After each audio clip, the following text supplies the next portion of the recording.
dialogue or the event will be largely driven by questions, because all these graduate students know that if they don't ask questions, I will just repeat myself, and they've heard it already. So feel free to ask questions.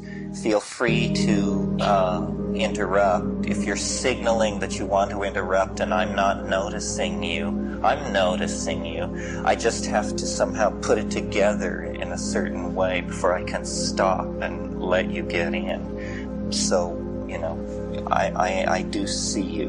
But sometimes I get up ahead of steam and then I can't pull out of the power dive immediately.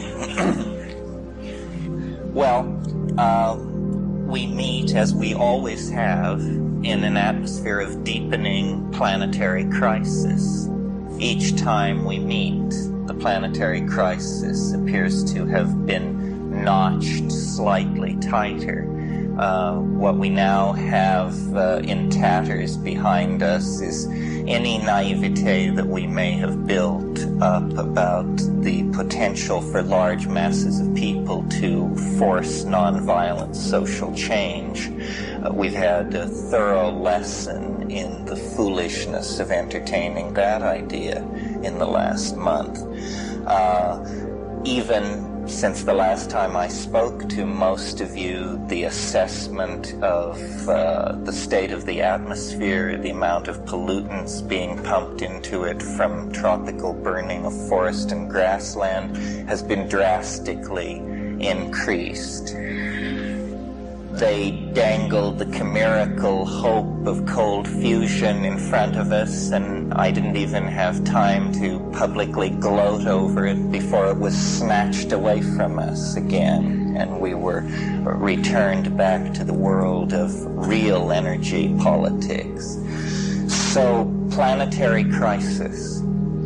And I'm going to talk a lot about this, what is happening in my own evolution as I try to refine this over and over for audiences like yourselves, and try and write it now into book form for larger audiences, is a sense that what were disparate obsessions of mine were in fact a unified whole that only my unconscious mind fully grasped, and that slowly I am trying to raise it into consciousness with your help, so that we can see how such disparate things as planetary crisis, shamanism, hallucinogenic plants, higher dimensional mappings of complex phase spaces, how all of these things somehow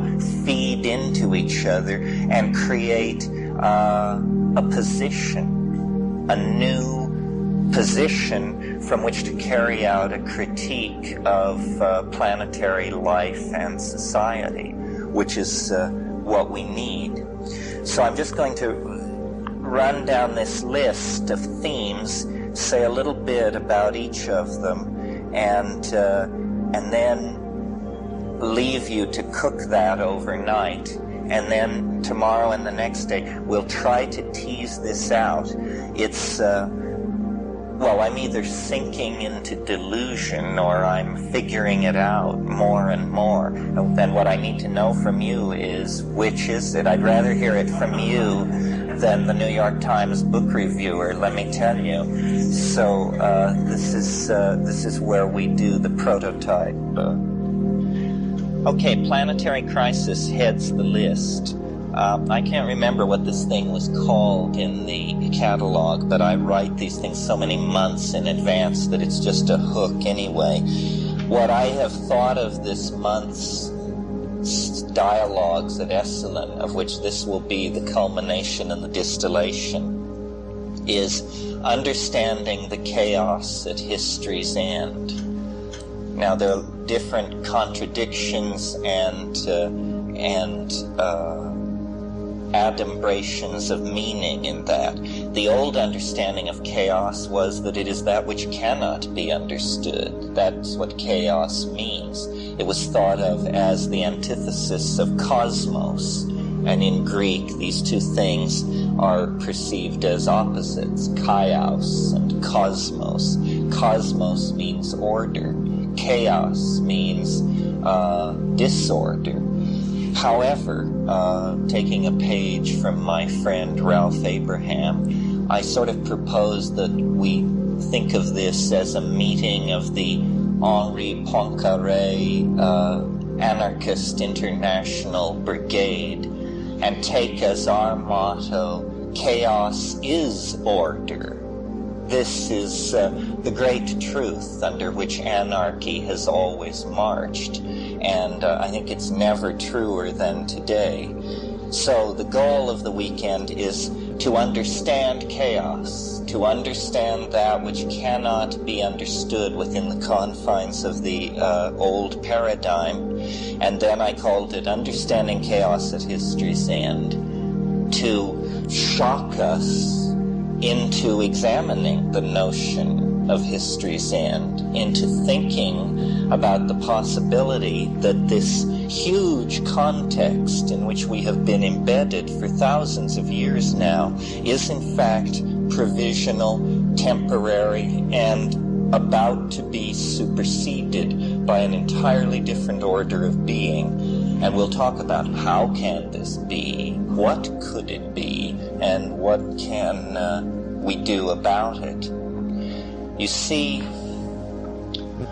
primitive as our level of epistemic description of the world is, nevertheless, if we were to arrive on this planet and find it exactly as it is, except empty of human life or artifacts, then with our chemistry, with our physics, with our biology, with our systems theory, we would feel comfortable with what we found, and we would say this is a living planet, a planet with biological life on it, great herds of ungulate animals and climaxed rainforests and indemnified island biota and so forth. In other words, we can understand a planet covered with life, or at least we have the illusion of it. But what we confront in the phenomenon of our own planet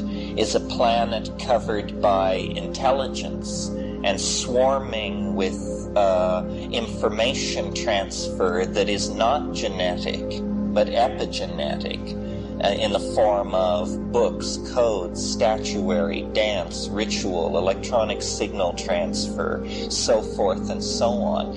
And sophisticated though we may imagine ourselves to be, we have no basis for understanding the circumstances that we confront on our own planet. You have to really be able to make a leap to faith, I think, to believe that human spiritual emergence, the emergence of human consciousness as practiced by ourselves, is something that could emerge in 50,000 years out of selective pressure on a population of anthropoid apes. I mean, this is the great leap to faith that science asks us to take, to see ourselves as somehow emerging in an orderly fashion out of the background of nature. This is highly trying to credibility, and the more we study evolution, the more unlikely this scenario appears, because evolution proceeds extremely slowly and in response to selective pressure from the outside. But something happened to us in the past million years that caused our previously stabilized brain size to double almost overnight. The coordination of bipedal motion, binocular vision, complex pack hunting, systems of signaling, so forth and so on, is not entirely sufficient to explain the peculiar presence of self-reflecting, epigenetically coding, philosophy and art-producing human beings on this planet. So there is a puzzle, and the puzzle is ourselves. We don't seem to fit in. We seem to be the unique construct in the natural world.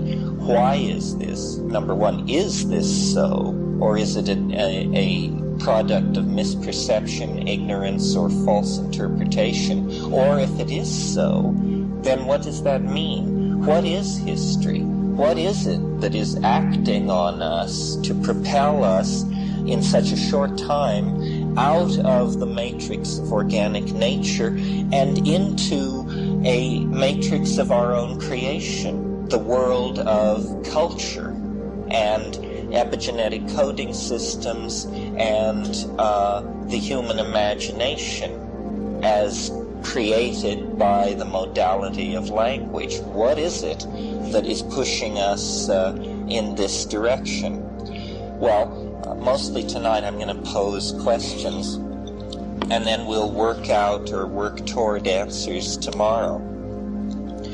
One of the things that I don't know how many of you are sensitive to the subtler issues of evolutionary theory, but one of the things that I've come up against in writing this book I'm working on is that something very fundamental has been left out of the theory of human origins, or the picture of the situation that surrounded human origins.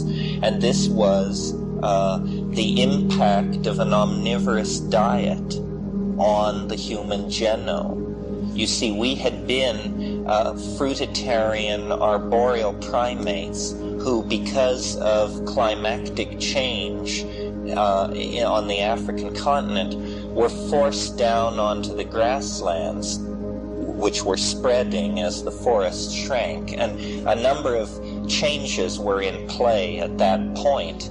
But the one I want to mention here now is the fact that we began to experiment with our diet. We needed to expand our repertoire of foods.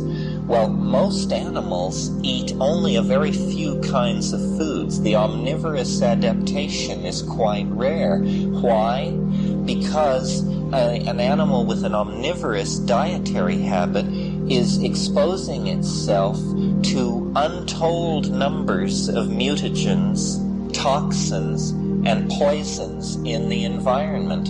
And exposing yourself to mutagenic influences is usually a bad evolutionary strategy, because what it does is it causes mutation. It causes a sudden expansion in the number of mutations available for natural selection to do its work upon.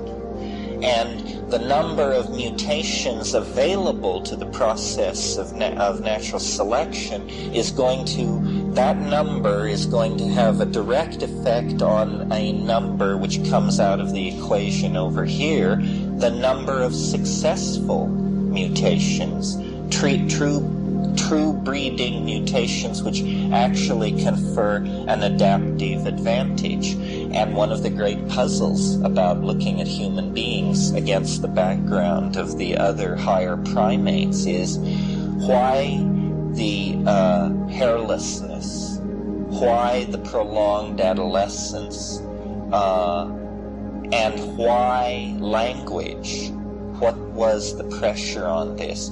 And what we will talk about is the influence of psychoactive compounds in the early human diet, the kind of society that may have put in place, which I will argue, and this is for me a step forward. I now am absolutely convinced that what is happening is that we had a relationship to psychoactive plants in prehistory that was so tight, so necessary to our own social organization and well-being, that for all practical purposes we have to think of it as a symbiosis. Not simply that we used a plant, but that this plant became scripted into our life in a way such that when climatological change and migrations and this sort of thing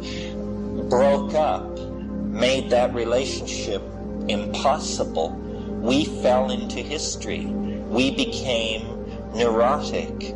We are, in a sense, the children of a dysfunctional relationship that we have forgotten all about. And I will talk more, I think, than I've ever talked about it before this weekend, about addiction and bad drugs. Because in working on this book, I've had to come to terms with the fact that bad drugs have been a major part of the human story. What is it about human beings that sends them searching frantically through the natural world for a fix? And it's an expanded adaptation. We don't only addict to plants and chemicals. We addict to each other, to ideas, to patterns of behavior, to things. We just addict. Actually, there's nothing you can think of that humans do not form addictions to. And this peculiar tendency to have behavior patterns become locked in such a way that their disruption causes a negative feedback into the physical organism is something that we're very uncomfortable with. It's only in the last 100 years that we've overcome our discomfort about the fact that we are sexual creatures and that we live a life of highly evolved and ever-present sexual fantasy. This was very, very hard for the Victorians to come to terms with. I mean, they, after all, put trousers on their piano stools. And you can imagine if you're coming from that to a full examination of the contents of the human psyche on the subject of sexuality, that it's going to be quite shocking. In the same way now with talk of drug wars and, destroying the Constitution so that people won't be able to smoke pot and all this stuff, clearly we are in a state of high agitation over a part of ourselves that we can't come to terms with and integrate, which is the fact that we are such addictive creatures. Well, I will try to convince you that this has to do with this trauma in prehistory when we underwent a withdrawal from the primary symbiote that was holding us in a kind of social equilibrium with nature that we now can only dream about and call paradise or a golden age. And I'll give you the terms and the details on all of this tomorrow. The other thing, and remember I said these things may appear disparate and disconnected, but I now see them as seamless, manifold. It's written on my pad as unraveling the presence of the transcendental object. Now what this means is I don't simply advocate the use of psychedelic plants because I think they make us feel good and break down social barriers and patterns of habit and so forth, although they do all that. But I believe that perception itself tends to take the shape of its vessel. The alchemists visualized mind as mercury, and mercury being a liquid will always flow to the lowest level and take the shape of the vessel. And I think that in the potential multiple dimensional space of being, mind has flowed to the lowest levels of the vessel, and that what happens when we perturb the mind-brain system with hallucinogenic indoles is it's as though we were to vaporize the mercury, and instead of taking the shape of the vessel at its lowest levels as a liquid, the mercury fills the vessel as a pressurized gas. And what this experience is a a seeing of higher dimension, literally, not metaphorically. This is what has to be understood, that you literally are seeing a higher dimension to reality. And Ralph Abraham was here yesterday suggesting that because the world is such a complex system, it has many, many variables. Dimension, which seems like a word that people shrink from because it has some aura of mathematics about it, is not a difficult concept at all. Think of a dimension simply as a variable. So if I tell you that we have 8 variables, then we have an 8-dimensional phase space in which whatever we're talking about is going on. Well, obviously the number of variables in the natural and human world is very high, so the degree to which we can perturb the mind out of its slovenly tendency to flow to the lower dimensions of the lattice and instead urge it to expand into the higher orders of the phase space, then we get a fuller picture of reality. Because it seems quite reasonable to me to say that what we call reality is a lower dimensional slice of a higher dimensional phase space, and we slice this higher dimension with the knife of language. Well, then we get a cross-section, like slicing through an agate or slicing through a fruit. Then we see the interior of it, but we do not see the seed from which it came, the tree which grew it, the death of that tree. In other words, the temporal dimension, to name but one, is not visible in the lower dimensional slice made by the knife of language. So we have to either create a higher dimensional language or use more than one language at once, or create some other strategy for handling all these variables. What shamanism is a person who can go into these higher dimensions and understand enough of what they're seeing that for them it functions as a map of the lower dimensional world into which they are going to return. Many of you have heard me say a shaman is someone who has seen the end. Well, this is just a kind of cute way of saying that the shaman has experienced the temporal dimension as a totality. The shaman has seen the beginning and the end. And that's what gives the shaman his or her peculiar psychic equilibrium, because they're not like you and me, groping along down here in four-dimensional space, trying to figure it out. For them, it's all of a piece, and this feeds back into their personality as a tremendous kind of authenticity. Well, we need to shamanize to save the planet.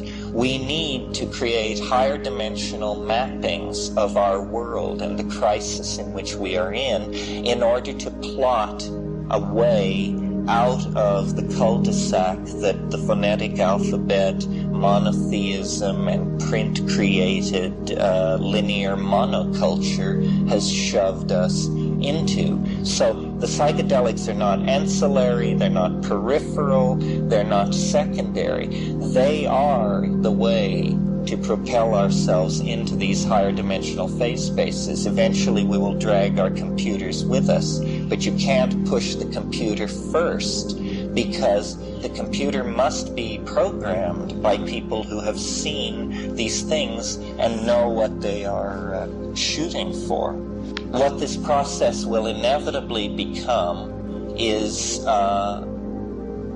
pressure on the evolution of language. Because you see, even though in the last few minutes I've presented it to you in a kind of imperative mode, where I'm saying this is what we need to do, this is what we should do, this is what we will do, as a matter of fact, this is what we have been doing. and for a very long time as well. In fact, the entire progress of biology and culture, anthropology, can be seen as a kind of conquest of dimensionality that has occurred at an ever-accelerating rate, so that, the earliest organisms were just literally groped their way through life. They couldn't see light or darkness. They rubbed up against something, and that's how they knew it was there. And then, through evolutionary selection, light-sensitive pigmented spots appeared on the surfaces of these things, and that gave them a gradient of sensation that told them the difference between light and darkness. Well, a further coordination of this ability, a further differentiation of this light-dark gradient gives eyes and the visual world. At the same time that this is happening, organs of motility are evolving. Well, now, meaning that so animals can move around more freely. They're not like algae or something stuck on rocks. Well, notice that when an animal that can move is already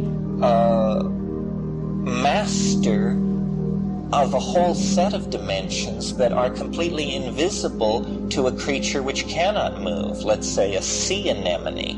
What do sea anemones know of the fear of flying? They don't know anything about it, because for them the world is not put together that way. But a gazelle coordinates itself in a higher dimensional space than the sea anemone. Similarly, once you reach the place in evolution where language appears, language is a way of destroying the primacy of the moment. In other words, pushing out from this very narrow domain called now into an anticipation of the future based on an extrapolation and analysis of the past. This is a conquest of dimensionality, adding variables, you see. And then when you go into the realm of epigenetic coding, huge databases, so that nothing is ever forgotten, in a way the past ceases to fall away. The past is co-present with the present in a world where there is high-speed information and data retrieval. So, similarly, in our present circumstance, then, what we are pushing against is the envelope of the dimensionality of language. Language has hitherto been allowed to grow like Flopsy or Mopsy, or one of them. In any case, it has not been thought of as a process which could be guided by cultural engineering. But I think this has to be done if we are going to make the changes necessary to be made in the time that we have to make them. So we'll talk a lot about language and the evolution of language and what it actually is. And then finally, to bring it all together and to try and tie it up, we will try and understand how this symbiosis that was lost in prehistory can be regained from where we are without shattering the entire print-created dominator phonetic alphabet Judeo-Christian shtick. Because, we're in this funny place. It's like a cusp. Visualize a surface which looks like a cross-section of a curling wave. Well, you walk up this surface and you get to the top of the hill and you walk here. Well, right here, this is the lip of the wave. You can't walk any further. You fall down to a surface down here that is a completely different part of the manifold. This is called a cusp in dynamics. And you move along and it's a smooth curve and a smooth curve. And then there is a perturbation what René Thom and his school called a catastrophe. And at the catastrophe point, you fall off the manifold and you fall through God knows what, and then you land somewhere else on the manifold. And this is how stock market crashes occur, how unexpected anythings occur. And it is the kind of situation that we are in. We cannot extrapolate the future hundreds and hundreds of years. That is the least realistic of all future scenarios. And anybody who talks about how we're going to take care of X, Y, or Z in 100 or 200 years is just living with a 17th century model of how historical processes work. Because history for thousands of years has pushed toward the kind of super self-transforming momentum that we now have. We are up to takeoff speed, and in fact, the end of the runway is ahead of us. We don't have a choice about takeoff.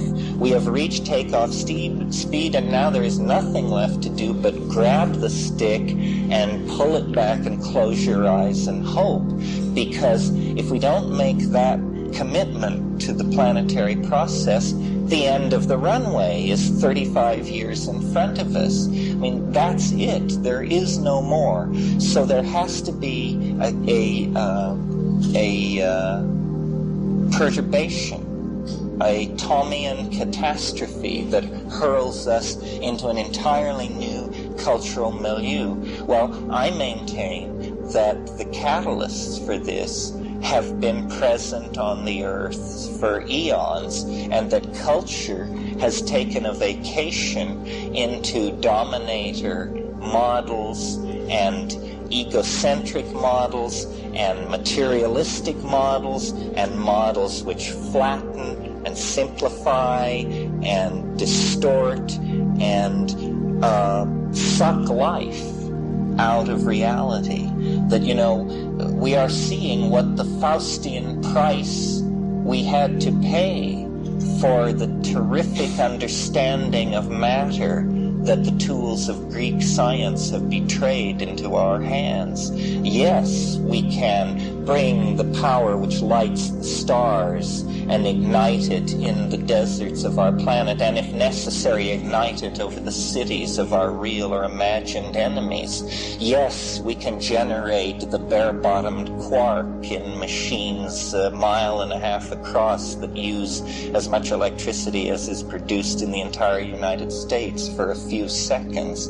We have gained a tremendous facility over matter, and in our naivete, when we made that Faustian pact back there around the time of Thales, we didn't realize that the price would be to lose contact with our souls.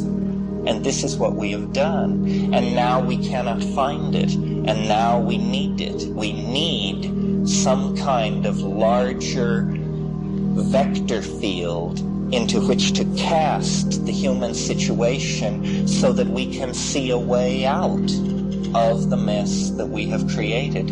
Well, I maintain the only way this can be done is by a return to the situation in prehistory. This is what I call the archaic revival, that history is to be seen as the peregrination of a kind of prodigal son, and that now the peregrination must end. The prodigal son, who is Western humankind and the epistemic tools that we have developed, must now return to the human family outside of history, which means the people who have been in the rainforests and on the Arctic tundra. They never left it.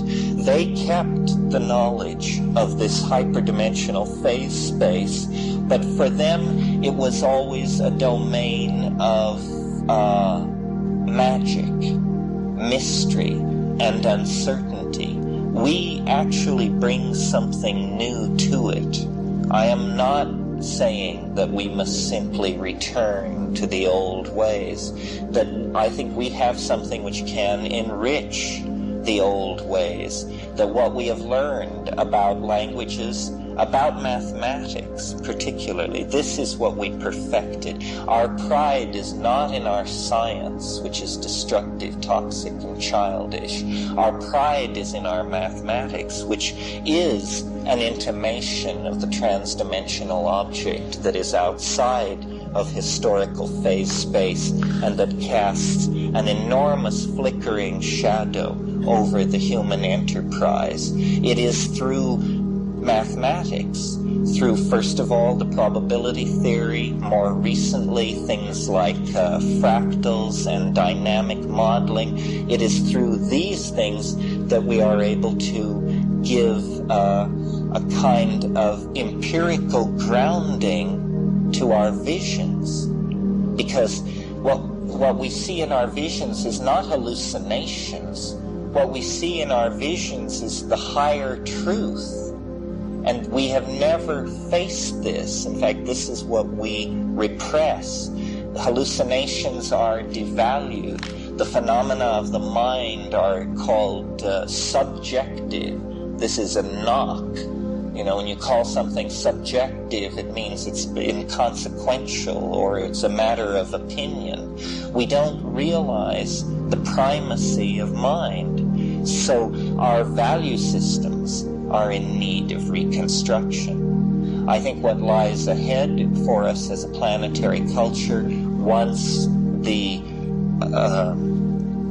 agenda of the archaic revival is fully in place, as it must inevitably be, is a culture reared in the imagination, that this is what the appetition for completion in the realm of epigenetic coding and art and engineering and thought and poetry, all this will coalesce into a domain of art.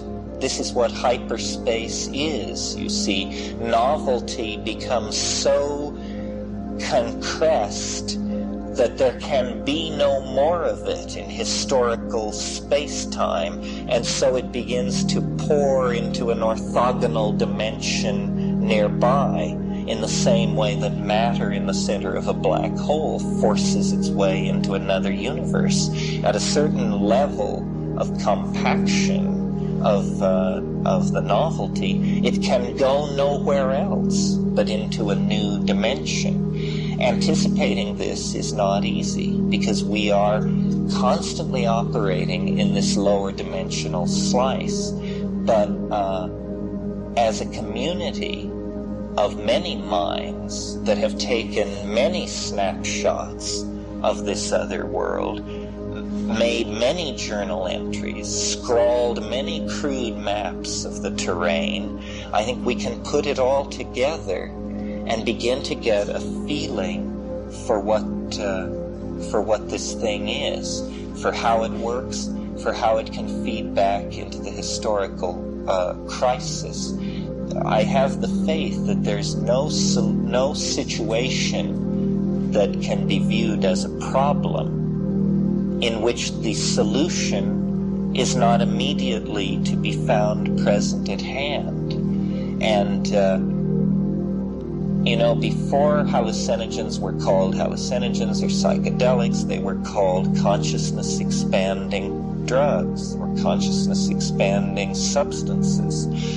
If there's any iota of truth in that notion that these things expand consciousness, then we have to have it, because it is for the dearth of consciousness that we are going mad. We have the money. We have the technologies. We have the understanding of ecosystems and natural chemistry and the atmosphere. What we lack is the moral will to do anything about it. We are like frozen. We cannot seem to reach into the control mechanisms of ourselves as a species and have any impact. I mean, how do you get George Bush trotting on this agenda? It just doesn't seem to be possible. Well, It's slow work, but I think we're making progress. Some of you may know the concept of meme, of a meme. Do you all know this idea? No. A meme is the smallest unit of an idea. It is to an idea what a gene is to protein. We need to understand about what we're doing here. We're spreading a meme. These are the meme wars of the 90s that are looming. And at last I found an argument. Just like a gene, it can be copied by telling somebody something, by telling a bunch of somebody something, or by repeating yourself. This is how you copy a meme. You spread a meme by leaving the copies of it around in the form of books and tapes and conversations. Well, these memes, the intellect, the phase space of ideology can be conceived of as an environment, just like a rainforest. So these memes run around and furiously compete with each other, and natural selection acts upon the competing populations of memes, and some die, and some occupy niche after niche and adapt themselves so that they're comfortable with managers and psychiatrists and priests and go-go dancers, and that's a successful meme. It's making itself useful to everybody. For instance, there is the meme of a free press, the idea that free press is a good thing. This meme is now very popular and spreading wildly. At the same moment, the meme of Marxism is shriveling and melting and just dissipating in the presence of the free press meme. Clearly, the Marxist meme cannot compete in an environment where free press memes are running around. And I believe that in the same way that natural selection upon genes produced levels of integrated organization and beauty that human beings can never hope to surpass, such as a rose or an orchid or a volcano, that if we simply launch our memes into the environment of ideological competition, that natural selection will do its work. Some of you may remember last fall I went around saying the best idea will win. Well, this is why. I mean, I usually get the end first and then the mechanism follows. This is why the best idea will win. So the obligation on us is to communicate.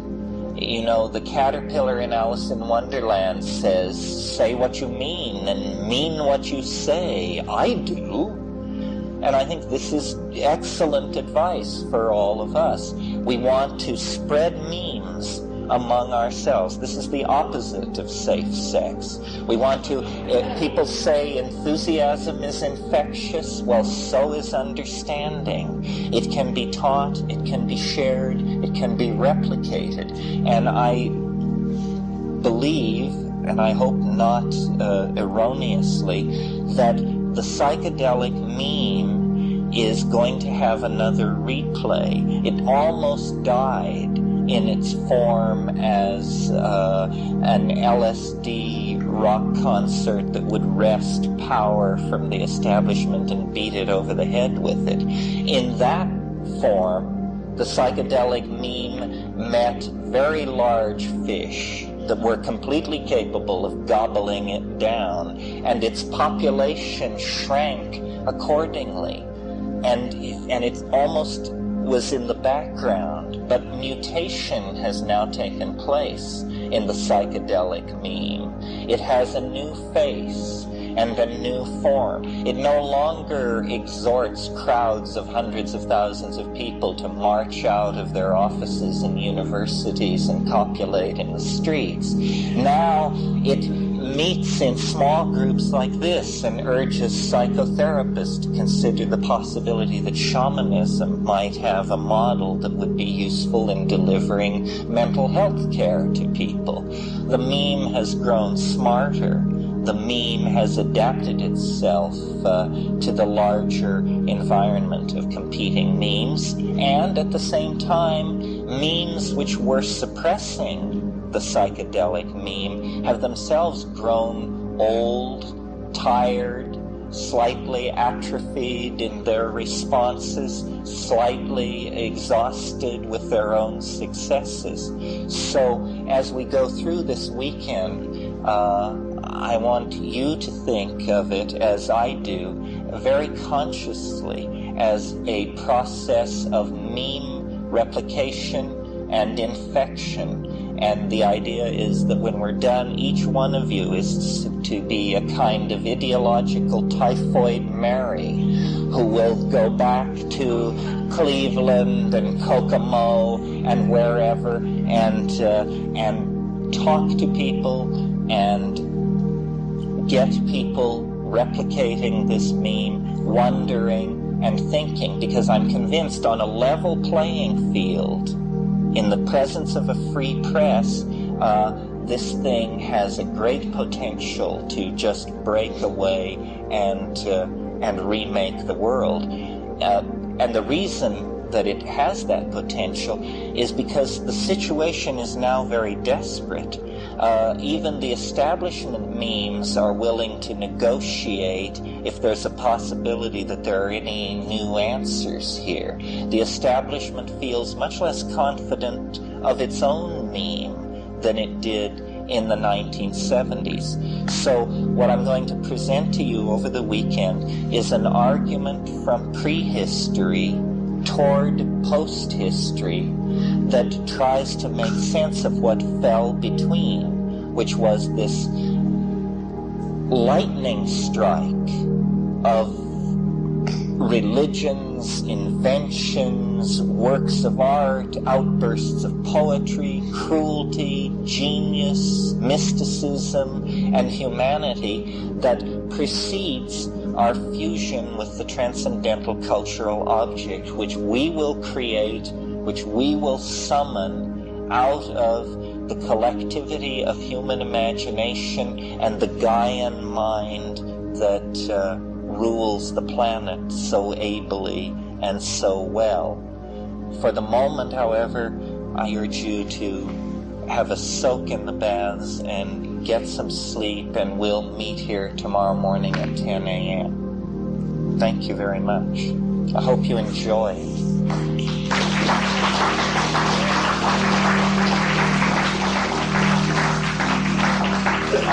It's a little bit early. If anybody has any questions, other people should feel free to leave. A lot of people have come a long way. But is anybody just absolutely burning with a question, or can you cook it? Yes. At some point, I'd like to hear your thoughts on people. I have thoughts on people in my generation who experimented with expanding drugs. And now I have a child and children that I know that are in their late teens, early 20s that have done the same thing. And the connection between us as people and what I see happening to them and their awareness of what is going on a whole other level of consciousness that I didn't know. Yes, I will talk about this. I mean, I have two children of my own. They're both within range of my stentorian voice at this moment, so there are no secrets. But this is a real question in a society that has completely lost any contact with tradition. How do you pass this thing on? I mean, we all feel it to be tremendously important to our well-being. It's very much like sex. I mean, how do you pass that on to your children? You're not going to be there when they do it, but you hope, that you set them up for it. Yes, and all the rest of you should feel free to follow this woman's example. If there are areas that you want concentrated on, feminism, fractal mathematics, all of these things have a part to play in it. Why guide me? Because I can always use it. I enjoy these things most when they are driven by the questions that it all raises in the audience. It should be very interactive, and it should be very good. It's coming out of the collective, and we all are both antennas to and broadcast stations for the collective. One other thing I just might say, I suppose it's obvious, but from my point of view, the importance of these meetings, much of it rests in how you relate to each other. I mean, look around you. We cannot be told from the rest of them. We look just like the rest of them. So the only way we can ever recognize each other is by self-selecting ourselves and crowding into a room to hear one of our number speak these forbidden truths. So take this opportunity to get to know the other people who cared as much as you did about this, to be here, because I'm sure you can, without any aid from me, plan all kinds of mischief among yourselves after you leave here. Got it? Okay. See you in the morning. Oh, Richard, yeah. No, but I'm told I should and I shall. I shall. Have you seen Baron Munchausen? Yes. You should and shall. Okay, we'll see you in the morning. Enjoy Esalen. You can get, I don't know if they told you this in orientation, but down by the big house is a staircase that goes down to the beach. They aren't really afraid of the sea here. There is a way down to the beach, and it's spectacular. There's a little round house with a dolphin made out of abalone shells on top of it as you go down toward the bridge over the river. That is a meditation chapel. You can go there and meditate anytime. It's open to everyone. I'm just mentioning these two places because they're good to know about and they're not particularly stressed. Don't miss this walk down to the beach, down this staircase. I mean, it's really spectacular over there. You go across the bridge, through the garden, down the hill, across the bridge, and then you'll see a large house. That's called the big house. Go there, and then just go around to the other side of the big house as though you were exploring its gardens. And there are a series of descending levels that will channel you down to the beach. And we'll begin here at 10 a.m. tomorrow morning. Thank you all for coming. It's a pleasure to see so many old friends and new friends.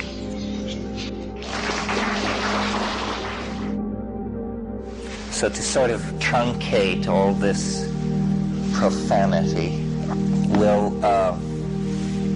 Ken will explain what these things are, and then we'll play with them just for a few minutes, and that will settle our breakfast and settle our minds and set us up for what is to come. Ken, what can you say about these? This is Ken Symington, the best psychedelic CEO of the West Coast. Ex-CEO. Ex-CEO. Well, Terence is always talking about the influence of sound on the brain, so I thought that this would be a good thing that he would want to try. These are replicas of Chimu pots, and they were made in northwestern Peru from about 1000 BC to about 1000 or 1500 AD. So they're very, very old, and they found these things all over excavations in Peru, and the net result is nobody knows what they were used for. But they're hollow pots, and it has been found that if you blow on this end, and the air comes out of a little hole of this one, it creates a very peculiar sound. And I skipped describing it to you, but I'd like you to try it. And if you blow, and especially if you blow the 7, you begin to hear a lot of things, which are very peculiar sounds, and people who have been using them have found that it affects in some way their psyche. And even if it doesn't affect your psyche, the effect of the sound is very peculiar. And all you have, if you hear it right away, you begin to hear all kinds of different levels of sound. And you begin to hear it immediately. So if you'd like, if we could have, if Terence will blow one and I will blow one, and if we could have 5 other people, we'll just blow on them for about 3-4 minutes. And the effect is most noticed among the people that are blowing, but not only that. I think it would help if you were to play all close, you know. Yeah, we'll make a circle. This is what's called acoustical driving.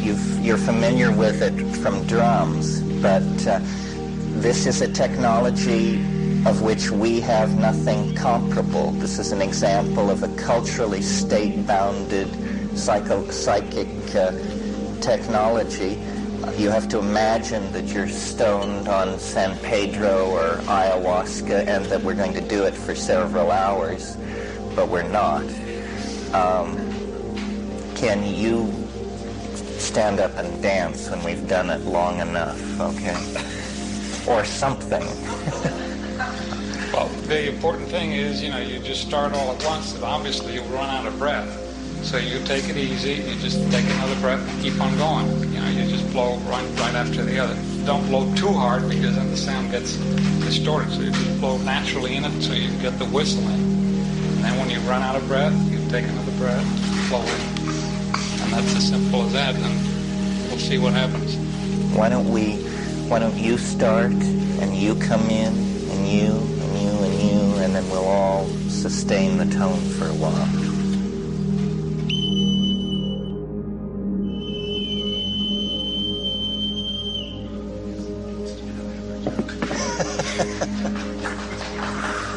Think we can take it on the road? Well, that was pretty interesting. Where should we go for our hearing test? That's what it sounded like. So I had never done it before. Ken told me about it last night. Well, that's pretty interesting. I don't know how many of you have heard it, but when you smoke DMT, the sound that comes through, the previous association that I've always made to that sound is the standard whee, whee, whee of flying saucers in 1950s science fiction movies, you know, that... This is clearly the same kind of thing, and I don't know what this rising... I don't actually know enough of the vocabulary of talking about sound to know how you distinguish and talk about this, but it's clearly very neurologically. It's almost like tinnitus or something, ringing in the ears, but much more intense. The other thing that I hadn't anticipated that surprised me is this is a natural sound in the ecosystem where it came from. This is what the night insects sound like. You know, it sounds like this comes from the northeastern deserts of Peru. That would be a San Pedro area where mescaline is what's being used by the people. But there's fair evidence of trade back and forth between the Amazon and this area. I think this would be dynamite if you were stoned. In fact, it might even be a bit much. This is one of these areas where I think, you know, probably in 6 weeks, inspired hearing specialists, neurophysiologists could figure out, I mean, what is this driving and why does it affect these drug states? Very, very early this was discovered. Drumming is the classical way to do it. But now an interesting thing about the Amazon cultural area is the humidity is so high that a stretched skin drum is impossible. It can only maintain its stretched state for hours at most, sometimes minutes. So the drums of the Amazon are the huge kind of drums where you take a hardwood log and burn out the center over a period of weeks, and then you get this very low resonance because of the cavity inside the log. This may be, in a sense, a substitute for the skin drum. I think it's a much more effective one. The drumming has never particularly done it for me, except that it induces a kind of state of withdrawal from sensory input from the environment. You know, you just kind of sink into it. So if any of you are experimentalists or headed for a career in medical research or something like that, these are the kinds of things that lie right on the surface that need to be looked into before we go deeper. Do things like this imply perhaps more advanced technologies? What can you do with a synthesizer? We don't know what values they were trying to achieve with their sound, so we don't know whether they regarded these as a perfect instrument for what they were trying to do, or an unfortunate approximation. We'll probably never know, because the people who made these things did no writing. But sound as the synergy of thought is a very general principle, and it also has the very specific concrescence into language. Language is sound that stimulates thought. So this is very interesting. Interesting, the worldwide reliance on sustained tone in spiritual exploration. I mean, whether you get, Tibetan chanting, Gregorian chant, the keening that typifies Arabic music, the multi-layered weaving of sound that characterizes the Amazon rainforest ayahuasca songs, or something like this, or a shanai. All of these are techniques for creating a wall of sound onto which then mind is for some reason easily projected, almost as though there is a carrier wave necessary. We don't know. I mean, there are hints in the ancient literature that a technology, a sensitivity to sound and resonance was part of a kind of lost science that existed in antiquity. This would be a point of view that would see Pythagoras not as the founder and discoverer of music and proportion and number, but would rather see Pythagoras as rather a late manifestation of a way of knowing that involved sound and resonance and proportion and using interference patterns to create all kinds of effects in the human mind and the human body. So this is an example of a culture-bound technology directed toward affecting and driving a mental state. Can I ask a question? Sure. I've had experience looking at this happening in the last couple of years, and some of my friends have had the same thing where there's this tone that comes in your ear. You mean during the mushroom experience? No, just walking around during the day, it will come in like a real high frequency tone, and it almost sounds exactly like that. It feels like it goes to the middle of your head. And I don't know if it's something people talk about, but it doesn't seem to be something wrong with my ear. Because some of my other friends have been having the same thing. It seems to be happening more and more often. Well, as we get older, I mean, you all know about this stuff called tinnitus, right? This is literally ringing in the ears. If you've ever gotten into a deep flu or something and abused aspirin, if you take 6 hours or 10 aspirin over a 12-hour period, your ears will ring like crazy. I mean, you can't even hear what people are saying to you. Quinine, this was the big problem with quinine until chloroquine and these more fancy things like Fansidar were invented for malaria. Yes, British colonial administrators condemned themselves to a life of gin addiction and ringing ears in order to be in these quinine zones. There is a whole medical literature on tinnitus. I don't quite understand what it is. Another phenomenon that I don't think has been described in the literature that puzzles me, and it's hard to talk about or confirm with people because it's extremely brief and ephemeral, but since this is a sophisticated room full of travelers, maybe there can be feedback on this. I've noticed this thing in mushrooms above 5 grams where there is what I call the zinger. And the zinger, it feels like a cosmic ray that your body is detecting. It lasts only about that long. It lasts a fraction of a second.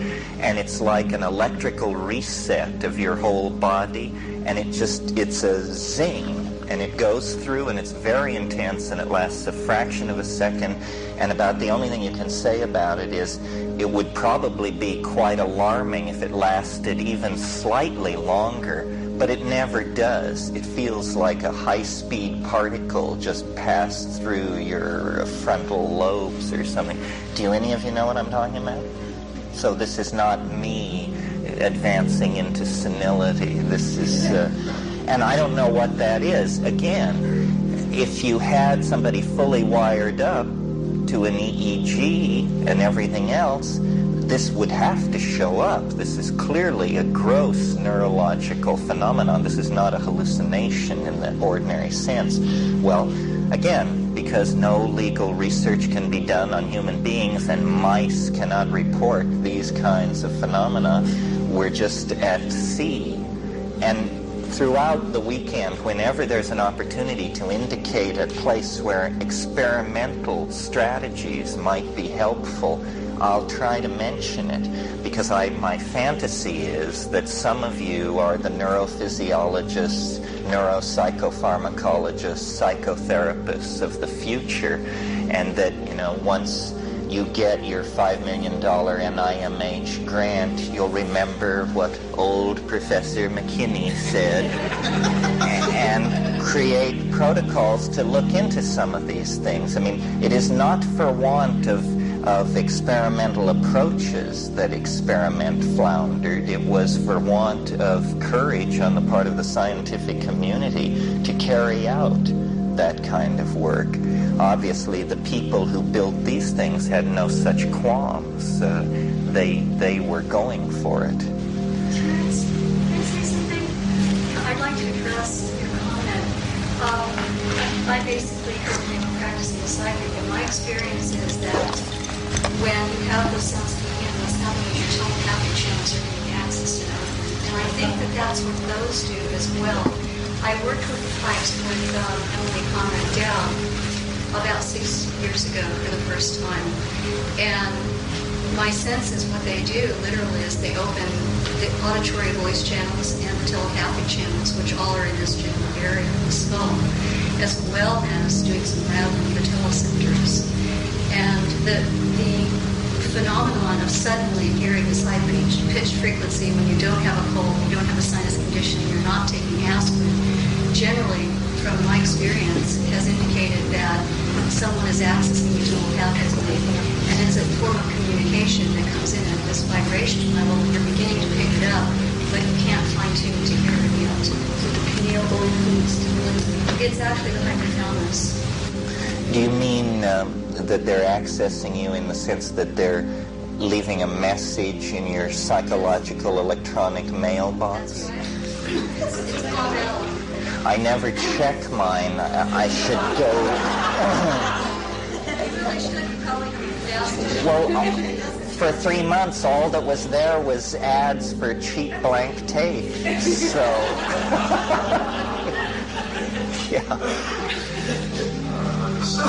There might be some parallel. It's a common way to deal with pain now is to create a sensation in another part of the body through an electronic surf instrument or something. This could be just a way of distracting the mind while it's in the process. Well, or not so much distracting it, but focusing it upon itself. Because I noticed, Ken didn't give a lot of instructions, but I immediately closed my eyes, leaned into it, and there seemed to be a set of reflexes, not specifically associated with just blowing on it. Yes, anything which can lead us into these places. And tone is very important.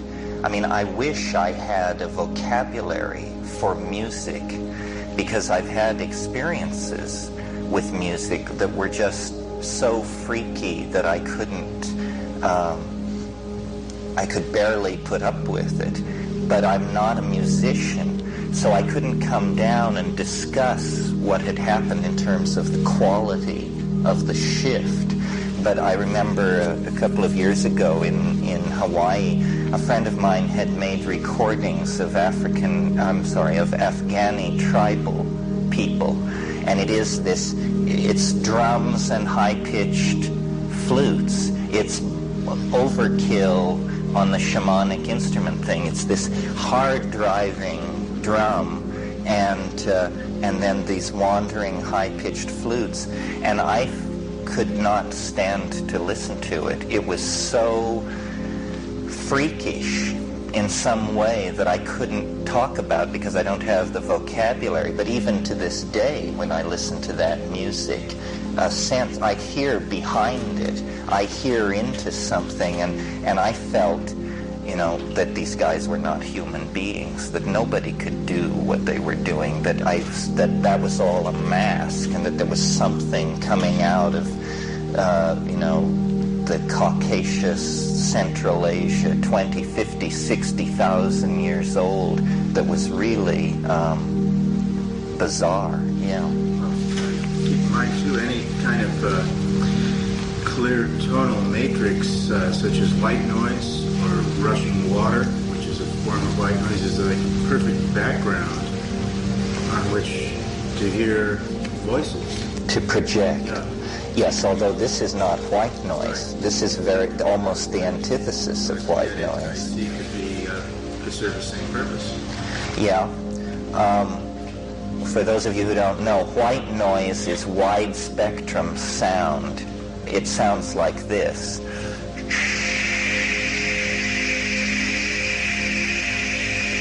You can always hear white noise if you need to on a trip by turning on the FM radio and off-tuning a channel. If you don't have automatic lock, off-tune it, and then to the side of a strong channel there will always be white noise. I had a strange experience when I was in the Amazon. There's a Celtic saying that poetry is made at the edge of running water. I think Robert Graves discusses this in The White Goddess, which if you've never read The White Goddess, that's basic reading for psychedelicos. And so he talks about this Celtic saying, poetry is made at the edge of running water. Well, then I was in the Amazon and I was quite saturated with psychoactive tryptamines, and there was a waterfall, and I noticed that as I walked toward the waterfall, my thoughts fell into rhyme. And this is something, I don't write rhyming poetry, it's not my métier, and I don't suppose it was great poetry, but it was pretty astonishing to not be able to break out of the rhyme scheme. And I remember there were things like, the clone's mode is a stoned load. That was one of these things. And I went to the waterfall and I sat by it, and as long as I would sit by it, my most trivial thoughts would organize themselves into this doggerel this rhyming cadence. Well, then when I left the waterfall, subject to the inverse square law, these rhymes fell away. Well, this is mighty, mighty peculiar. I mean, what's going on here? First of all, what is rhyme? What is the thinking mind that it can slip from rhyming to prose? And then what does this have to do with white noise? You see, I think a creative, a psychedelically inspired acoustical and linguistic laboratory could put pressure on these things. It seems as though the coding and encoding and the production and interpretation of these codes is very close to the surface. It almost seems as though there is no transformation of language that you can imagine that doesn't happen on these things. I mean, I had a trip a few months ago where something happened that I had never seen happen before, which was my thoughts were proceeding along in front of me, and I was in pretty good shape. And then, you know, the news flasher in Times Square with the news running across, well, my thoughts shifted into that. It was like a teletype output. It was printed and flowing along, and so I'm no longer thinking my thoughts. I'm reading my thoughts as they flow past my eye. So I'm thinking, that's pretty weird. And then I notice that some of the words are misspelled. I am not a good speller, but I noticed that some of the words that I know how to spell were misspelled. And then as I watched, certain words were so misspelled that they no longer, I couldn't figure out what they were. Well, then I noticed more and more words were slipping into this mode, and after about a minute and a half, what was going by my perceiving mind was gibberish, but printed gibberish. And I had watched my own thoughts degrade into chaos on this ribbon, and I just thought, my God, what is this? Meaning works its magic, and then it lifts its magic hand, and meaning falls into chaos. And it's all showing it to me within the context of the phonetic alphabet. Weird stuff. Degradation of meaning. Visible degradation of meaning. The babbling brook. I used to have an English teacher who began each class by saying, "I'll brook no babbling." Must have had the Joyce meme. Well, these things are very suggestive and very important to the larger interpretation of all this stuff, which I'm trying to get to, because transformation of language is somehow critical. This is what these things are working on. This may be entirely the domain in which they operate when it's sufficiently broadly defined. It always seems to present and offer metaphors about meaning. And I think some of you have been present when I've told the story about the time years and years ago when I was in the habit of taking LSD and then smoking DMT on the top of it. I don't recommend this. This is you have to have a young body for this, or be crazy or something.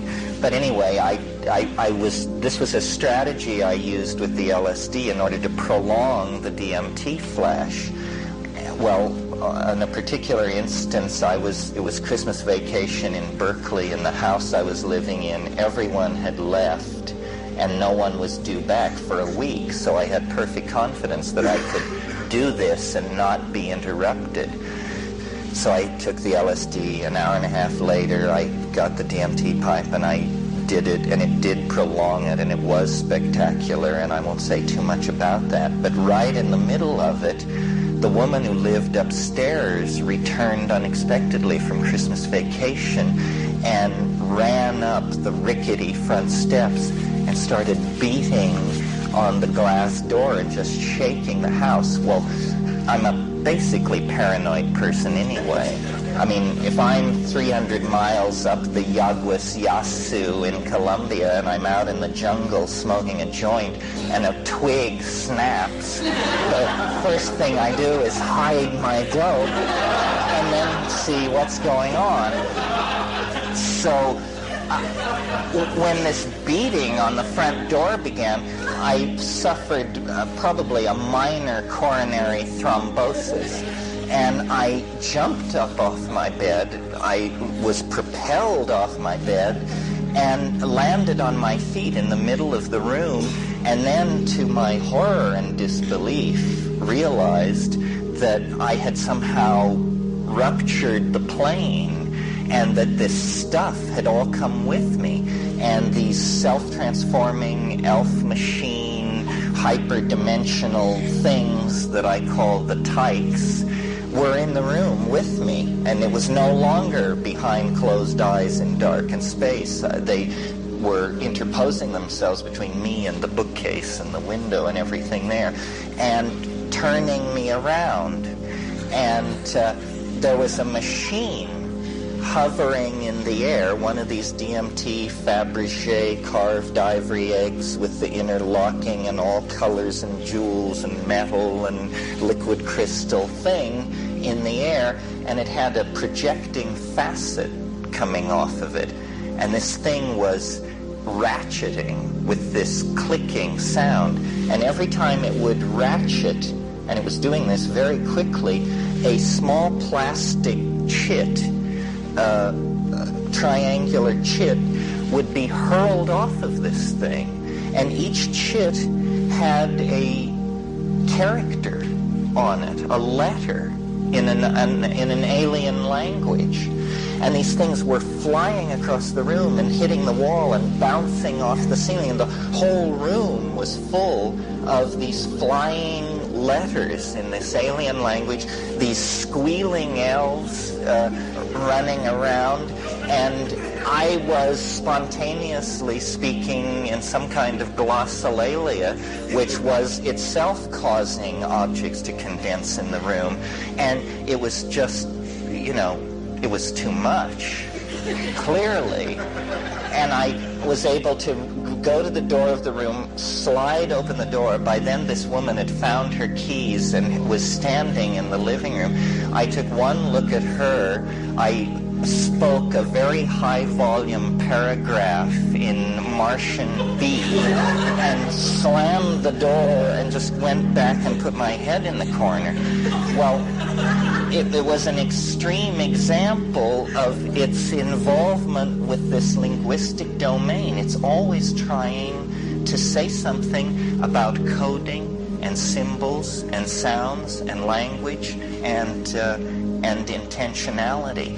This lies very, very close to the surface in these places. So if you should ever find yourself in these places, experiment with meaning and voice and song and acoustical driving as we did here this morning. I think that's really the fertile dimension. And I mentioned the white goddess. What Graves is saying in there is that there was a kind of poetic language in our racial past, in our species past, that there is a kind of language which is in the bone. It isn't culturally conventionalized.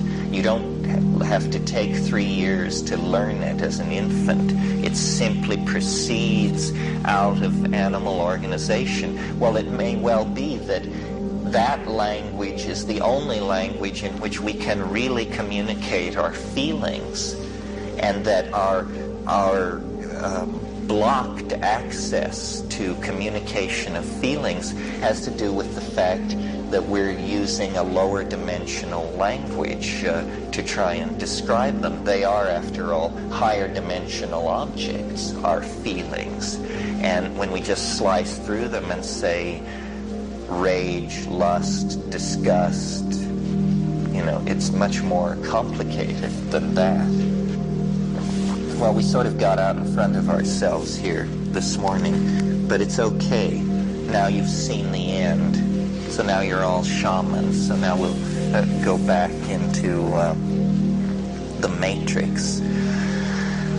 What I would like to do is go through this historical scenario. Some of you may groan inwardly because you've heard it before, but there's more data, and my goal is to make it as tight, as rhetorically tight as possible, so that it can resist attack, which is sure to come. Because what I want to say ultimately is that the program of understanding human origins that begins with Darwin in the 19th century has only proceeded about halfway. What outraged the Victorian mentality so much was the suggestion that human beings are descended from the apes, or the anthropoid proto-hominid primate line. This is now fairly well accepted, and to my mind, to a degree, too accepted, because the Darwinian scenario cannot account for the emergence of mind over so short a span of time. Either something has been left out, or we're on the wrong track entirely. So I will go over this, some of it fairly quickly, parts that I've lectured a lot in the past, and then some of it more slowly, new stuff that I've unearthed in the process of writing this book for Bantam.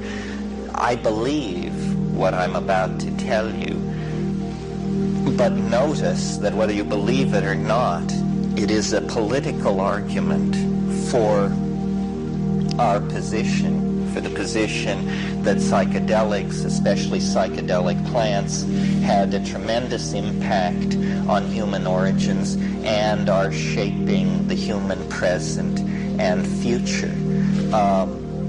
It begins, like so many things that have happened on this planet, with climatological change.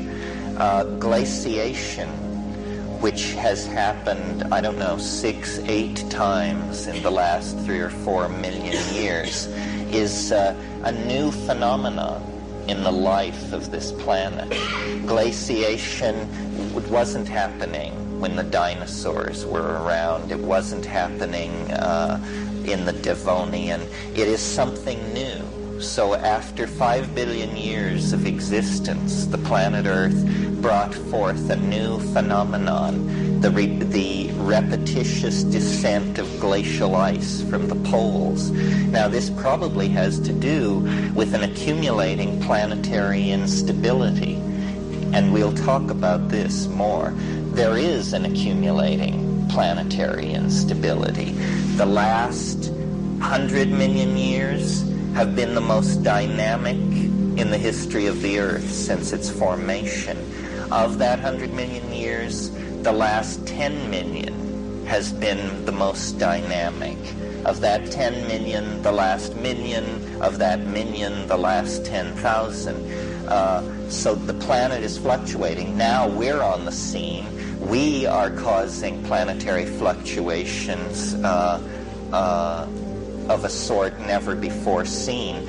I don't know how many of you saw the article in the New York Times, but 1987 was the warmest year in 44 million years, they estimate. And 1988 was slightly warmer. Now, the scientists are waiting for a trend to establish, because they can't believe that on with such a short amount, such a small data sample, you can make these extrapolations. Nevertheless, it's anecdotally understood in the scientific community that we are now in a process of human-generated planetary changes. Well, we emerged in a context of planetary change. For a very long time, the warm tropics of the Earth were covered by climaxed rainforests. And then this glaciation thing began, and when ice concentrates at the poles, grasslands appear in the tropics because there is restricted rainfall. There are also theorists who hold that human burning then contributes to the appearance of the grasslands and stabilizes them. Carl Sauer of the University of California at Berkeley, eminent geographer, takes the position that there are no natural grasslands on this planet, that all grassland is an artifact of human impact. In any case, our previous many millions of years had been spent in the trees as insect-eating, fruit-eating, arboreal primates with a tribal habit, a small but growing repertoire of pack signals, and developing binocular vision in order to coordinate this swinging from limb to limb mode that we had. When protein got tight, when pressure got on, we were forced out of the trees and onto the grasslands, where we adapted an omnivorous dietary habit out of necessity because there was not enough to eat. So you either test new foods or die. This is the choice. Well, in that process, many creatures, many individual creatures become extinct, but certain fortunate individuals actually discover new sources of food. Okay, new sources of food. This gives them an opportunity basically to continue existing. But, and I mentioned this last night, the problem with wide-scale testing of new foods in a species is plants evolve what are called secondary byproducts to protect themselves from insect predation, to buffer incoming mineral salts, to make themselves attractive to pollinator insects. A vast panoply of secondary byproducts are evolved in plants. Well, if you're an organism testing plants as food, you're going to be exposed to these things, and many of them have mutagenic influence.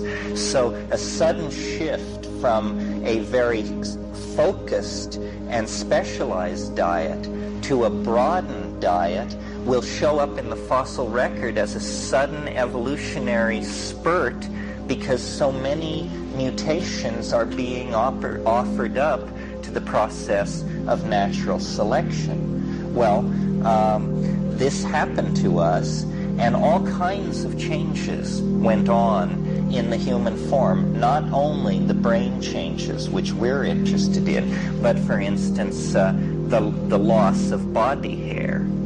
Why did we lose body hair? Why did we only retain it on erogenous zones and on the tops of our heads? Well, the theory about the top of the head is that one theory, not necessarily mine, is that we evolved near the seashore, and that mothers could keep hold of their babies by the hair, and that so hair is something that we need to have in order that we don't drift away from each other. As far as genital hair is concerned, the best guess anybody has been able to come up with is hair is a strategy for expanding surface area. Surface area is something that is important in a situation where chemicals are volatilizing into the air, and the idea is that we retain genital hair in order to be able to pheromonally connect with each other. This is a whole aspect of human relations that is not well understood, that we are embedded in an ambiance of human pheromones, that, the smell of rage, the the smell of maximum security prisons. All of these are odors of fear, sexuality, desperation, so forth and so on. There are psychiatrists who claim to be able to diagnose schizophrenia by sniff. They just take a whiff of you and then they say, you know, you're okay, you're not okay. These same theorists claim that when you walk into a room, everyone involuntarily takes a breath of air. This breath of air is communicating to them on an unconscious level where it's at in that room. And you know when you walk into a room and there are two people in that room and one of them has just told the other to take a flying leap into hell, there is what we call an aura of tension. Well, this is very deep psychological cueing that we process on an unconscious level, and much of it may be pheromonal. Most social animals regulate themselves with pheromones. Bees, ants, even these weird hairless mammals in Morocco that form these huge hives under the ground, they shed pheromones as well. If we are not a pheromonally regulated social species, we are probably the only one. So, and this bears directly on the hallucinogen question. A professor of mine years ago, Ralph Audi at UC Med Center, his theory was that hallucinogens are what he called exopheromones. A pheromone is a chemical message that is passed around within a species. He thought of hallucinogens as exopheromones, meaning they were message-bearing chemicals that moved between species. And I will more or less advocate that view in a slightly circuitous form. Anyway, here are these monkeys on the ground testing foods, and these foods usher into mutagenically induced changes in the human's body-mind system. Our loss of body hair, I mentioned that. The prolongation of adolescence, this is thought to be, which is called neoteny. This is something that is peculiar to the human species, not well understood. It's thought that because we have culture, we have to keep our children with us in order to teach them culture. We don't just turn them loose when they're 18 months old, and they can't even take care of themselves. You know, a calf or a fawn stands up and walks 4 hours after birth. A human infant can take a very long time. So the prolongation of adolescence, the loss of body hair, all of these things may have been the effect of random mutations induced by diet. Remember that mutations are always random, but they are given cogency and order by then undergoing the process named by Darwin natural selection. That means the mutations which confer adaptive advantage are retained. The mutations which don't confer adaptive advantage, those individuals are not successfully able to reproduce, and they die. Well, how this relates to psychedelics is that one of the foods tested in that environment, because there were large herds of ungulate animals developing at the same time, and they clearly represented the major concentration of protein in the grassland environment. I mean, all that was there were a few poor cereals, a few root crops, and a lot of meat on the hoof. So there was tremendous pressure to be able to utilize that meat. And that meant not only an omnivorous diet, but a slow shift toward a carnivorous diet. Well, that meant trailing after these ungulate herds, probably driving lions and large predators away from fresh kills. This is probably how early human populations got meat, before they had sufficient hunting strategies, weaponry, and language to coordinate their own live kills.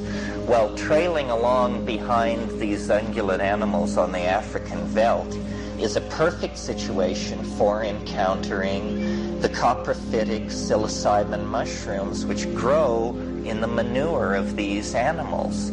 And the mushroom is a very noticeable object in the grassland environment.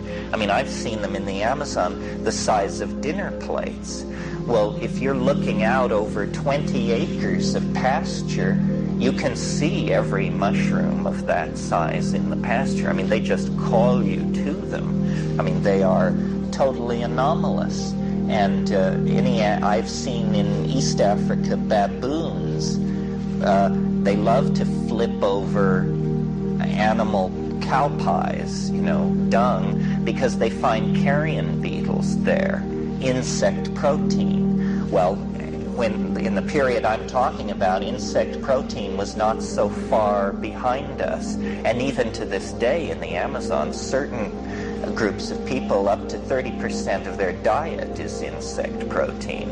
I mean, it's very disconcerting to be chatting with a Witoto and have one of these big buprestids, these metallic wood-boring beetles about 4.5 inches long.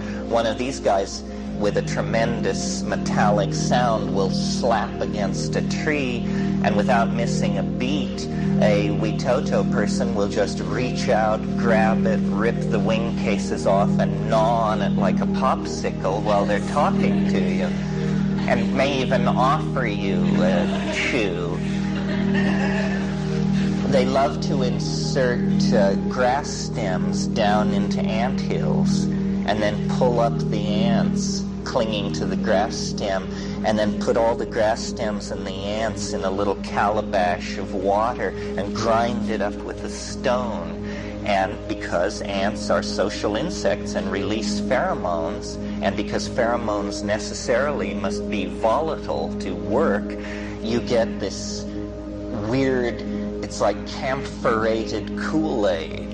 And it's, insect pheromone Kool-Aid refresher. Delicious. Anyway, the mushroom was soon noticed and inculcated into the diet of these now pack-hunting, semi-carnivorous, highly omnivorous pack-hunting primates. Well, quickly, the first advantage that psilocybin confers on an animal or a human being is increased visual acuity. This is just something which it does, and Roland Fisher did experiments and showed this quite elegantly in the late 60s, although that research too should be duplicated. Does it confer increased visual acuity? Do other things confer increased visual acuity? How rare or common is this? Well, in any case, you don't have to be an evolutionary biologist to know that if there's a plant that gives you better vision, you're going to be a successful hunter. Therefore, eating a plant which impacts on visual acuity is going to favor those animals using it. They are going to be better hunters. They are going to kill more meat. Their children are going to have more food. Women are going to find those hunters more desirable. Therefore, they will have many women. Many women means, in a world where fairness operates, increased opportunities to copulate. That means increased opportunities for conception. That means more children. That means successful reproductive strategy. So that single aspect of psilocybin would feed back into the human experience as a good adaptation. It's a good idea to eat mushrooms, especially if you're a hunter. But they quickly discovered that if you eat more mushrooms, a general state of physiological arousal follows upon the increase in visual acuity. All CNS stimulants will cause a general kind of arousal. On one level, what that means is a kind of restlessness that is usually channeled by the organism into sexual release. So psilocybin at slightly higher doses promotes sexual activity. Again, this is a tremendous enhancer of the reproductive success of those individuals participating in this increased sexual activity. And there is very little doubt, just looking at the earliest stratum of religion that we possess, that prehistoric religion was orgiastic and communal and so forth and so on. I mean, there may have been pair bonding and all that, but clearly boundary dissolution through orgy and boundary dissolution through hallucinogenic plant use were, I think, in the minds of these early people, it's so commingled that they couldn't even be teased apart. Is that the phrase? At higher levels than that, at higher levels than the level at which psilocybin induces sexual arousal and restlessness and that sort of thing, it breaks out into the trip. Hallucinogenic, affects the higher cortical functions.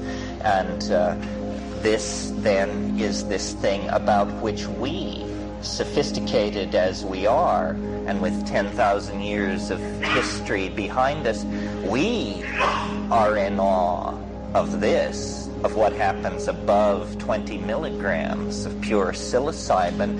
For all our sophistication, we are no more able to come to terms with that than these pack-hunting proto-hominid ancestors of ours. So you see, it was a very gentle three-step seduction. Increased visual acuity pays back in more food, more women, more children. Slightly higher doses pay back as increased sexual activity. That also means more access to women, more children, more reproductive success. And then at a third and higher level, it feeds back as a transcendental experience with a peculiar bias toward language, toward spontaneous vocalization, toward neurological perturbation that expresses itself through small mouth noises, through the modulation of sound. You see, we are uniquely set up to modulate sound. We can do it for hours without exhausting ourselves. I prove this in front of you every time we do one of these things. I mean, what other human activity could we sustain at this level? And then we don't even discuss, are you exhausted from giving your talk? Are you kidding? No, it's just talk. We all do it. And yet, there's a lot of muscle work going on here, a lot of breath work. So I think that the primate situation in the trees set us up for code use and pack signaling. And we observe arboreal primates to this day with complex repertoires of pack signals. And then the hunting situation on the veldt, further pressure on pack signaling. But by the time we get down onto the veldt, an interesting thing has happened. There is division of labor now, because women who are recognized to be of smaller stature and smaller bladder than men are therefore maladapted to hunting, because hunting requires a certain degree of physical strength, bladder control, so forth and so on.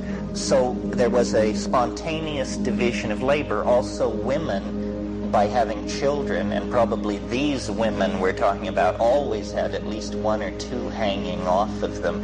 They were not highly mobile, so it fell to them to stay near the camp, to prepare the food, but more importantly, to gather the food. And this is an area that we haven't talked that much about. To hunt, you must find, kill, gut, and return to camp with the game. It is, I don't want to denigrate it as much as I have in the past, because it gets people's hackles up. I mean, there is an art to hunting, to knowing the lay of the land, to positioning your people downwind, and to moving game toward them, and so forth.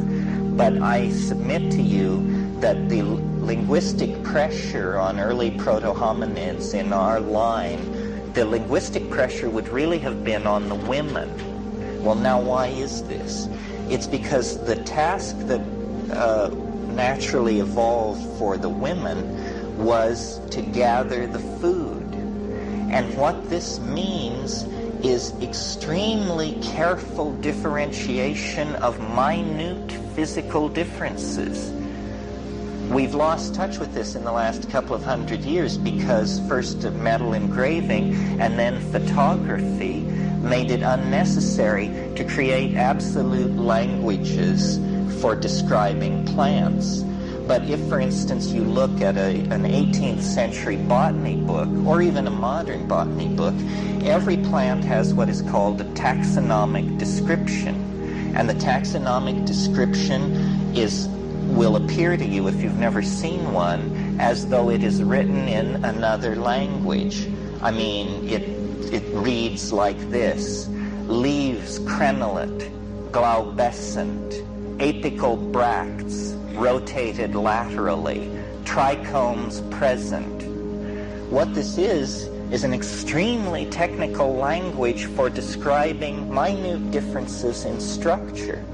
And this is what you have to be able to do if you're going to gather plants for food. You have to be able to say to someone, it's the little plant with the red berries and the white peeling bark with the gray underside to the leaves and the roots shallow. This is a complex linguistic exercise. You are distinguishing this plant from all others in the environment. Not only are there physical distinctions to be made, there are edaphic factors. This means soils. You know, is it in laterite? Is it in sand? Is it in loam? Is it in limestone? There are seasonal factors.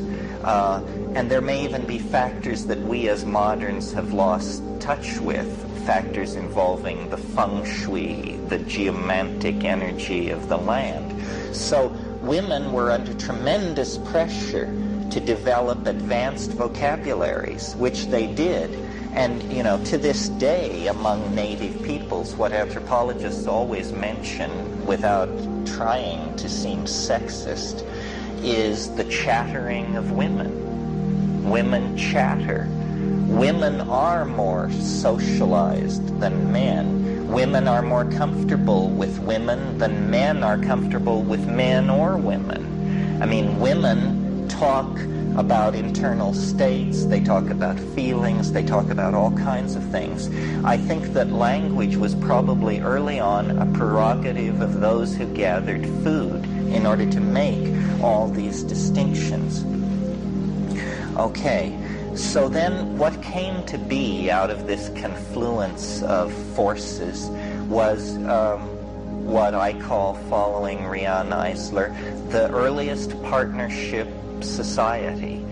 It was a society of pastoralists, because once it was understood that cattle could be domesticated, it was much more efficient to domesticate cattle than to hunt, because cattle then could provide meat as needed rather than the feast-famine cycle of the hunters. Milk then comes into the picture, which is not something you get a lot of if you hunt and kill wild cattle.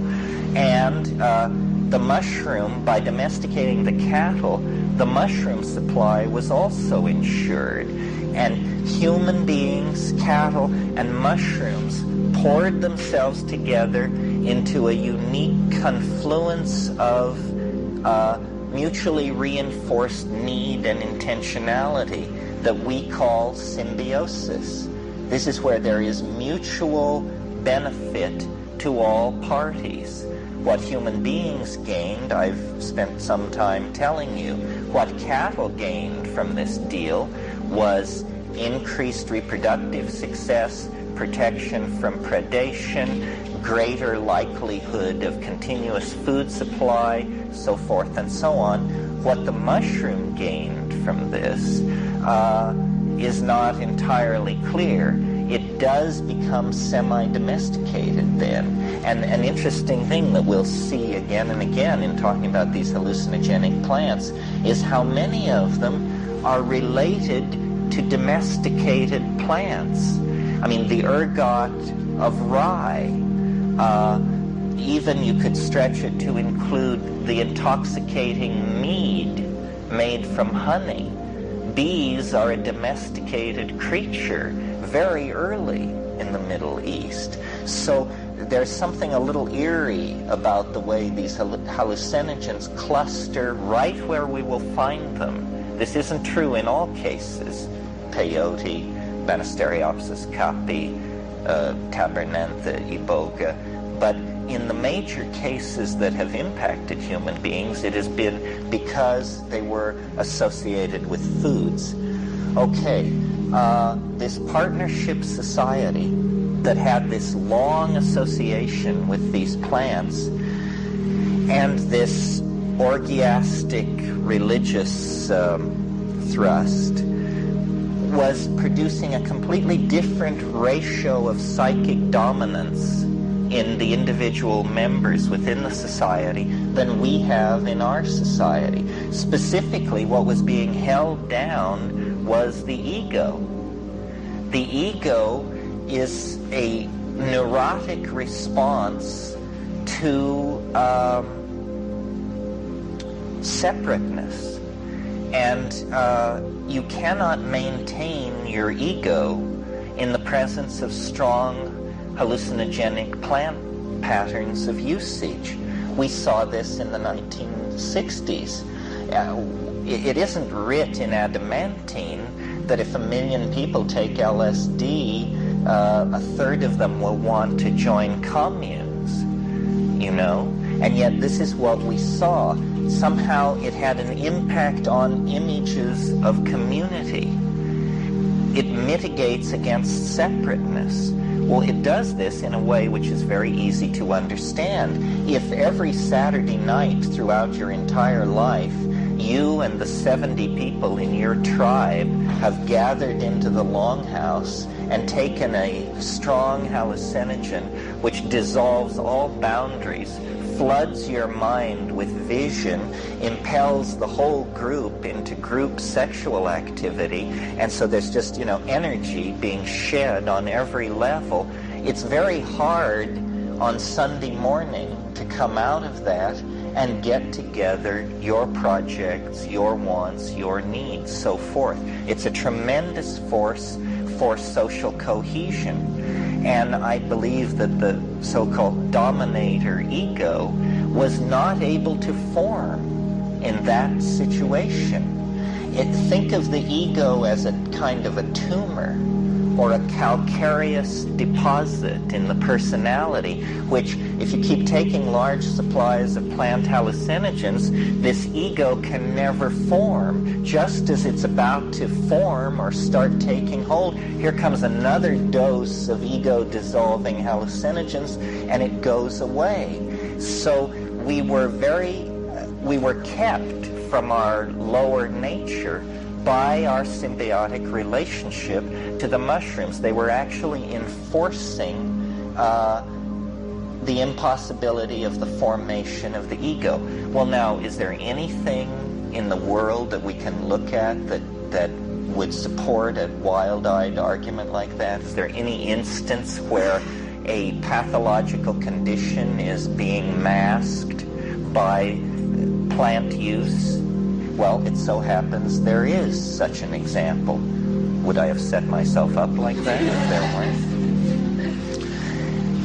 In Zaire, there is a tribal group of people who appear to be very much like the tribes surrounding them.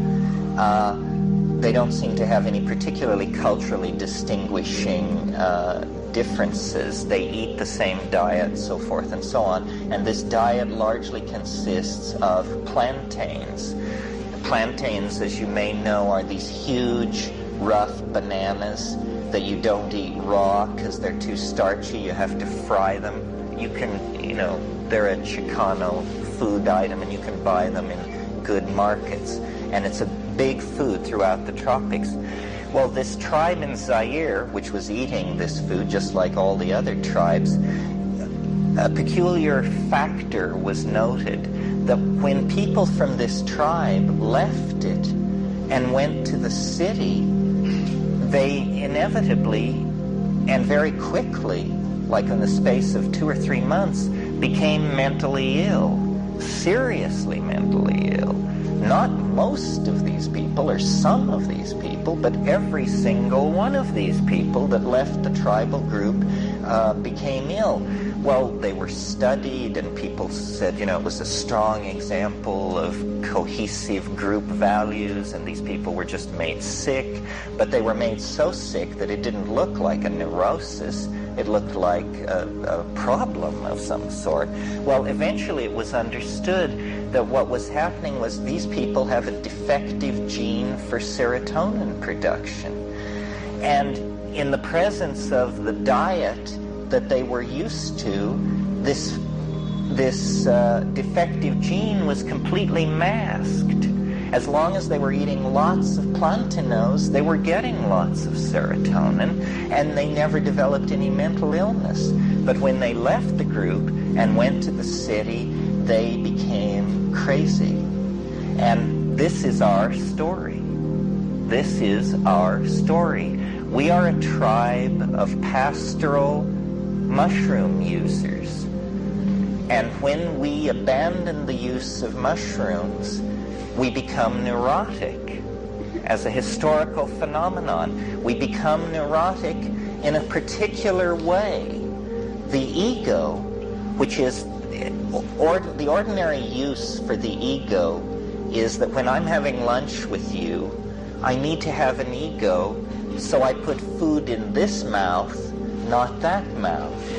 In other words, ego tells you who you are in the space-time locus, but it isn't designed to tell you how great you are, or how important you are, or how central you are. It's just that part of your neurophysiological processing that locates you to a space-time locus, a certain 140-pound deposit of meat. That's yours. You can walk around in it.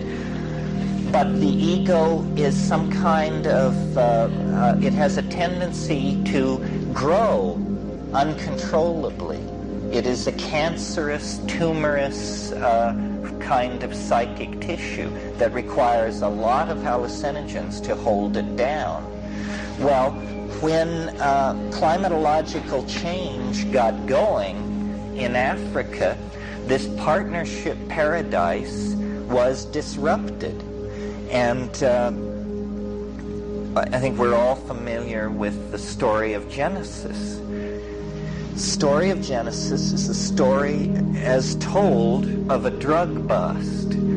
Somebody was told that something was illegal, and that person broke the law and ate the drug that was forbidden, and then God was pissed off.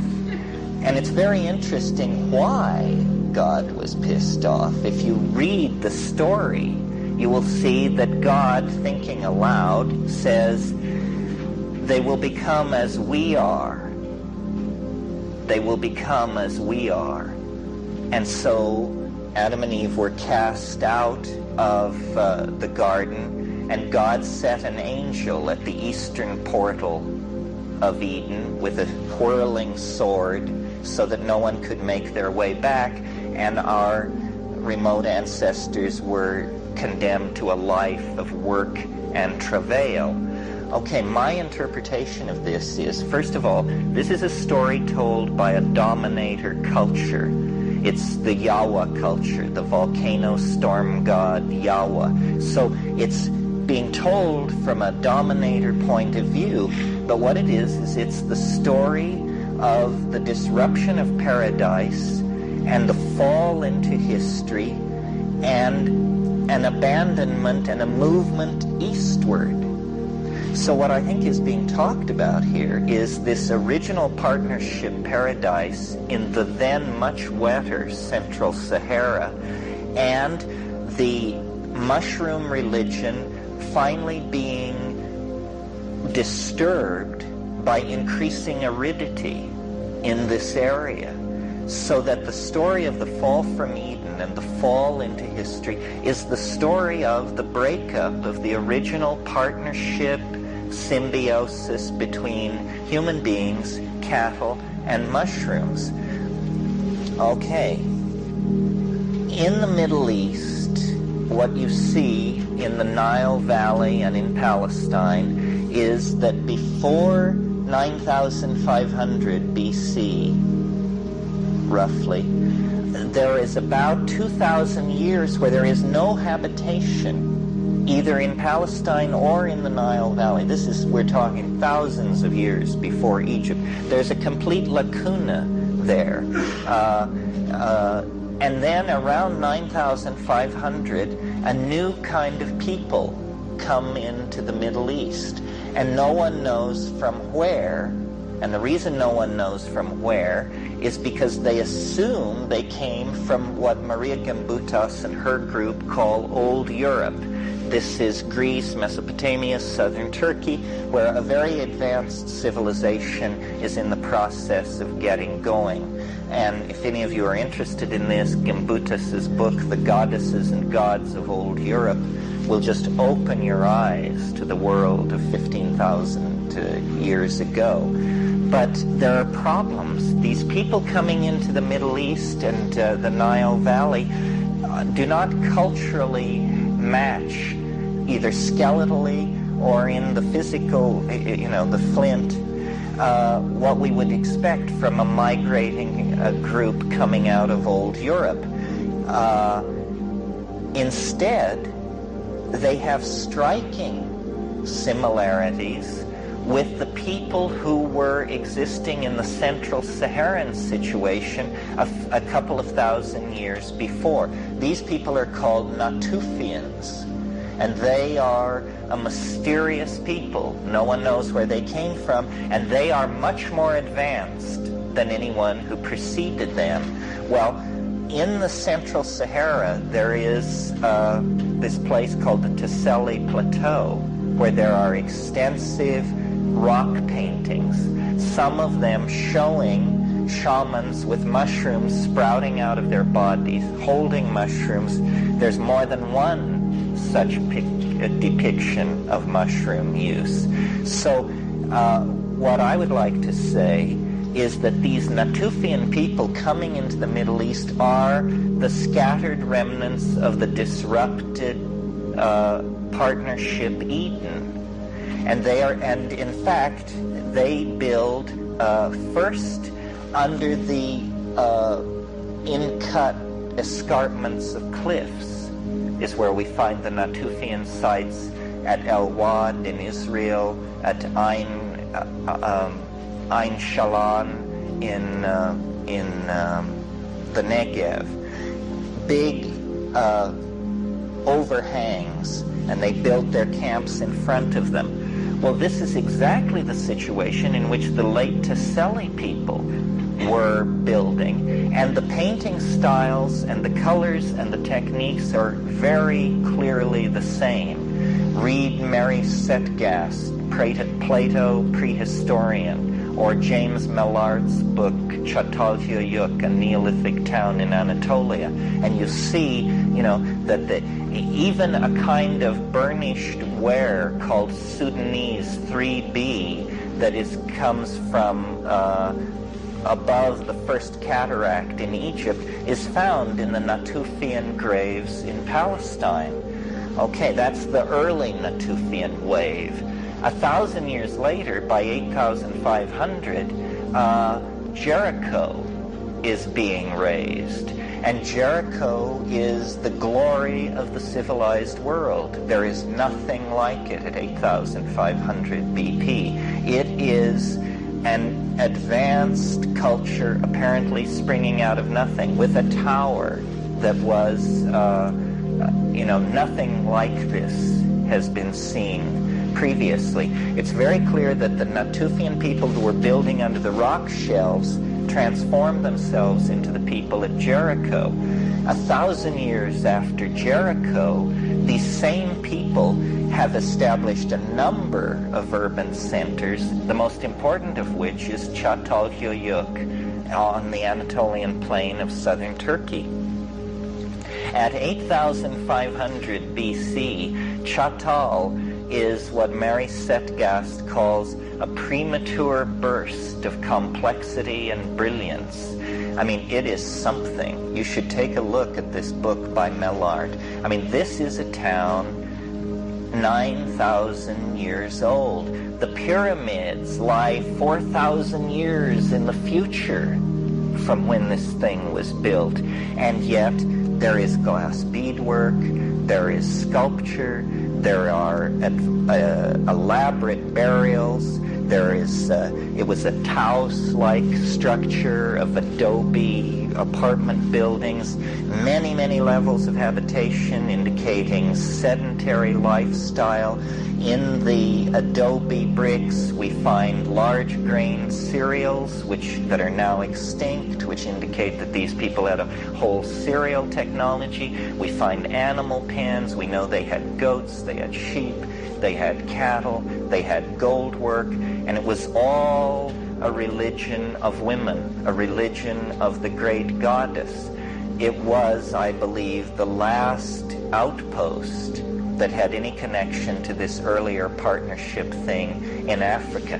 And, had we the time and the wherewithal, we could look at the pottery and the flint chipping and the charcoal data. I mean, there's plenty there to chew on to make the case. Eventually, around 6,500 BC, as Çatalhöyük is reaching its climax at what's called Çatal 7F, that's the level in the stratigraphy, wheeled chariot people sweep down from the Lake Van area, the Caspian Sea, the Zagros Mountains. They have wheeled chariots, and they have domesticated the horse.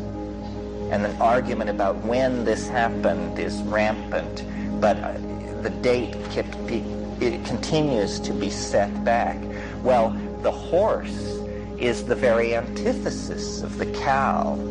The cow connects you into that which feminizes, which nurtures. Pastoralists tend to confine themselves to a range. They are semi-nomadic, but they have a range.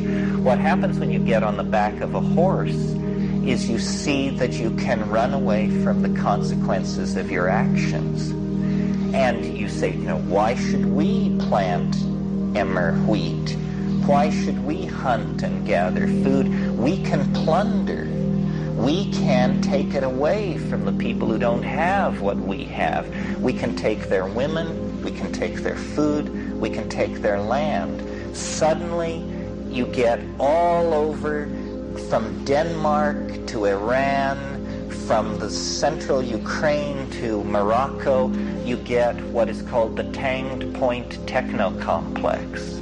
The Tanged Point Techno-Complex simply means that suddenly there are vast amounts of chipped flint and arrowhead, greater than at any other point in the entire Stone Age, even though the Stone Age is now over and people have a bone antler and a primitive technology working in other materials. This proliferation of these tanged points means war has come to the human world. And suddenly, sites where no walls were built for 2,000 years, walls begin to rise all over the world. And it's clear that there are now haves and have-nots. And the pastoral civilizations that are devoted to the great goddess retreat behind high walls. In 6500 BC, these chariot people sweep down and they destroy Çatalhöyük. That ends it. That ends the goddess, the great goddess, as the unchallenged icon of the human image of the sacred in the Middle East. Now, there are a series of goddesses then, but progressively through time, their consort becomes more and more important. And then, by the time you get to what I was taught in school were the great early civilizations, Sumer, Chaldea, Babylon, and Egypt, by the time you get to those civilizations, it's a total ego trip, a god king. Everybody has hierarchically oriented themselves toward the ruler, who is the visible manifestation of God. He owns everything, and it's always a he. So what has happened here is that in the absence of the mushroom, agriculture rather than pastoralism, city building rather than nomadism, and the aggrandizement of the ego have put themselves in place. And then the last remnants of Çatal go to Minoan Crete, where they carry on for a few millennia, a unique islanded partnership society. But what's going on throughout the rest of the world is this ego male dominator style, of which we are the inheritors and the perfecters, because there are other wrinkles which come along through time. This clash between these wheeled chariot vehicle people and these pastoralists creates then the Indo-European amalgam, which is the inspiration for the Avestan literature, the inspiration for the Rig Vedas. And what I want to say is that at this point begins a frantic search for substitutes for the original connection to the goddess. And what also begins is the sense of abandonment, the sense of existential embeddedness in history, the sense of loss of control. And plants like Amanita muscaria, Wasson's candidate for Soma, Pagamen harmala, David Flattery's candidate for Soma. This book that I asked Kramden to look at, some of the rest of you may be interested. This is the most recent important book about drugs to be published. It's called Hauma and Harmaline, and it's by David Flattery. It's Near Eastern Studies publication number 21. You can order it from UC Press on your credit card if you need a copy. And it will argue that Soma was not Amanita muscaria, that it was Pagamen harmala, and it makes a strong case. I mean, I regard now the whole question as totally reopened. Gordon Wasson was a lovely person and a great explorer, and his accomplishments in the Oaxacan highlands can never be gainsaid or naysayed. But he was slightly overeager on this Amanita muscaria business. Throughout the world, this dominator model triumphed. The only place where it didn't triumph in our cultural, in the threads that lead into our cultural heritage, was in Minoan Crete.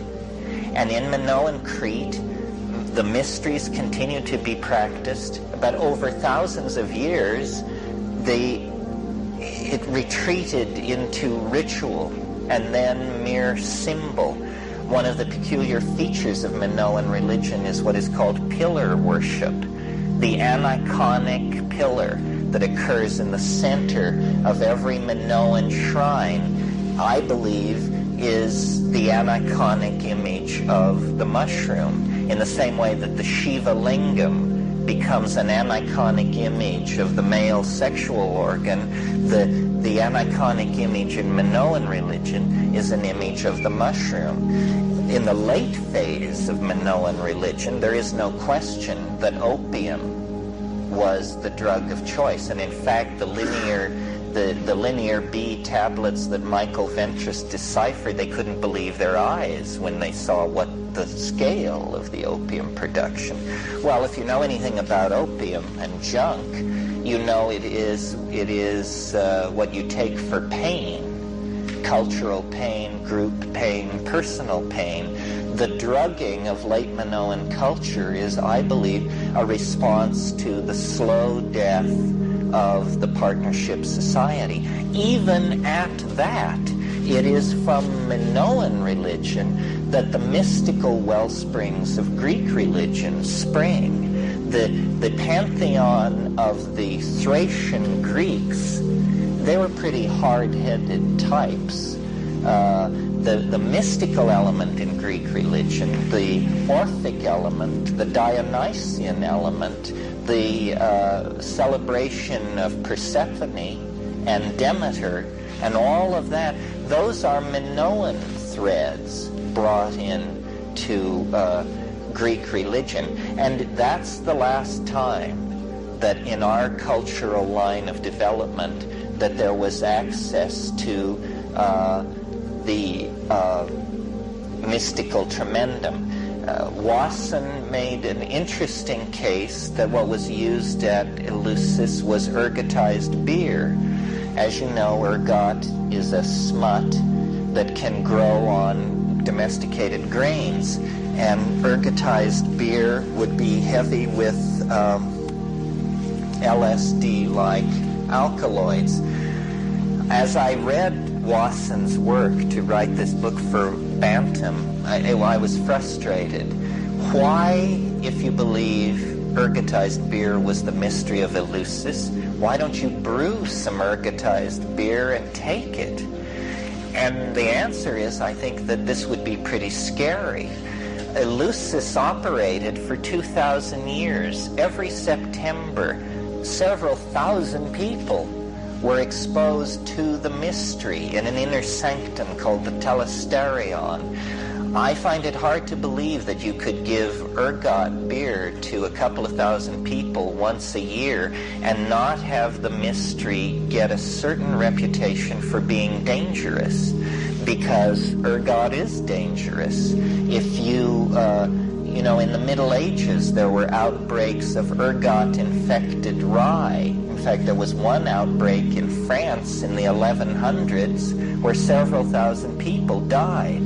Well, now, there are arguments to this, and people can say, well, there must have been a strain of ergot that produced psychedelic alkaloids in great quantity and didn't produce toxins very much.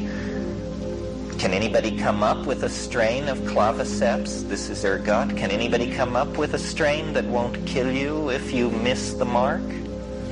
He talks about it, but they never got down to the acid test. They never brewed it up and did it.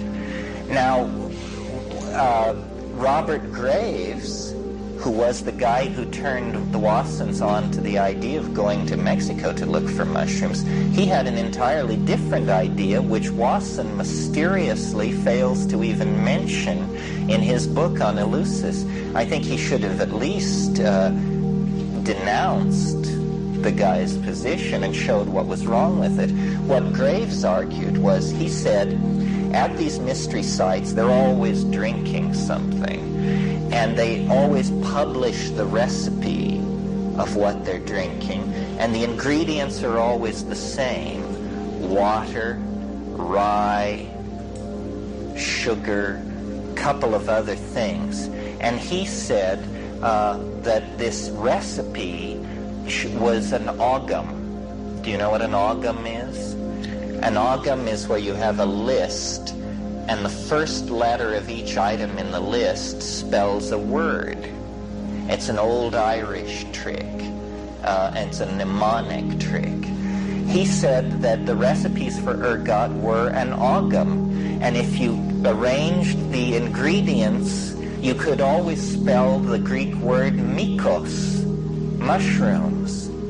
So he said, all this stuff about barley and all that, that's just nonsense. They were eating mushrooms.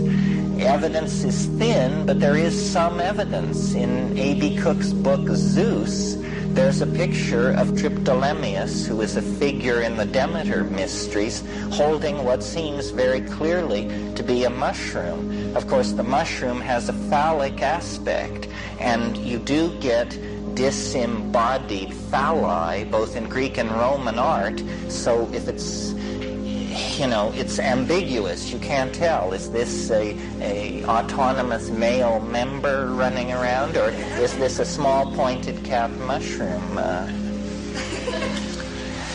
In any case, whatever was being done at Eleusis, that is the last contact we had with the mystery, and by that time, opium was a drug that was used in the ancient world.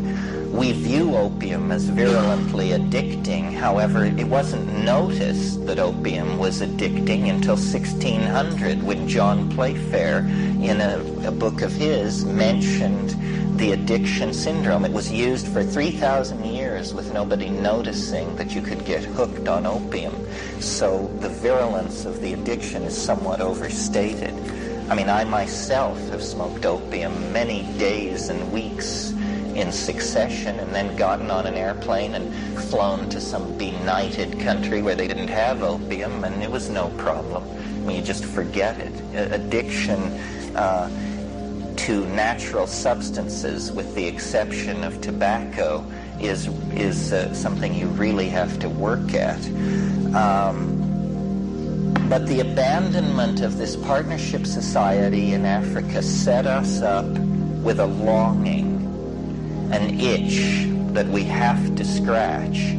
And this is why we are the addictive creatures that we are. Why I said last night we are the children of a dysfunctional relationship to the past. We were literally torn from the bosom of a relationship that held down pathology in our species, because the ego is a pathological state. Extreme ego inflation. Once the medication was withdrawn, once the plant was no longer accessible, we developed all kinds of substitutes and all kinds of neurotic expressions of this situation of incompleteness that we feel in ourselves. And this has gone on until the present day. I can talk some about that this afternoon, the way in which, for instance, the fermentation of fruit juices and of honey to make mead created the alternate path of alcoholic intoxication. But you see, beers and wines can never be more than 17% alcohol by volume, because when a fermentation process reaches 17% alcohol, the alcohol kills the organism that is doing the fermentation. So unless you have a technique for distilling alcohol, you cannot make it stronger than 17%. Well, we don't know exactly. There seem to be notable exceptions to this where we don't quite understand what's happening. For instance, the Roman historian Pliny describes Roman wines so strong that when they were thrown onto fires, they burned. This seems to indicate some kind of distillation process, and it has been speculated that with a simple bell-shaped apparatus, you could put wool in the top of it and very laboriously wring distilled alcohol out of wool. But the standard method of putting it into a condenser to get it out was not developed until an alchemist, Raymond Lull, figured this out in the 15th century or in the 14th century. Once he had figured it out, Lull believed that he had discovered the alchemical elixir of life. He on the basis of his invention of distilled alcohol and his drinking of a large amount of it, he proclaimed the imminent end of the world. He felt that, when you have dope this good, can Christ be far behind? And he urged other people, friends of his, alchemical colleagues, to also experiment with this, which they did very successfully. And this is the basis for the cordials and the brandies and all of this stuff that we're familiar with. There is something really insidious about synthetic drugs, about concentrating what is a vegetable essence and very diffuse. Opium was no problem until morphine came along. Morphine appears hardly a problem in the context of heroin. Heroin was invented to cure morphine addiction. That was the idea with it.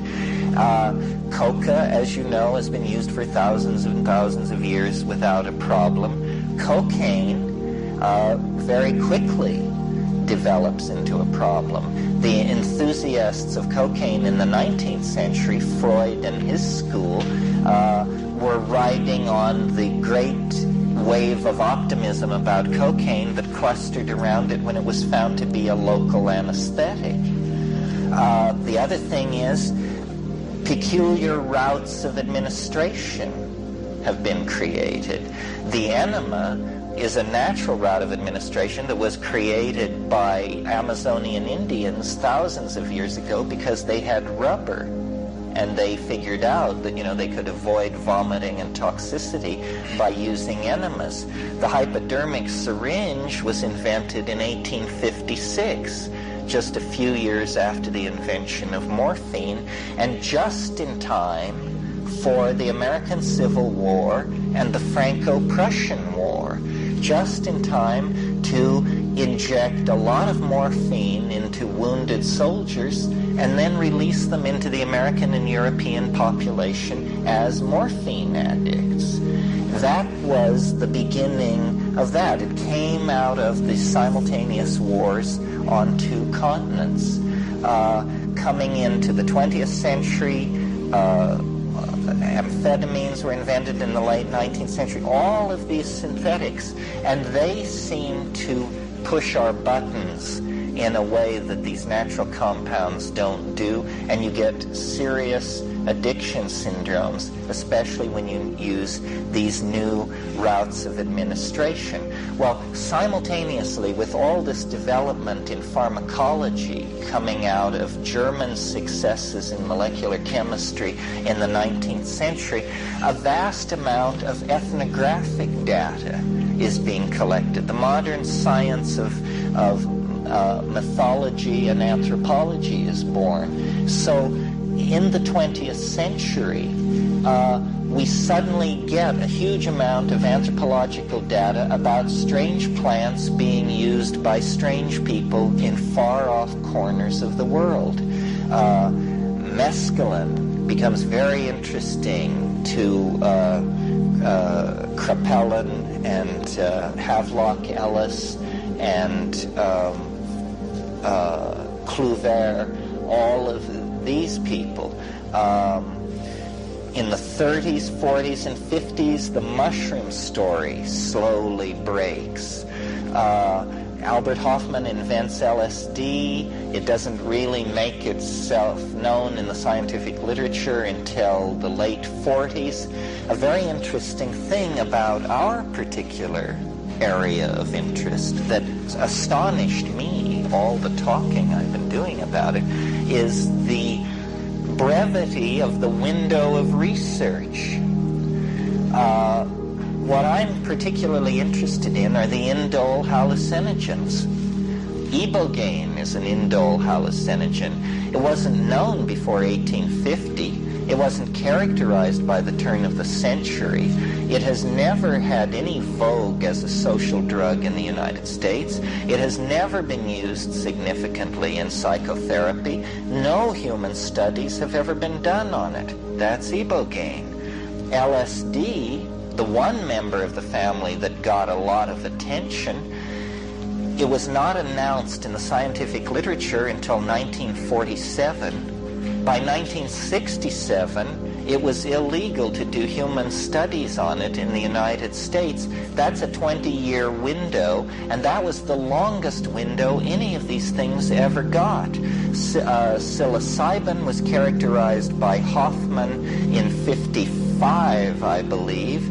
By 67, it was illegal.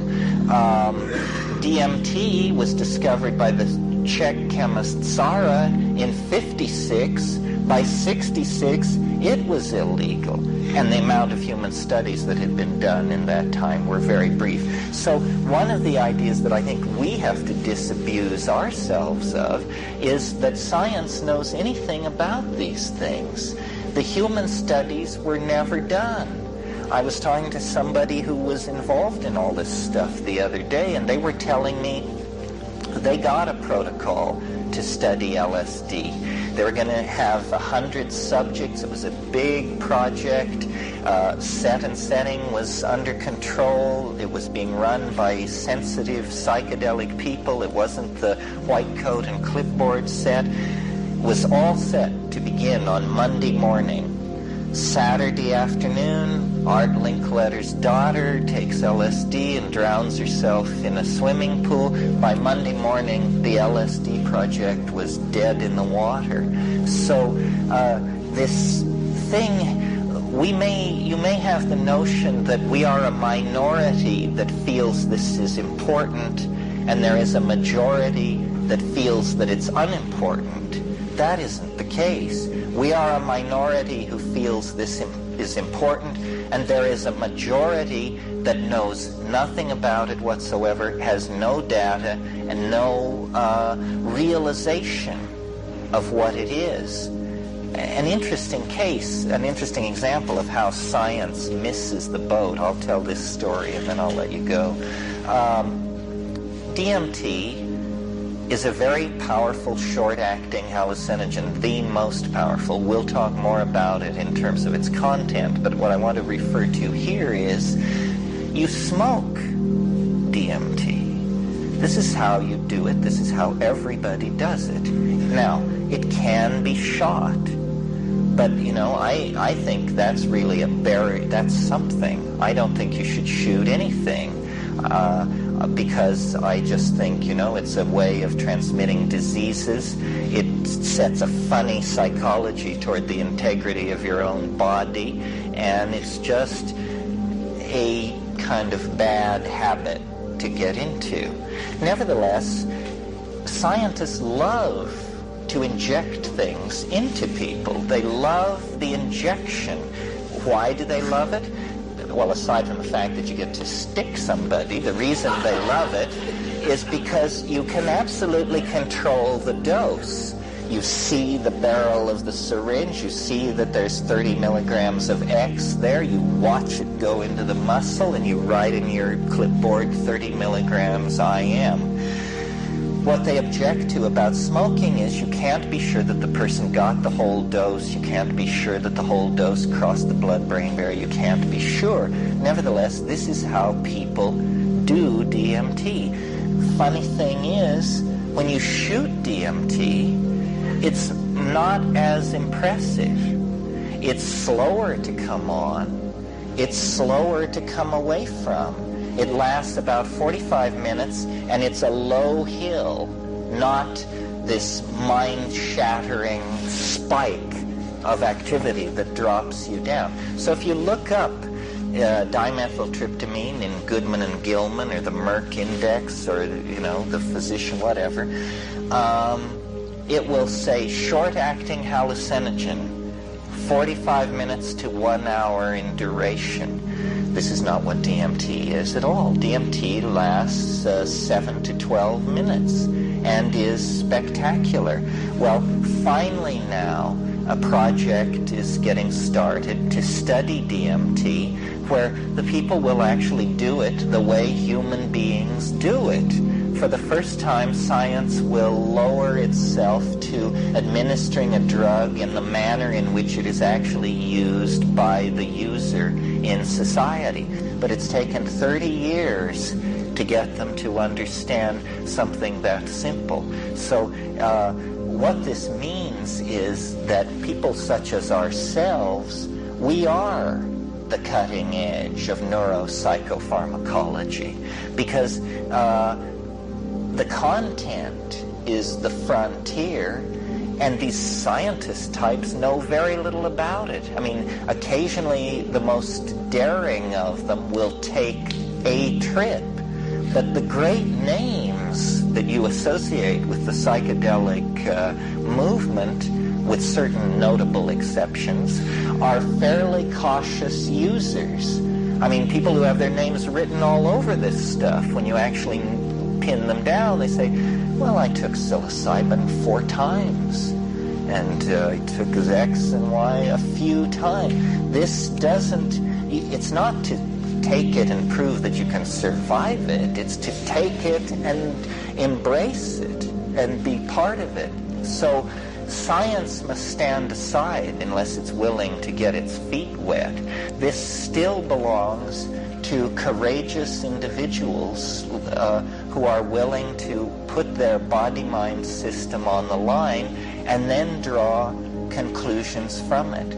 So in trying to inspire you to do research, to think about ways in which whatever your specialty, if you're a medical researcher, a neurophysiologist, a therapist, a chemist, an anthropologist, a linguist, whatever you are, don't be in awe of science. Science has nothing to say here. Science is a puppy dog lagging behind the train. This is an issue where the people are forcing the focus. Well, I think that's enough. The time slipped by. You weren't violent enough in insisting on interrupting and asking questions. We'll go through more of this. This is the basic notion that I want to put across, that a disturbed symbiosis in prehistory is what makes the hallucinogens so important in the present, because now, knowing what we know, we can restore that symbiosis. We can take up where we left off at Eleusis, at Çatalhöyük, and at Jericho. We can reclaim what has been lost since Eden. We'll meet here at 4. Thank you.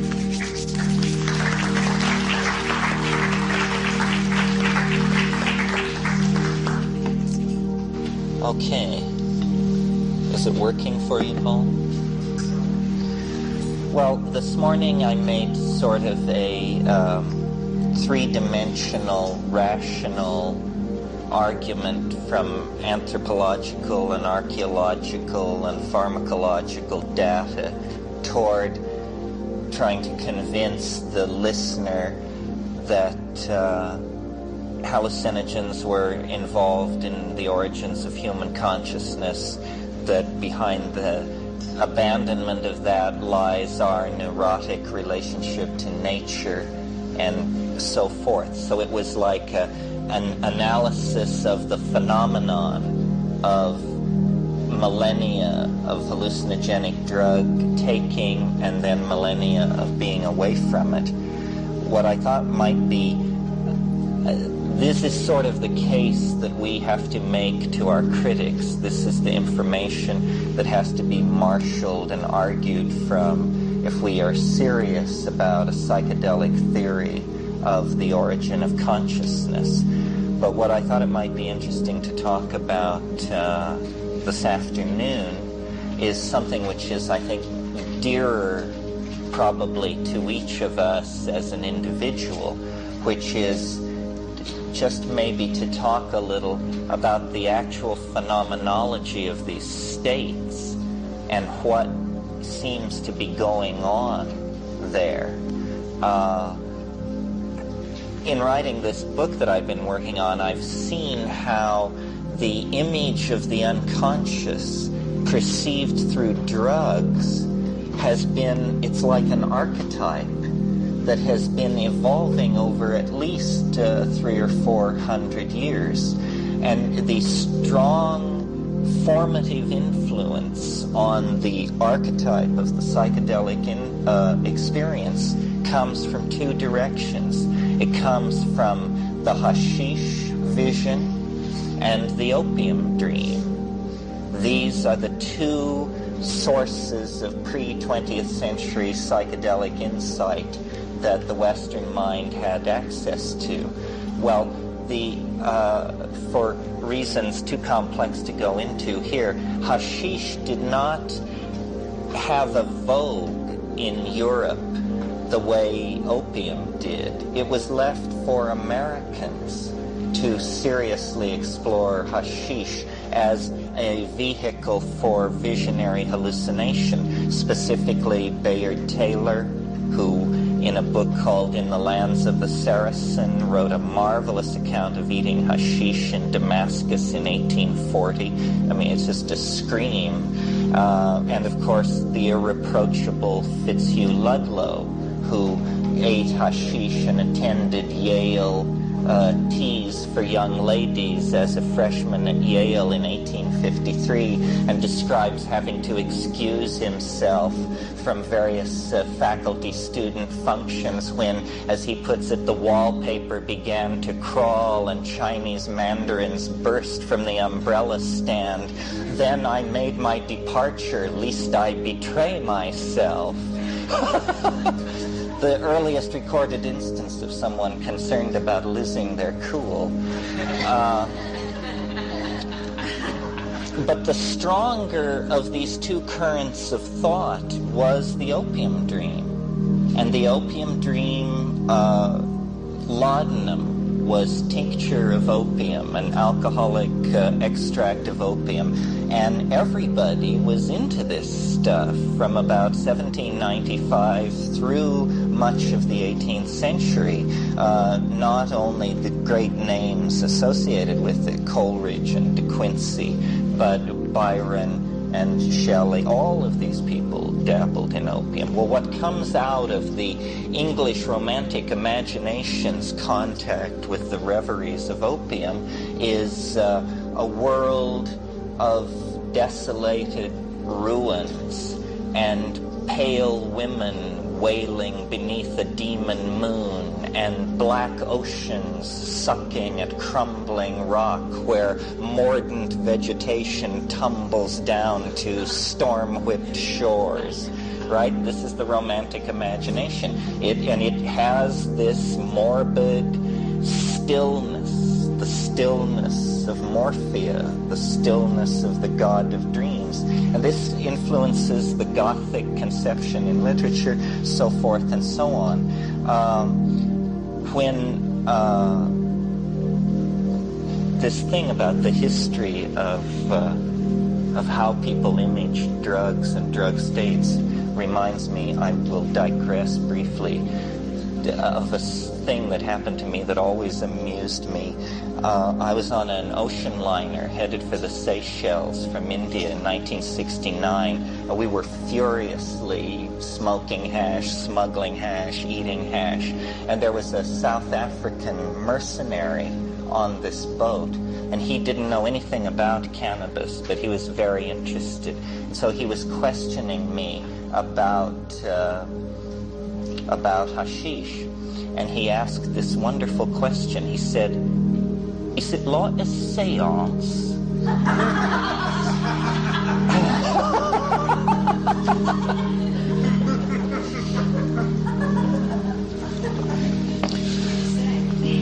Sort of. This question told me a great deal about him and didn't give me a lot of hope that he would turn into a hardened hash head.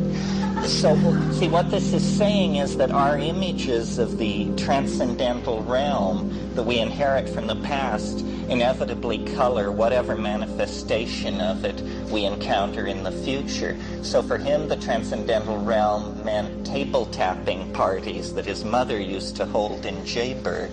So this prompted the question, is it like a seance?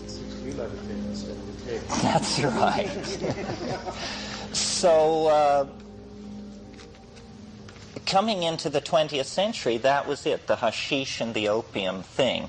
Well, then Freud, and behind him Jung, began to look at the products of pathological fantasy and the products of folklore and alchemy and the aroused imagination in its many manifestations in religion and shamanism. And they proposed, then there was a widening of the notion of this other realm.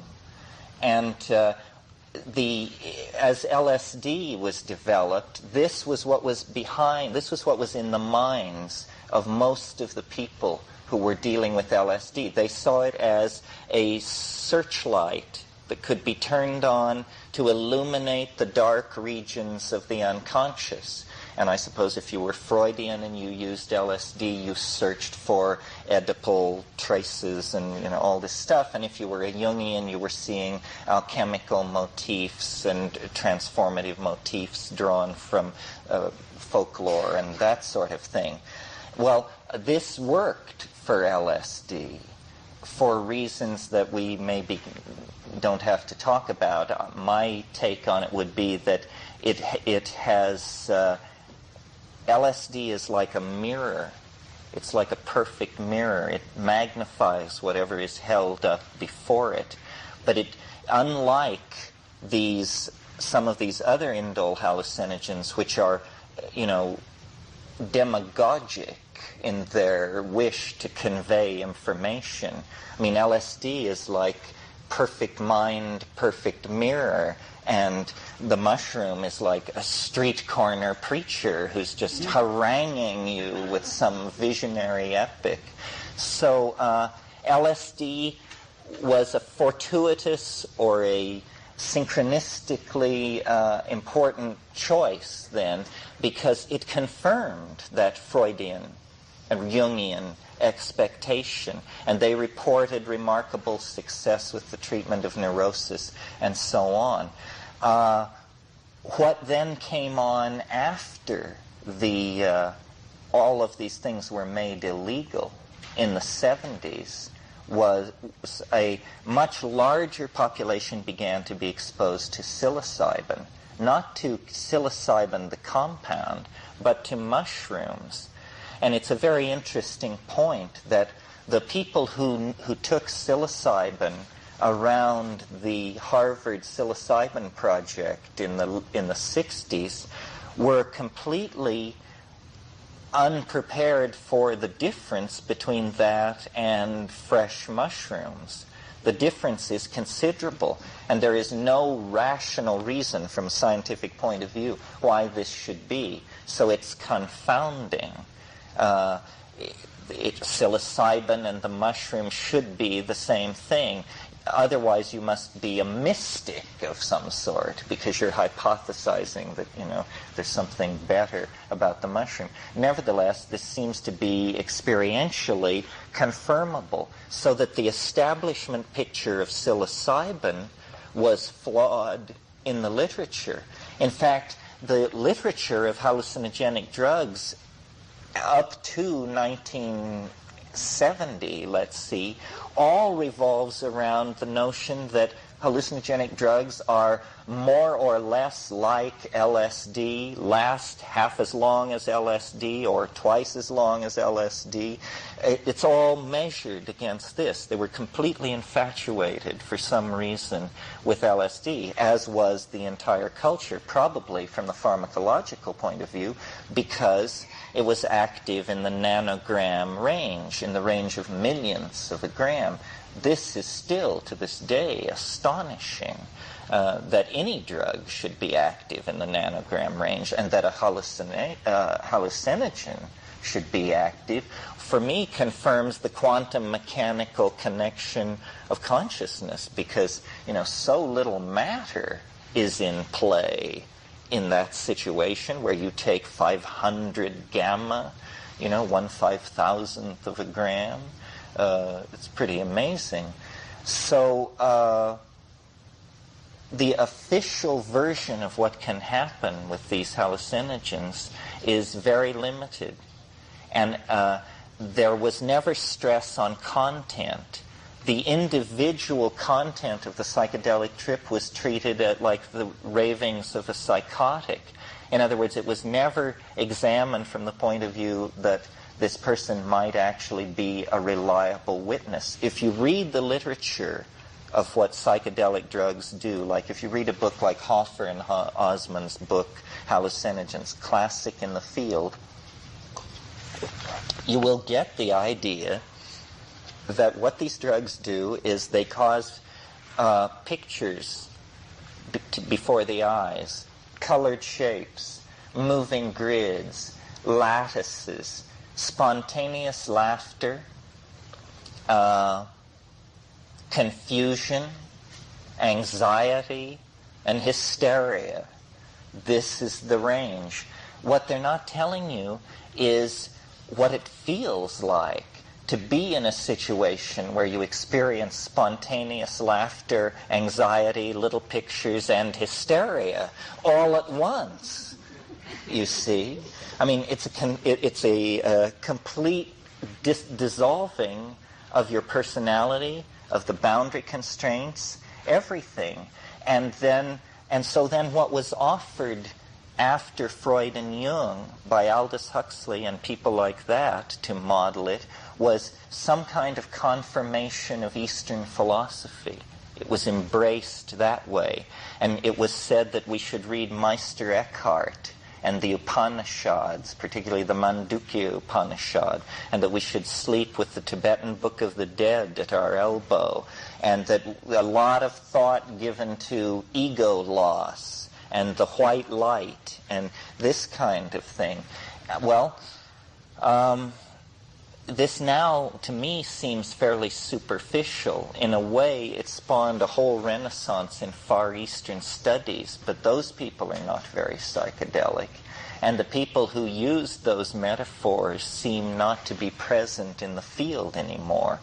So then in the 70s, I tried to launch a meme based around the idea that these things were extraterrestrial pheromones, that they were in fact highly engineered message units from intelligent species that by some strategy had penetrated this sector of the space-time cosmos with a technology that allowed them to essentially engineer a virus-like information-bearing biomechanical device which could be bled into the ecology of a planet and would summon out of that planet intelligent organization after 1 million years or so.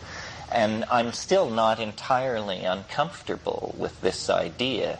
I mean, there are reasons to wonder. More recently, a counter meme has come forward that offers another possibility. That is that somehow the planet itself is an organized entelechy, and that somehow we are within the geocognitive field of some kind of planetary mind that is orchestrating history.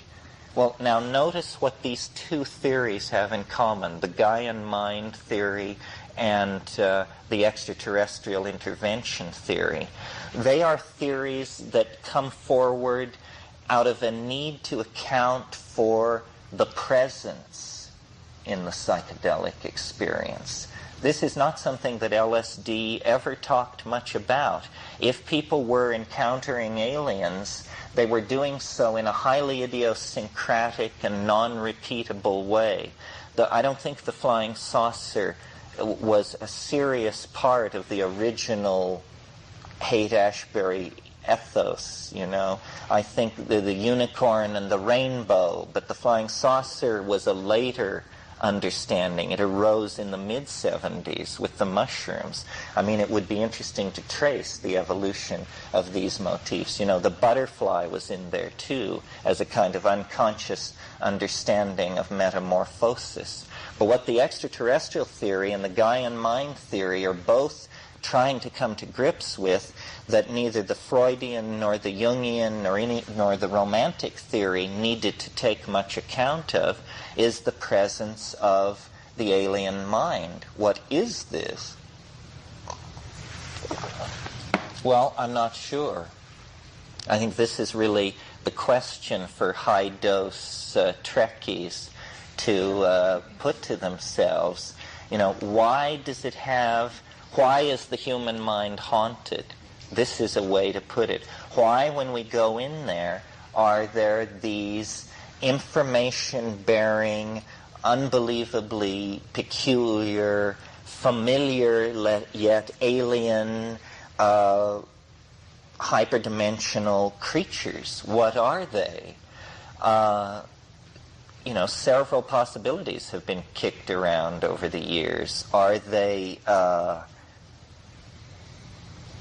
state of human development in the far-flung future that is working with some kind of psychotronic technology to communicate with the ultra-primitives of the 20th century through some kind of, this is possible, but somewhat labored, I think.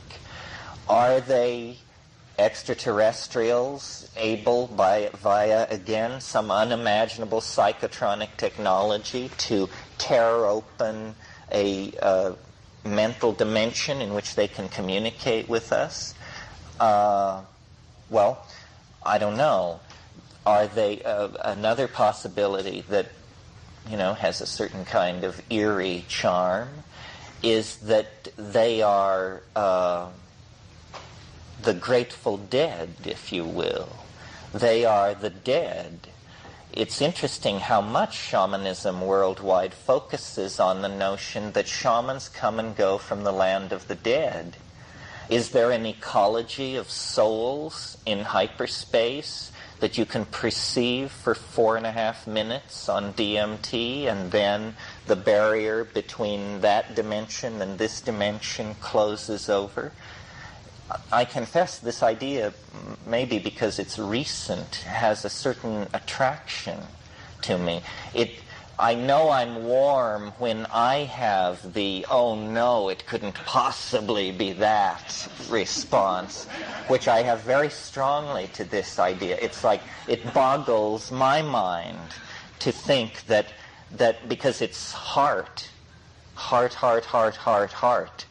It doesn't take heart to face the extraterrestrials, You become Captain James Kirk of the Enterprise, and you move toward this diplomatic rendezvous.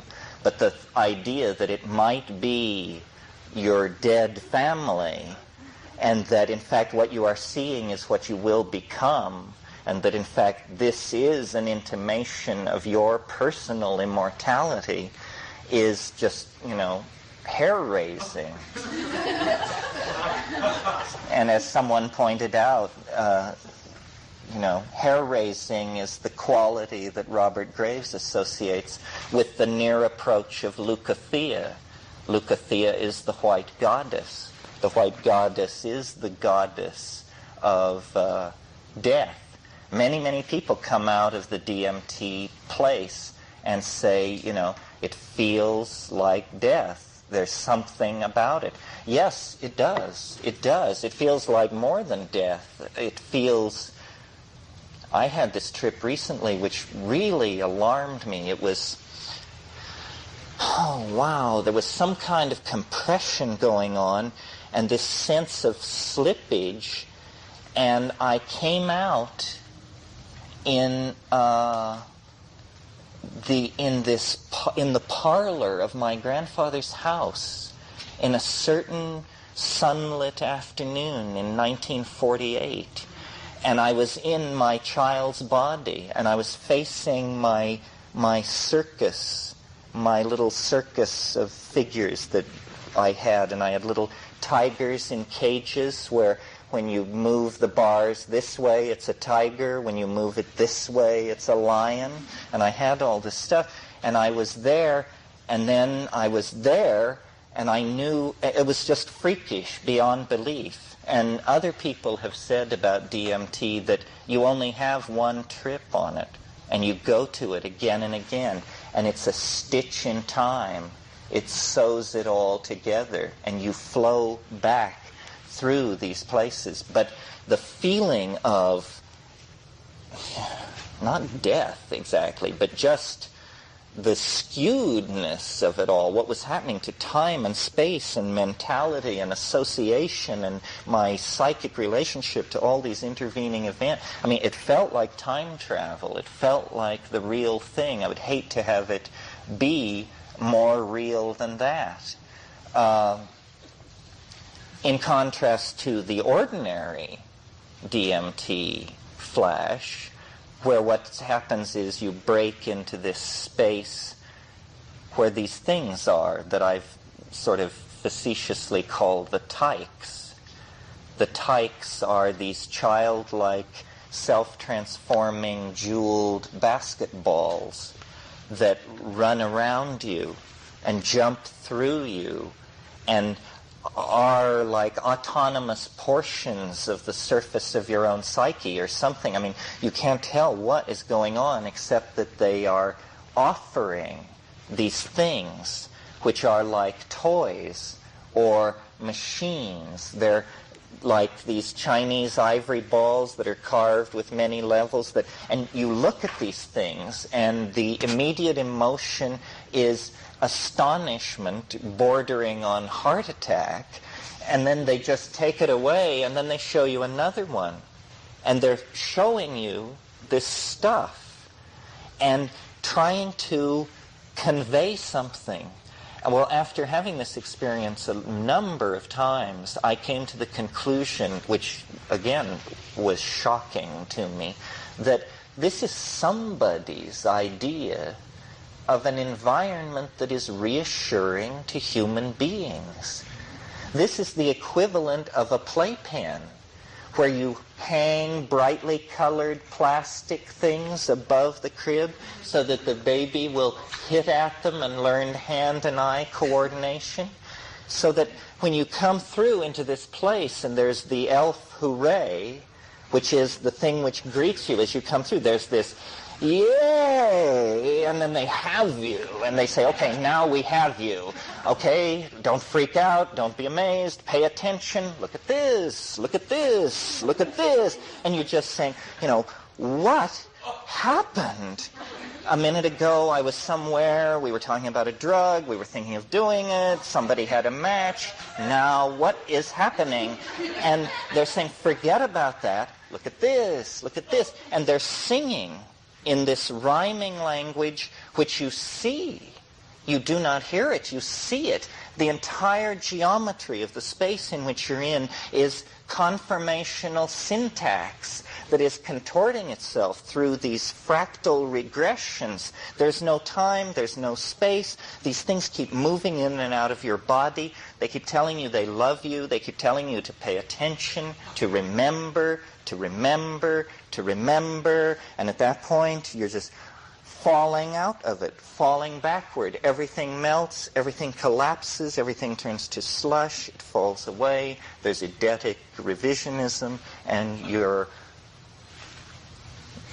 then you can't remember. And you say, what happened? What happened? It's not like it's like being struck by lightning.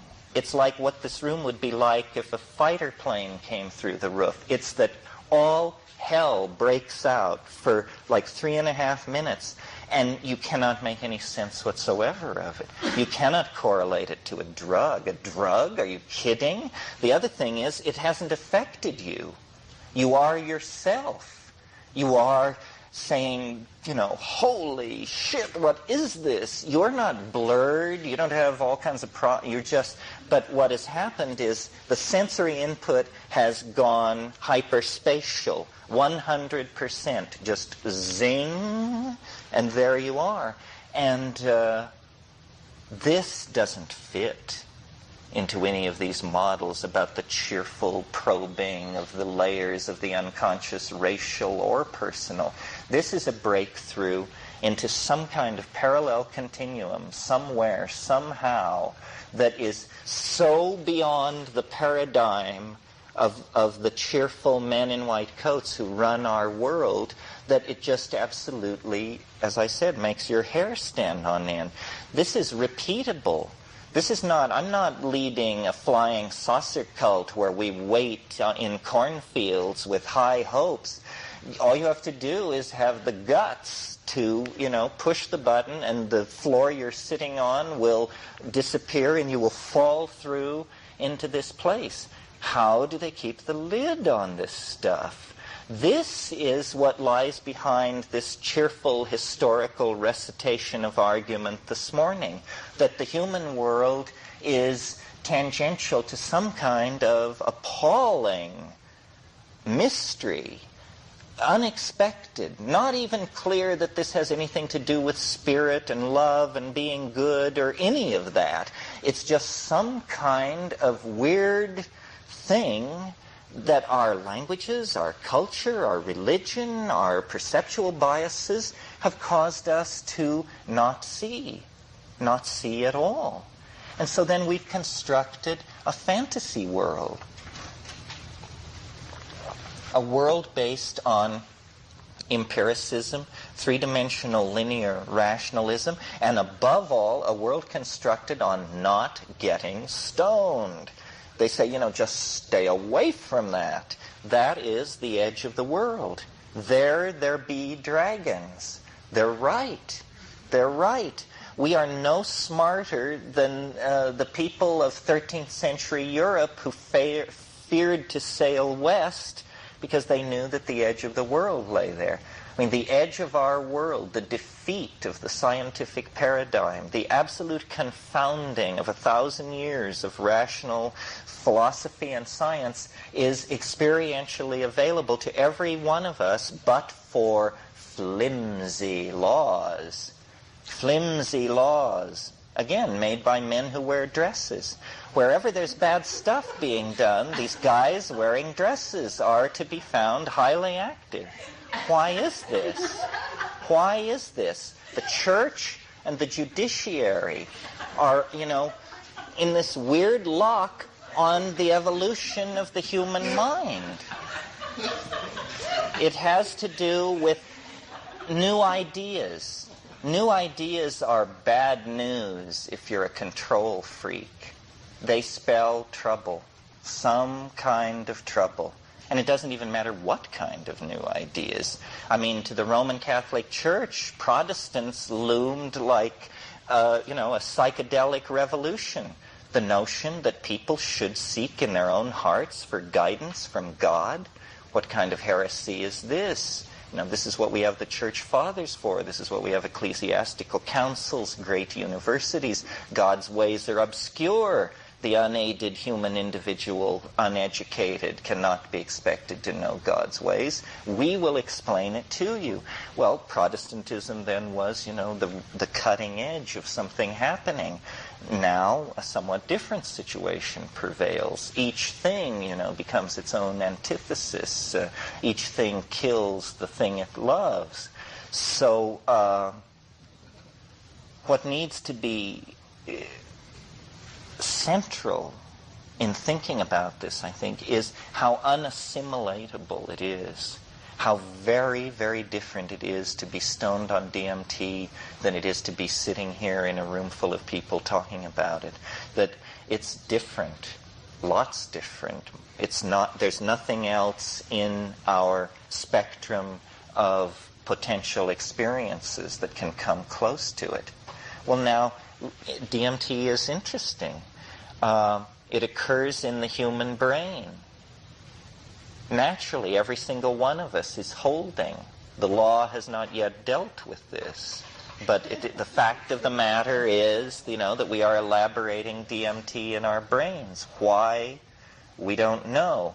What does it mean that the most powerful of all hallucinogens occurs naturally in the human brain? What does it mean that the most powerful of all natural hallucinogens is the shortest acting? Because you see, the speed of recovery is a measure of the toxicity of a drug. A drug or a compound or a plant that you can feel 24 hours or 48 hours later is toxic. That's what that feeling is. If you have to, lie around the day after a trip, this is because there was a trailing toxic edge to whatever you did. DMT You are returned to the baseline of consciousness within 7 to 20 minutes, unfailingly. Well, this means then that the human brain is completely set up to degrade, depotentiate, deanimate, dealkylate this compound and shunt it into harmless byproducts like indole acetic acid. It means that the brain is familiar with this, has many pathways to deal with it, and can degrade it quickly. So that's an argument for safety. Well, this is beginning to work us into a corner. Here's what we're having to face, that the strongest hallucinogen is the shortest acting hallucinogen, is the safest hallucinogen, and is the most natural of all hallucinogens. The reasons for not doing it are just disappearing right and left. And yet it remains an absolutely taboo aspect of even the psychedelic culture, because it succeeds where all else fails. And it raises questions that are not psychological, that are not philosophical. It seems to imply that our entire model of the world is not slightly flawed, but absolute baloney. That we are living in a dream. We are living in some kind of one-dimensional surface of some hyperdimensional object. And questions like, is there life after death? Are there extraterrestrial intelligences in the universe? What is the meaning of human history? Who am I? All of this is a product of lower dimensional language, unable to conceive of this object which we are now in a position to explore. This is some kind of thing which we are discovering. It's so large a discovery that it takes a century or so to even figure out what this is. I mean, while we're dredging the Bermuda Triangle for flying saucers, while we're training our radio telescopes on Zeta Reticuli, while we're doing all this stuff, looking for the message is exactly where you would expect to find it, present in the human mind as the transmission of some kind of entity for which the laws of physics and the confines of matter mean nothing. And life and death seem to be nothing. 2 or 3 centuries ago, this would have just simply been called God Almighty. I don't know. I don't think that it is the God that hung the stars like lamps in heaven. That is a very large God. The stars are vast. But something is going on this planet around the issue of biology. Something has broken through here. Some kind of higher order organizational process is in play that is larger than the human species, larger than the historical damage we have done to the planet. Something is going on. And I think that we are reaching the cultural stage where if we can sufficiently decondition, we can understand what it is. It's something about the biological integrity of the planet and cognition and ourselves as instruments of something that wants to manifest itself through the release of energy and the control of matter in some form. I mean, it's not clear whether we are preparing to build spacecraft the size of Manhattan that are going to go off to the stars and win an empire along the Milky Way, and that is our destiny, or whether we can go inward and, place our entire world in a single grain of sand and leave that grain of sand on an Indonesian beach somewhere and just retreat from the planet into some other dimension that we will create. perhaps we can build a module and bury it on the moon and then radio transmit ourselves into its interstices and live in a simulacrum of a real world forever as a penance for what we did to the planet. I mean, the scenarios are endless because the cultural dimension that opens ahead of us is the imagination. That's what all this stuff is. That's where all these things are living. It's something that we have only a taste of. In terms of imagination, we are living in a one-dimensional world, but the curve of imagination's ingression into the world of human culture could take a sudden asymptotic, so the vegetable mind is reconnected to the human mind, which then is given the integrity to control the machine mind. Everything epigenetic becomes hardwired. It becomes quasi-genetic. The whole thing is then seen as an expansion of the genetic repertoire by an infusion of epigenetic information, and human beings as agents in that process are released into some kind of dimension of their own making. Culture is a mirror of the mind. To this point, it's been very crude, because to this point we have been very crude, very incapable, only able to do low-definition models of mind. But with psychedelic drugs, with dynamical, mathematical theories at the frontiers of mathematics, with very high-speed computational engines, computer graphics, all of this stuff, a mirror of the mind is coming to be. Culture is more and more reflecting what we are. We are going to be the horrified witnesses of the revelation of the true nature of the human soul. We are going to find out what everybody else only wondered about, which is, who are we really? What will we do with ourselves when we are freed from the constraints of gravity, energy, and yes, morality and politics? What are we when we begin to take off our cultural clothing? What kind of world will we build in the pure imagination? The engineering fantasies of those who would build spacecraft the size of Manhattan, hollow worlds with tilled fields and swaths of rainforests and savanna in their sides, that is the first step, the imaging of the mother world to prove that one cognizes the situation. But human beings are creatures of art. And whether this art is erected in massive structures in orbit around Jupiter, or whether it is erected in some kind of fractal and syntactical electronic simulated space that is somehow quantum mechanically sustained, it doesn't matter. The point is the lineaments of the imagination, the projection of human hope and creativity, and the psychedelics are the way in which this has always been done up to now, unaided. What we know of culture, what we have of culture, has come to us in this way. I mean, without psychedelics, we'd still be flipping over cow paddies on the plains of Africa looking for beetles.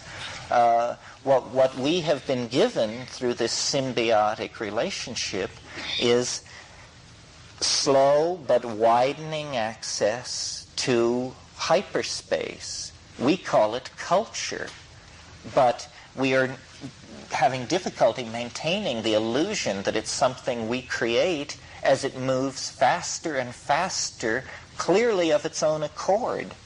Something is loose on the surface of this planet that replicates information, that replicates it first genetically, then epigenetically through codes and signaling systems and languages. This thing is striving for some kind of self-reflection. some kind of self-definition. The motion of the continents are its playthings. The volcanism of the mid-Atlantic Trench is, a part of its breathing life. And we have been called forth into this process as catalysts of something. In the same way that you use bacteria to concentrate gold in the process of mining very gold-poor ore, the Earth is using a species, a higher primate species, to concentrate information, to concentrate symbolic structure in a part of the environment. Bees gather honey. Human beings concentrate and gather and elaborate symbolic structures. Why?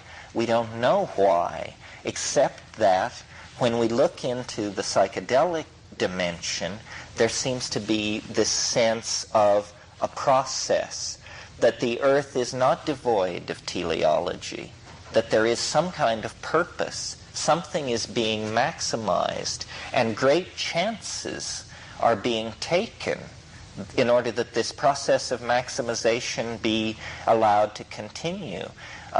History is, after all, it's like an epileptic fit on the geological scale. I mean, you just fall down and kick around and then you die. Or you don't. You get up and you feel better. And this is the dilemma that we confront. We are in a fit, a 10,000-year fit of informational excrescence, code transfer, syntactical elaboration. Everything is feeding back into everything else. Some kind of super autocatalytic hypercycle is taking place in the realm of information, leading toward what I call the transcendental object at the end of history.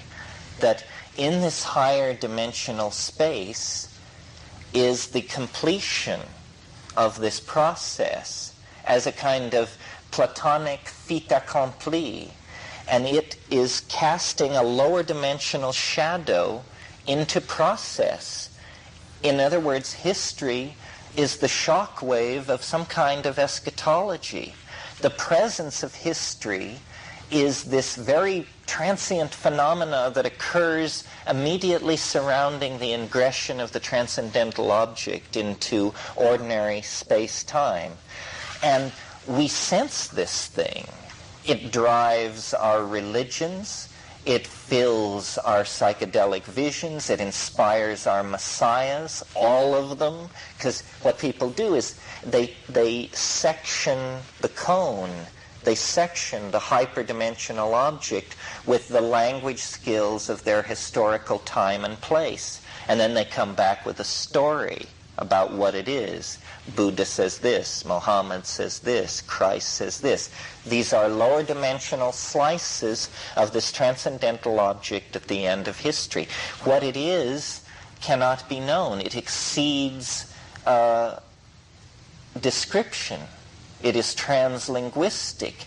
It is the confounding of language, and yet language, in an effort to describe it, seeks greater and greater differentiation, greater and greater approximation to this object, so that then technological innovation, religious ontology, outbursts of poetry, painting, dynamic personalities, all of these processes are lower dimensional slices, lower dimensional processes driven by the presence of this transcendental object. So then what shamanism is leaving the plane and grokking this higher dimensional mapping of what we call the here and now. And then you see into it to as great a degree as you can assimilate, to as great a degree as you can create the language for it. And that's why it's pressure on language, why the memes have to be artificially constructed, why I push with concepts like self-transforming machine elves. That's a chunk of the place. We get it out over here and we let it go and watch it dance around, and we all like it, so we remember it. If the simile is too outlandish, it will be forgotten, and then it goes back to that other place. So the effort is to sort of try and burst the dam of hyperdimensional language. This is another way of thinking of the transcendental object. You see, the notion is a simple one. It's that if the Word can be made flesh, the flesh can be made Word. That's it. That there is some kind of emanation into phenomenal existence. The Word becomes flesh. There are the declensions of being that you get in Hindu philosophy and, the tattvas and all of this stuff. The Big Bang, the condensation, the appearance of phenomenal beings, of phenomenal existence. And then the appearance of self-reflecting consciousness, which constitutes the turning point. And then the epigenetic coding begins of what has previously been genetic, and everything begins to funnel toward this teleological omega point. And a few tens of thousands of years before the omega point is reached, there is a stirring in the primates. They feel the eerie nearness of the thing, and this eerie feeling of nearness of the other slowly acts as a vector on the animal mind and points it toward the transcendence. And sexuality and the hallucinogenic plants and all this stuff feed into this thing, and we begin the quest. We don't even know that we've begun the quest, but the disruption of the unquestioning animal here and nowness is finished. That's over. And the itch must be scratched. The restlessness comes in, and we begin to elaborate culture. Certain things please us, certain things do not. We begin to have a notion of an ideal. We don't know where this notion of an ideal comes from. Well, it's coming from this intuited higher dimensional mapping of this object, which is acting like an enormous attractor, throwing out a field of attraction that reaches out 1,000,000 years and begins to pull us toward it. And now we're very near this thing.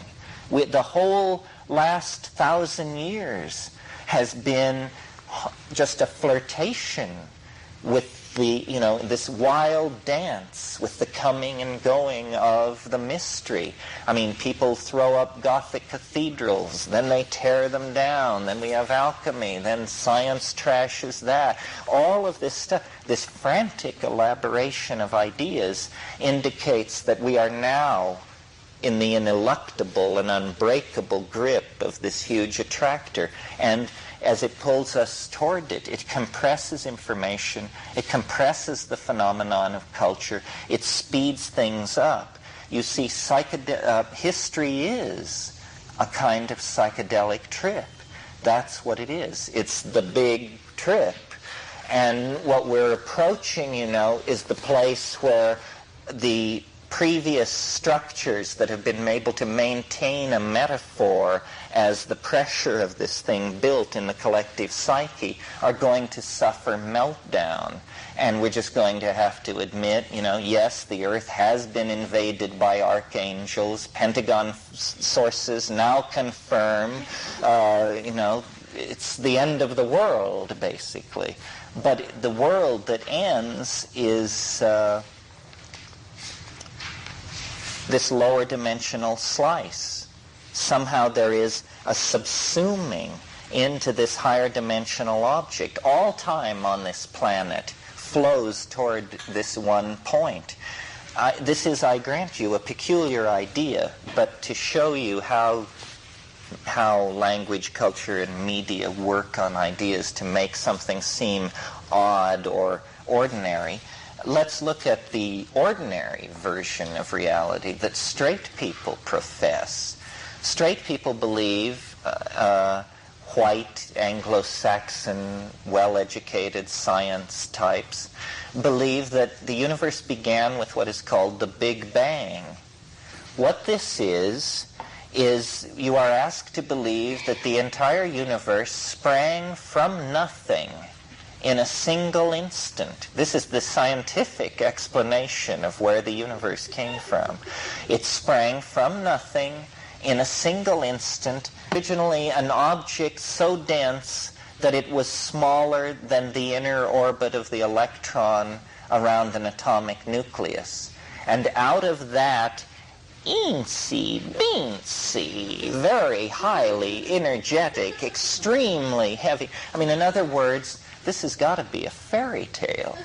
I mean, if you can't prove it, it certainly is a fairy tale. I mean, it just piles one preposterous notion on another in an effort to solve all intellectual problems in one stroke of suspension of disbelief. Well, what I'm proposing is also a singularity where everything is pulled into a kind of ultimately complexified, super dense state of connectedness. But the singularity that I propose emerges out of a very complex situation, i.e. the evolving cosmos as we know it, which, as we see, has many states of chemistry, energy levels ranging from that of quasar to flashlight battery, so forth and so on. It seems more likely to me that a singularity would emerge out of a background of complex event systems than that a singularity would emerge out of absolute primal nothingness. And so when you look at these two theories, you can pick whichever one suits your aesthetic. But the notion that one is preposterous and the other the stuff of reason and empiricism is just nonsense. At every end of the scale, we are surrounded by myth. And so I think that this kind of a singularity solves a lot of problems for us. It explains the evolutionary thrust of development on this planet. It locates human history in nature as a force that has been called out of nature by natural processes on the planet. It reassigns human beings a role in the unfolding of the planet other than its simple, flat-out rape and destruction. And it places ahead of us an object of hope, because the transcendental object that is doing this is pleasant to experience. I mean, I don't want to make a moral judgment on it, but it is, God's love or something like that. It is real. And I think this is what history moves toward. This is the intuition of religion that is so severely flawed and compromised by the limitations of religion and the deals that it cuts. Well, maybe we should stop for a couple of minutes and stretch and then have questions. It doesn't make sense to you, it doesn't make sense, period, probably. So, are there questions, comments, clarification? Yes. I would ask you on your the DMT experience that you described, the way you were describing it, it sounded as if other people had experienced similar types of beings as you had, or was that only your personal experience you were describing? No, I would say I get pretty good results. Of the people I have been able to turn on, I would say half get elves and entities. I don't take responsibility. You can't know what's going on. I mean, people botch it. They don't do enough. They do it on grass. It wasn't made right. All these parameters. But people that I've been able to satisfy myself that it was done right, about half get it. And not everyone gets it as strongly. It seems to be a kind of archetype through which you cut deeper and deeper, and the deeper you go, the stranger it gets, but it keeps its character. For instance, I saw one woman take DMT, and it looked to me like a subthreshold dose. It looked to me like an insufficient dose. One way you can tell that people are in fact getting a sufficient dose is that there will be rapid eye movement under the eyelids. It's because they're watching all this crazy stuff. If you don't see their rapid eye movement happening, then you have reason to wonder if they actually did enough. Well, so I didn't think this woman got quite enough. So she came down and she said it was the saddest carnival in the world. It was a sad carnival. And this is it's the circus. It has something to do with the circus. The circus is the archetype of DMT. What do we have in the circus? Well, we have lions and tigers and beautiful women and slapstick comedy, but an aura of darkness. I mean, the circus, if any of you have seen Les Enfants du Paradis, in fact, I've had LSD trips which were entirely about that movie and replaying it in my head and trying to understand it. The archetype of the circus, this is why Fellini uses this. God, there are scenes in Giulietta di Spiri where she opens the triangular door and the burning bed is there. I mean, these scenes are drenched with this tryptamine kind of consciousness. Other people say of DMT, there are clowns. It's about clowns. Well, these are progressive approaches to the self-transforming machine elves. Maybe I've done it more, or maybe I just have some power of observation, but I saw behind the mask of the clown, and behind the mask of the meme, and behind the mask of the marionette, and behind the robot mask, to more of what I feel must be the essence of the thing, because it was more replete with strangeness. It was more like, we're letting you see, we're lifting the veil. So, the circus, does that do it for you? What about the relationship between mushrooms and high-dose mushrooms? Psilocybin is 5-hydroxy-NN-dimethyltryptamine. DMT is NN-dimethyltryptamine. I'm not saying that psilocybin becomes DMT as it crosses the blood-brain barrier. There seems to be a problem there, which Shulgin explained to me, but I didn't quite understand it. But it's something very, very close to DMT, and at the peak of a high-dose mushroom trip, you can come into a place where you say, I cannot tell the difference. This looks like DMT to me, for sure. But instead of it appearing with crackling immediacy 15 seconds after you lay down the pipe, you work your way there over an hour and a half with breath control in absolute silent darkness. Ayahuasca, same thing. Ayahuasca, sufficiently pushed, will usher into this place that is snap, crackle, pop land, I mean, just that electric immediacy. But these are high doses. When you say high doses of mushrooms? 5 grams and up. 5 dried grams and up. How far out can I feel that if you take more than 10 grams, your powers of reportage will be damaged and you're useless to the rest of us. So I don't advocate more than that. 10 grams is a hell of a wallop.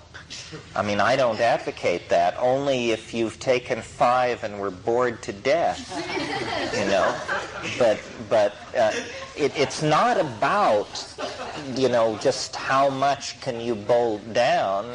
I mean, a friend of mine says his goal with mushrooms each time he takes them is to stand more of it. And you can have this relationship to it, because it does veil itself. If all you can handle are leprechauns, it won't push too far beyond that. But if it pours on leprechauns and you scream for more, it can get rid of leprechauns and give you more. I mean, I have had, conversations with it where I would say, okay, we've been looking at Baroque altarpieces, or we've been looking at Kandinsky's later period, The Mushroom and I. It's showing me this stuff. And so then I say, well, what turns you on? Be a bit more yourself. Well, God. Then it just begins to migrate. And I say, okay, that's enough. More yourself. Because requested to reveal its inner nature, it will begin to do so until you just say, I'm a human being. Stop that. This is as much as I feel capable of handling of your self-image. But this is all directly related to what you were telling us before in terms of the central sphere. Yes. This transcendental object probably is more like a being than an object. I just call it a transcendental object to keep those issues out of it when we try and think of it as an attractor. No, it's a mind.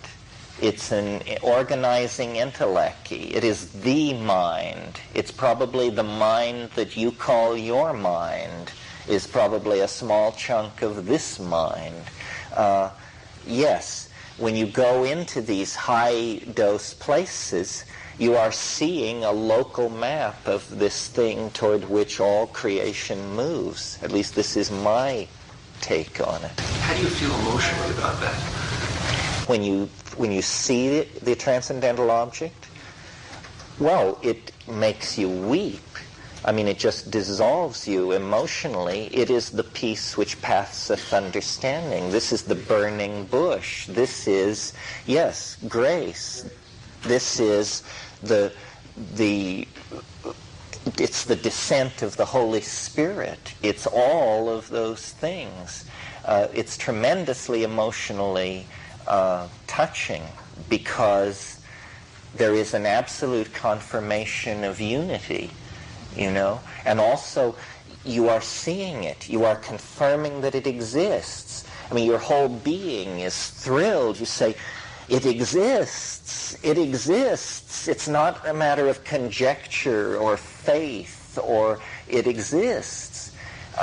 This is very close to the religious ecstasis of Mother Teresa or Hildegard von Bingen or Meister Eckhart or Thomas Traherne or any of those folks, except that they were apparently exceptional personalities who achieved this after tremendous self-discipline and acts of great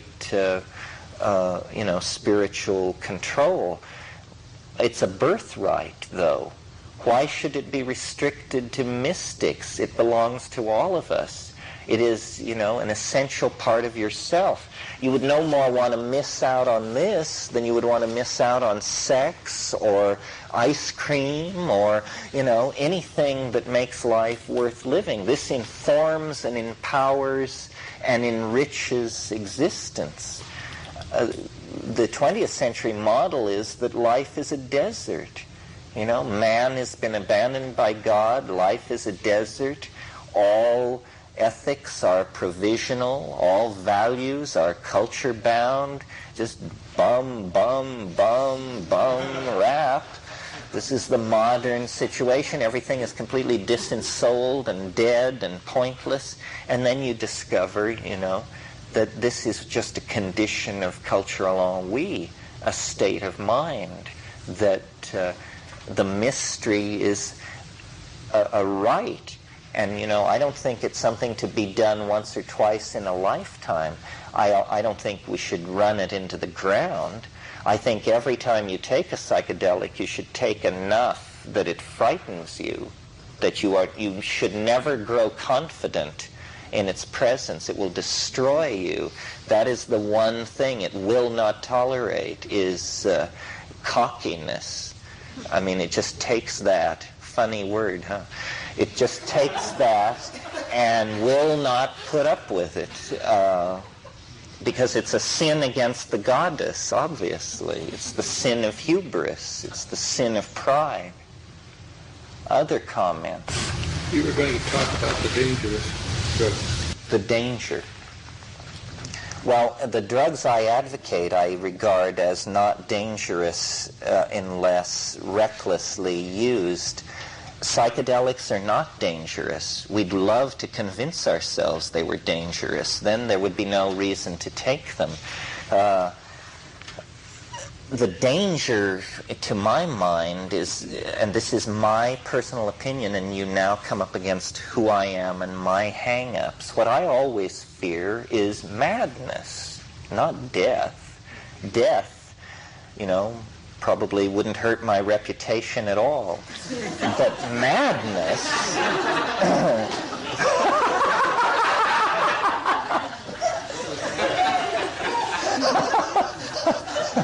madness would be a disgrace at this point.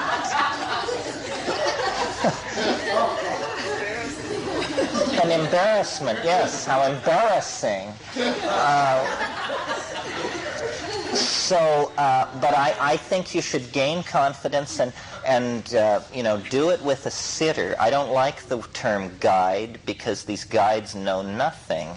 But a sitter is somebody who's together enough to, call an ambulance or just calm you down, basically. Somebody told me a wonderful story, which you should know because you might, draw comfort from it. This guy was pretty experienced. He'd taken fairly high doses of mushrooms before, and he took a 6-gram dose on a Saturday evening in his apartment in L.A. And this heart thing began to develop that he identified as a fibrillation or something. So he tried to hold it back and not notice and it kept getting stronger and stronger. It never lets you do that, by the way, the not noticing. It's a paradox. You didn't take this to not notice.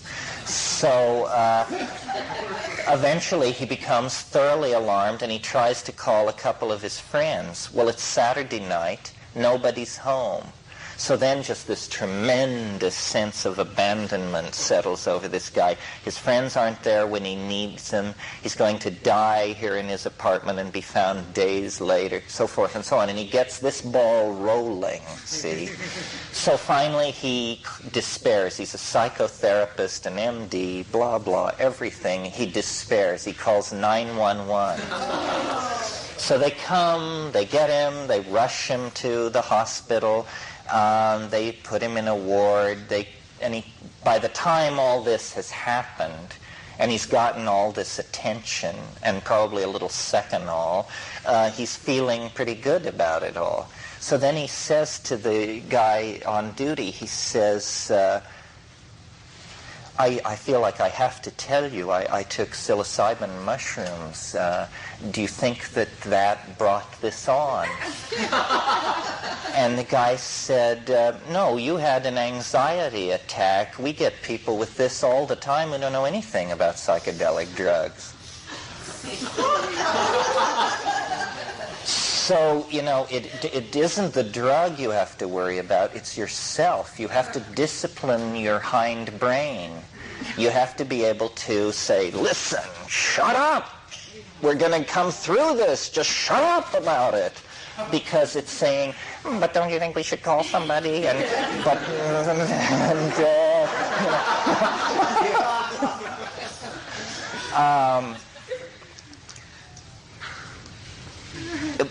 We shouldn't treat it with such levity because it is a serious issue. I mean, I've been in many circumstances where vital signs seem to have fallen so low in my own perception that I just was saying to myself, keep breathing, keep looking, keep breathing, keep looking. And I felt, that I was in a submarine 5.5 miles down.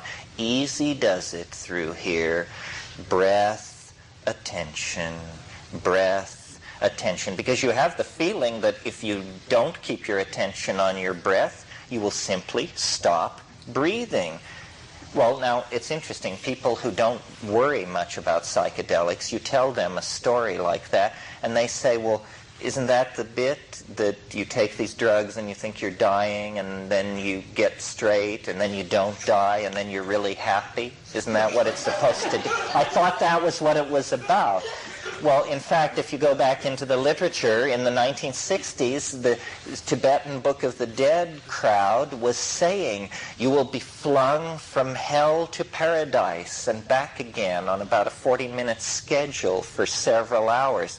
And they prepared themselves for these bad trip situations by anticipating it. And I don't really think there's that much to it. I think your mind is very fragile in that state.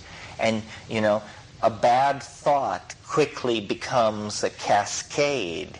And you have to know how to stop these cascades. A very practical technique that I use is I take a hit of cannabis, because that seems to shake up the deck again. So, you know, if I'm having these visions and it's orchids and ruins and machines and I'm grooving this, and then suddenly it becomes about meat and surgery and excrement and this and that, and then I just say, you know, it's time for a J.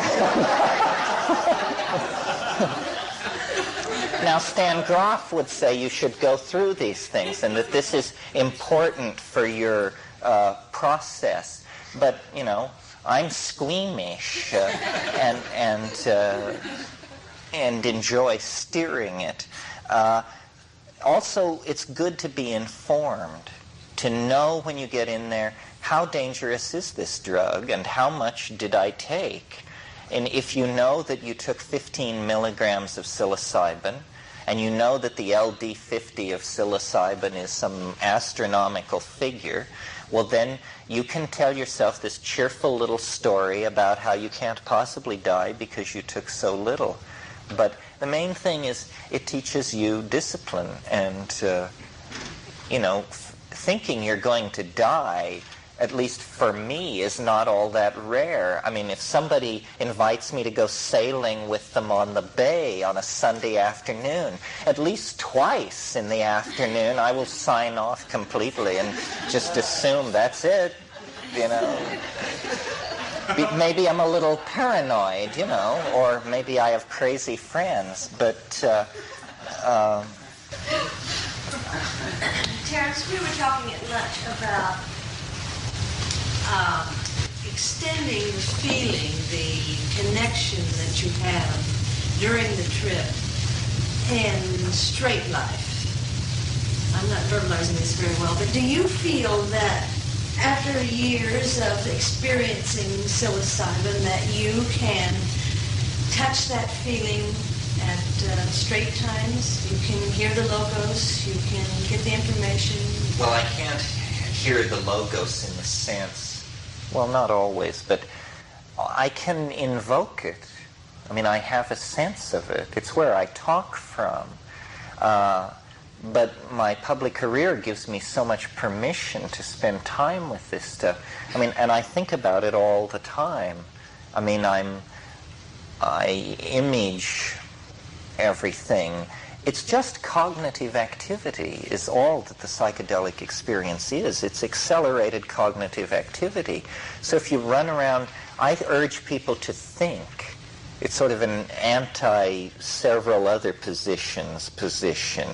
But I think it's good to think. I don't preach stilling the mind or any of that stuff. I think that the glory of human beings is cognition. And that if you paint, if you sculpt, if you write, if you sing, if you dance, if you weave, if you act, if you cook, whatever we do, cognition can follow through it.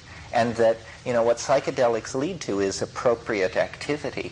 Appropriate activity is the way to be straight with the psychedelic vision. Do what is appropriate, and it will resonate with the vision, because the vision is a vision of what is appropriate. And then if you have to do terribly inappropriate things, if you contact the Logos on Saturday night and go back to designing the stealth bomber on Monday morning, it's going to be difficult to act psychedelically, because that is not appropriate behavior. Appropriate behavior is a self-explanatory concept. Everybody knows what that is. Yes, you had a question. Yeah. Ram Dass talks about his gurus, like in India, like taking 10 times the dose of LSD that normally would turn them on and nothing happened, as if the thought being that they're always in that state. What do you feel about that? No, the thought is that they will never attain this state. What? How do they keep from it? Well, by being beastly little priesties, basically. No, I mean... I regard all organized religion as a plot against free thought. It's just because, you see, everything in the world seeks to disempower direct experience. And that is obscene. We mustn't let that happen. So these people who have techniques and lineages and ashrams and all of this stuff, the first million years of religion was psychedelic. And then when these dominator societies got going, they said, well, we need religion, but we need religion at 15% power. These orgies bust up the community rhythm. Nobody wants to get up in the morning to go hoe the fields. Suddenly, not psychedelic plants, but agriculture, corn, tammuz, all of this comes into play. Food plants gain importance in agriculture. It's really the nomadic pastoralists and the hunter-gatherers who seem to be able to sustain the psychedelic lifestyle. Your question touches on this issue that always comes up in these things. Is there another way to get there? And is this the same thing that the geishis and roshis and rishis and gurus and babajis are talking about? I've spent a lot of time on this question, and I can't yet convince myself that it's the same thing. They betray themselves. They're too blasé. This is the problem with all of these other paths. They don't raise their voice to tell you how weird it is. I mean, I've never heard someone say about yoga, this is really weird. Do this and you will feel weird and you'll see weird things and bizarre thoughts. No, they say, do this and energy will rise. And the thing which pervades the psychedelic experience is this sense of weird, sense of closeness to a bizarre secret of some sort. I don't even claim that the psychedelic experience should be put on the spectrum of spiritual experience, somewhere between moral rectitude and Buddha. You may be able to pass from moral rectitude to Buddha and never get near the psychedelic experience. That's one of the reasons Flattery's book about Haoma is so fascinating, because he makes the point about Iranian religion that it's thoroughly matter-of-fact about this other dimension. It doesn't call it higher or lower. It doesn't say you're a better person if you can go there. It just says that it's there. And that, to me, is more characteristic of the psychedelic approach. I'm puzzled by the relationship to moral goodness and to spiritual advancement that the psychedelic experience has. It does seem to bring to the people who immerse themselves in it, like the shamans of the Amazon, a certain kind of moral suasion. They're impressive personalities. The good ones won't screw you. The bad ones will. But once you find a good one and follow him around for a few months or so, you become quite convinced that this guy is a morally superior human being in all of his dealings with people. This guy doesn't lose the thread. He acts from a very real place. But I think just in the presence of so much transcendental wonder, one is inspired to try and get one's act together. And also, I think that if you are a quote-unquote bad person, your unconscious mind will attack you in the psychedelic state. This is why these certain kinds of personalities know instinctively that they shouldn't get near it. And so they stay away from it. It doesn't mean that if you take this stuff, you're a great person. All it means is that you can put up with what a bum you are when seen through that lens. In other words, I mean, it humbles everybody. It really rubs your nose in it, and it doesn't let you escape. And, you know, if you're willing to put up with that, then there's also riches. But I don't think any technique or any religious ontology is in possession of a technique that can carry us close, anywhere close to this place. If they could, we would know about it. In the back here. Mr. Ernst, do you have any ideas about other forms of life being sensitive to the same sort of realm that you describe from a human standpoint? Say, for instance, insects or other beings? Well, insects are bizarre, especially social insects, and trying to imagine, you know, in a way, a social insect hive is a kind of living brain. I mean, it is a loosely pheromonally connected nervous system that can have millions of individuals in it.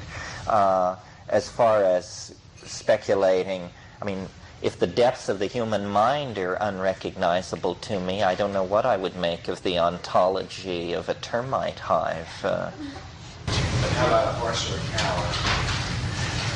You mean these forms of animal awareness?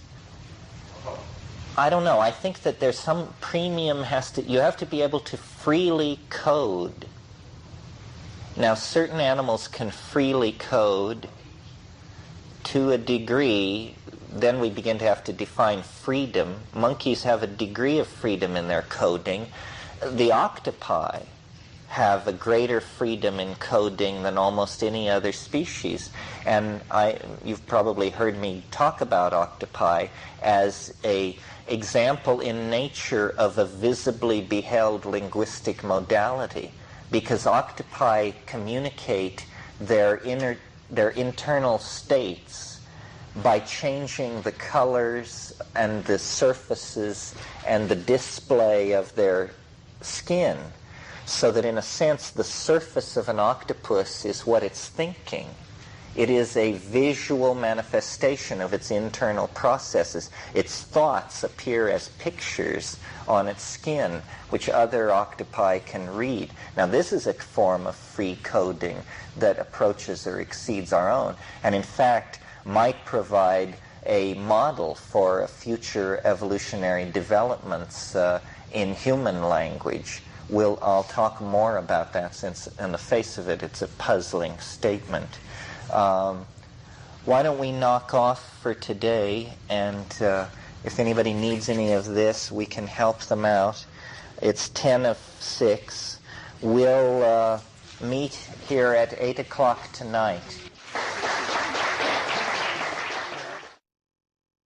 Many times today I've used this metaphor about lower level languages mapping higher dimensional spaces.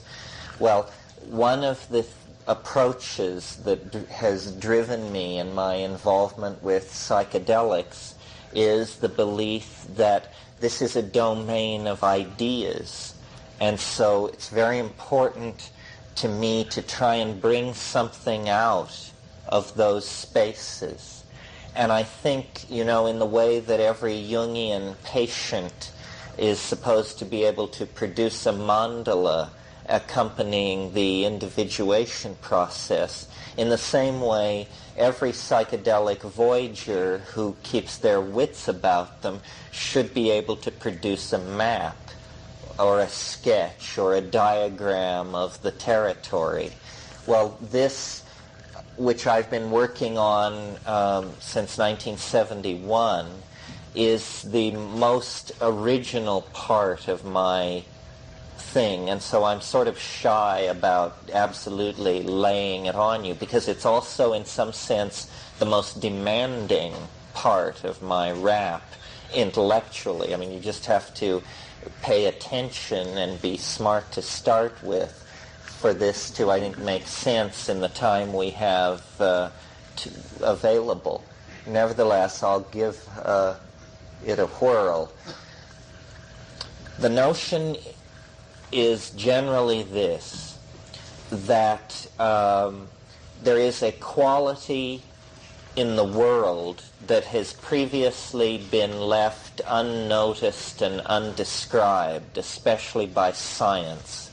Science is interested in spin, velocity, momentum, charge, so forth, but a fundamental aspect of reality has been ignored. And I call this fundamental aspect novelty, after Alfred North Whitehead's metaphysics as set forth in Process and Reality. Novelty, another way of thinking of it, is density of connectedness. And what is being said by this idea is that density of connectedness or novelty comes and goes in all situations. It's an ebb and a flow of probability, if you want to think of it that way. In other words, that time is not simply a dimension of pure duration, as Newton thought, but that time is actually a topological manifold over which events meander as they find their way to lower energy gradients or more novel states of organization. And this fairly abstract idea I have been able to construe into a formal notion.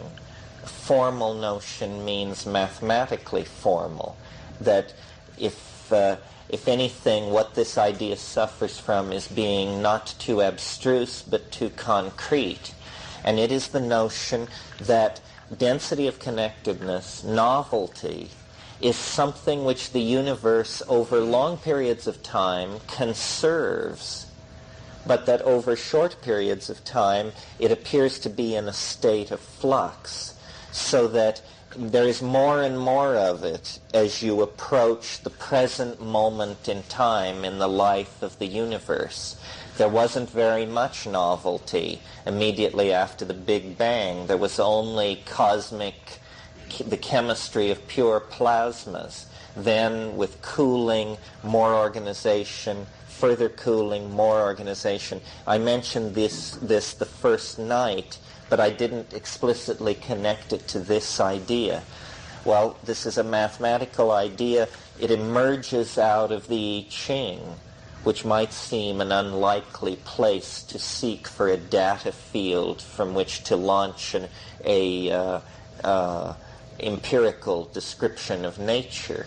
But I submit that it isn't, because what the I Ching properly understood represents is a kind of understanding of time based on the evolution of a cultural worldview within a completely different linguistic Venn than our own, an understanding of time, the subtleness and sophistication of which exceeds our own.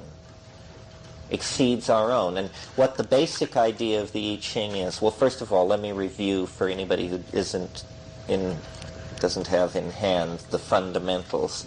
The I Ching is a Chinese system of divination of great age. It uses 64 ideograms, which are called hexagrams, and they are composed of 6 levels, broken or unbroken lines. The sum total of this set of 6 levels, broken, unbroken, is 64. These 64 ideograms are felt to be symbolic of states of change, And then there are various ways of consulting this as an oracle, and a lot of Chinese philosophical speculation has gone into it, and so forth and so on. My idea was that the I Ching is a piece of broken machinery, that even as we inherit it at the earliest strata of commentary, which is the early Han Dynasty, that it is a broken piece of machinery. The simple coin-tossing oracle or Yarrow-stock oracle that has been used throughout the historical life of China is a late and syncretic adaptation to the I Ching. What it was before the Han Dynasty, I believe, was a kind of perfected philosophical mathematical system for understanding time, understanding the ebb and flow of this quality which we're calling novelty. Well, you may recall there is this notion in Eastern thought of Tao. Tao is the ebb and flow of some kind of informing spirit which makes things happen or holds them back according to the mysterious inner workings of its laws. So in a way what this is an effort to mathematically model Tao, to take the statements about Tao contained in, for example, the Tao Te Ching, and to take them as mathematical axioms and then see what kind of a system you get if you carry through with this program of research. For instance, the Tao Te Ching opens with the words, "The way that can be told of is not an unvarying way," in the Whaley translation. Okay, if the way that can be told of is not an unvarying way, then the way that can be told of is a varying way. Means it's a wave of some sort. It's describing a stream of variables, so forth and so on. Well, by conserving the intent of these statements about Tao, and by studying the internal mathematics that operate inside the King-Wen sequence, and inside that sentence is an hour of excruciating explanation which you will be spared. By doing this, I was able to construe what I at first took to be a calendar. I thought that I was in the process of discovering some kind of Neolithic lunar calendar. But then further reflection led me to realize that what was happening for me was the answer to my prayers, and that an idea over months, over years, encountered in dreams and vision and so forth, was slowly surfacing, like being born in my awareness, and that it was, well, as a proud parent, I almost said perfect. No. It was elegant. It was this peculiar, elegant idea that though its outlines were completely unexpected to me, it had the curious quality of answering a lot of my questions. And so what it is, and I'll show it to you in a minute, is it's the idea that a way to model Tao, a way to model the flux of novelty in the world, is to treat it as a fractal waveform, to write an equation for a recursive fractal curve with certain qualities, which when placed against the historical record will confirm its accuracy by giving a map of the vicissitudes of historical development in time. See what I mean? And this wave will have the present positioned in it at some point. And that means that at all points to the left of that point will be data points in the future. So this is not only a theory of history, time which has undergone what Whitehead calls the formality of actually occurring, but it is also a theory of the future, time which has not yet undergone the formality of occurring. Well, there are different ways to try and convince somebody that this notion is true or has a chance of a snowball in hell of being true. And I'm not going to argue from the I Ching or from the elegance of construction this evening. Instead, I'm going to try and demonstrate its application to modeling history. You see, if we take seriously the notion of mathematical modeling of processes, and this is what chaos theory, dynamics, catastrophe theory, all these things which I recognize as psychedelic domains, this is what they're interested in. Well, if you really believe you have a model of process, then you have to model human history. Now, there's a problem here that we should deal with right off the bat, which is if you have a wave mechanical theory of time, then a wave is a phenomenon in time of ebb and flow of amplitude that comes to an end. In other words, all waves have what is called a wavelength.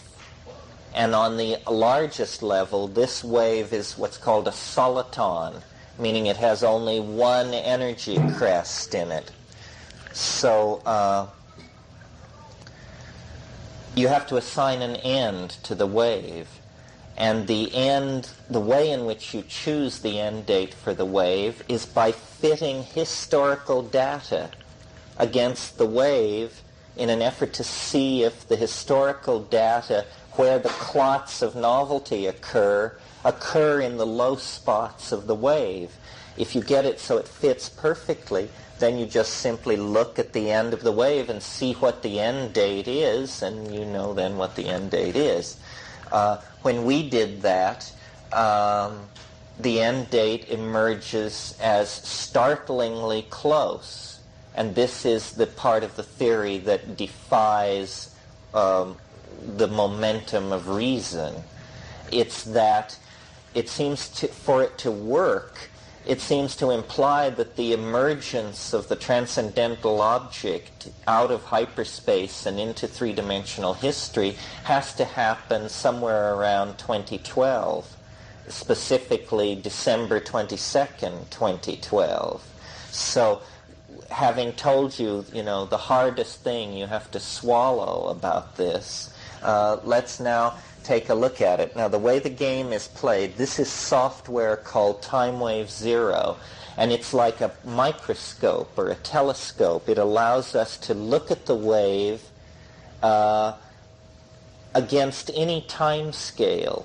So if, for instance, we find that we have among ourselves a prominent historian of the late Roman period, we can throw the late Roman period up on the screen with the waveform equation for novelty solved, and then interview our expert about whether it fits his intuition of when the important turning points, high points, and low points of the late Roman period were.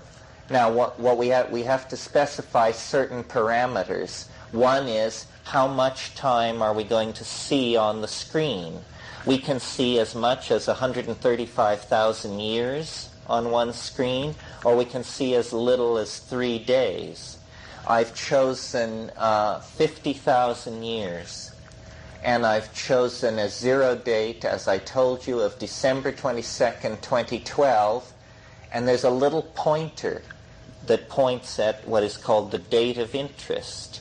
And just for whimsy's sake, I have chosen as the date of interest today.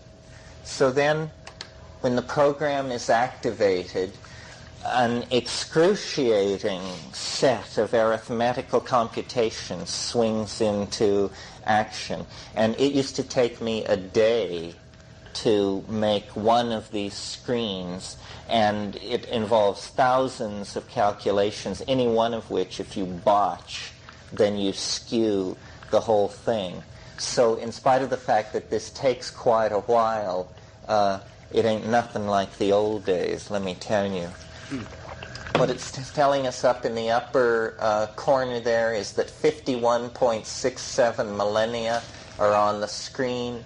The zero date is 12/22/2012, and this is the wave. Ignore the bicoloration. That's something having to do with the transfer to the monitor. Okay, now, how do we interpret this wave? What are we looking at here? Okay, what we're looking at is a picture of the ebb and flow of novelty over time. When the wave moves downwards, novelty is increasing. When the wave moves upward toward the top of the screen, the counterflow to novelty, which Rupert Sheldrake suggested to me I call habit. Habit is increasing, or entropy, or disconnectedness, or recidivist or conservative tendencies. So this is a push-pull theory of an underlying wave of Tao that distorts ordinary probabilities either toward the novel or away from the novel, depending on temporal variables. See, temporal variables, something which was always excluded from science. Okay, so how do I interpret this thing in terms of depicting the career of novelty? The purple line points at today. And clear over here, it's 45,000, nearly 50,000 years ago. Now, this first steep decline into novelty has, first of all, these dates are very broadly determined for things so far back. But this is thought to be the height of the Neanderthal radiation, the fire-using, tool-using species that preceded us. Then this second, deeper stab into novelty that's quite extreme here occurred about 35,000 years ago. This accords very well with the earliest, with the current estimates of where language emergence seems to have taken place. And as you see, a very deep level of novelty was probed in the aftermath of whatever this breakthrough was. Then there was again a recidivist conservative movement, and then up here at about 18,000, and what this is, friends, and what this is too, are glaciations, highly punctated movement of ice southward from the poles of the planet, freezing out the migratory access of Africa to the ancient Middle East, because these glaciers came as far south as Sidon in Lebanon. So these glaciations show as highly punctated, negative, or anti-novel episodes in the situation. What happens here at 18,000 BP is what's called the Magdalenian Revolution. It is the invention of bone antler technology, the cave paintings at Lascaux and Altamira, the sudden proliferation of religion, artistic forms, painting, so forth and so on. Well, now, with one command, we can slash the screen in half and explode the data. And it won't be dramatic at this point, but notice that the end point is retreating slightly from the other side. So what we're going to be seeing now is more data about less time as we zero in on the present. It's, in a sense, we're looking at frames of a movie as we fly closer and closer toward the present, symbolized as a kind of fractally expanding landscape beneath us. Okay, 25,000 years ago, there's the Magdalenian Revolution. That's Çatalhöyük. The pyramids are there. Here's what we've got. This is this Magdalenian thing. where art, religion, so forth and so on. Then there's a carrying capacity problem. This is this desertification thing that I'm talking about. The partnership paradise is down in here on that sawtoothed edge. That's where the symbiotic relationship with the mushrooms first comes into being. This is where all these forms related to partnership society that have been accumulating in the primate adaptation to the mushrooms and so forth and so on are all brought together. This is where hunting and gathering turns into pastoralism, so forth and so on. Then dryness in the Sahara, cultural disruption, migration. Then the Çatalhöyük episode.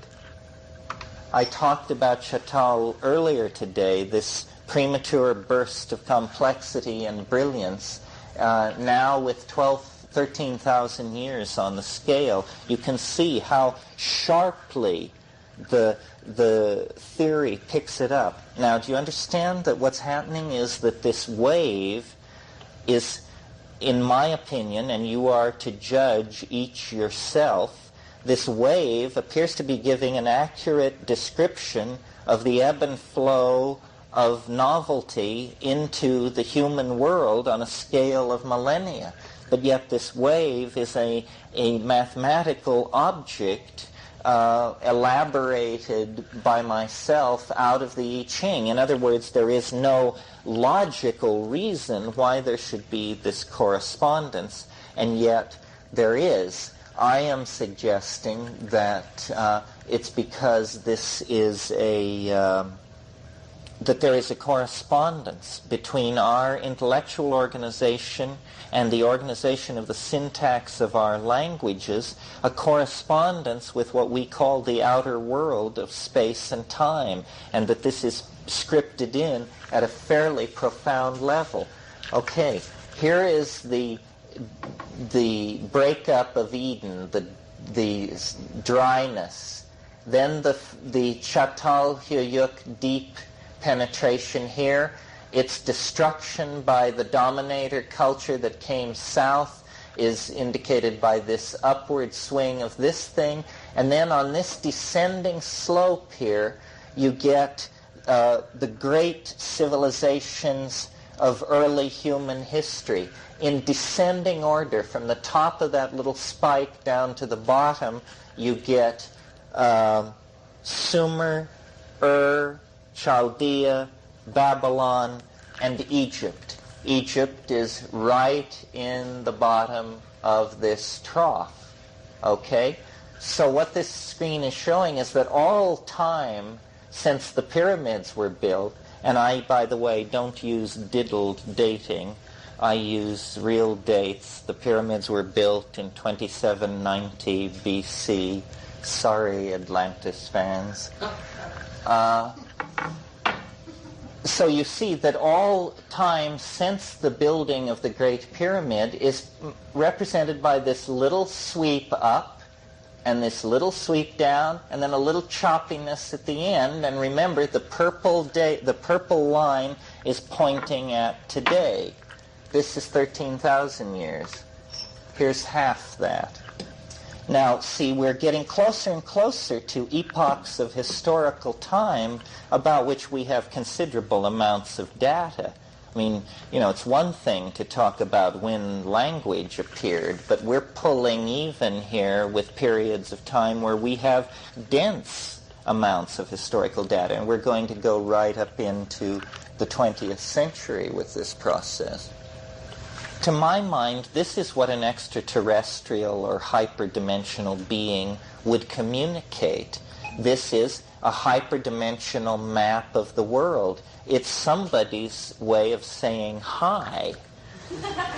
You know, I mean, a very complex somebody, but nevertheless, it's somebody's way of saying hi. Okay, I love this screen. I call this particular place in the wave history's fractal mountain. And I may call this book I want to write about this, History's Fractal Mountain. You're looking at it. Beyond Mount Analog, this is a mountain to set your sights on climbing. The Great Pyramid is right down here. We are here. Okay, what's here? Homer. Homer is at the top of History's Fractal Mountain. In other words, 1100 BC.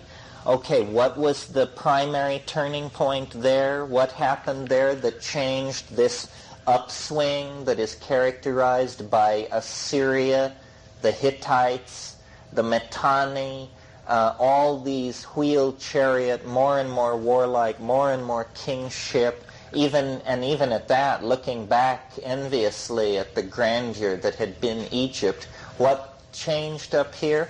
Well, it was the Mycenaean pirates laying siege to an opium-addicted late Minoan civilization and conquering it, and beginning to import into Greek religion the ecstatic, mysterious, mother-based mysteries that become the mysteries of Demeter and Persephone at Eleusis and the other Greek mysteries. In other words, as we've always been taught, the Greeks were the key, and this certainly confirms 19th century thinking on that the Greeks broke through to something. I mean, we might speculate what it was. I think it was realism. That, if you've ever seen the marbles that are displayed in the museum at the Parthenon, you realize this is different than masks, and this is different than, these people wanted to make marble into flesh.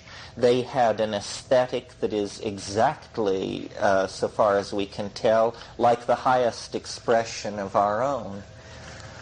Okay, so then there's this turning point, then there's a steep descent into novelty on the slope of this thing at the Greek Renaissance, the Renaissance that included Plato. And this is not, let me say, Indo-European specific. At the very same moment that Plato was teaching in Athens, Ezekiel was active in Israel, Mencius and Lao Tzu were active in China. This was a moment of tremendous creativity. Well, then notice that down here, from about 500 AD, there's been a different kind of time. Oscillation around a mean very close to, recall that when the line moves down, novelty is increasing. So since 500 AD, there has been oscillation around a mean very close to the maxima of novelty.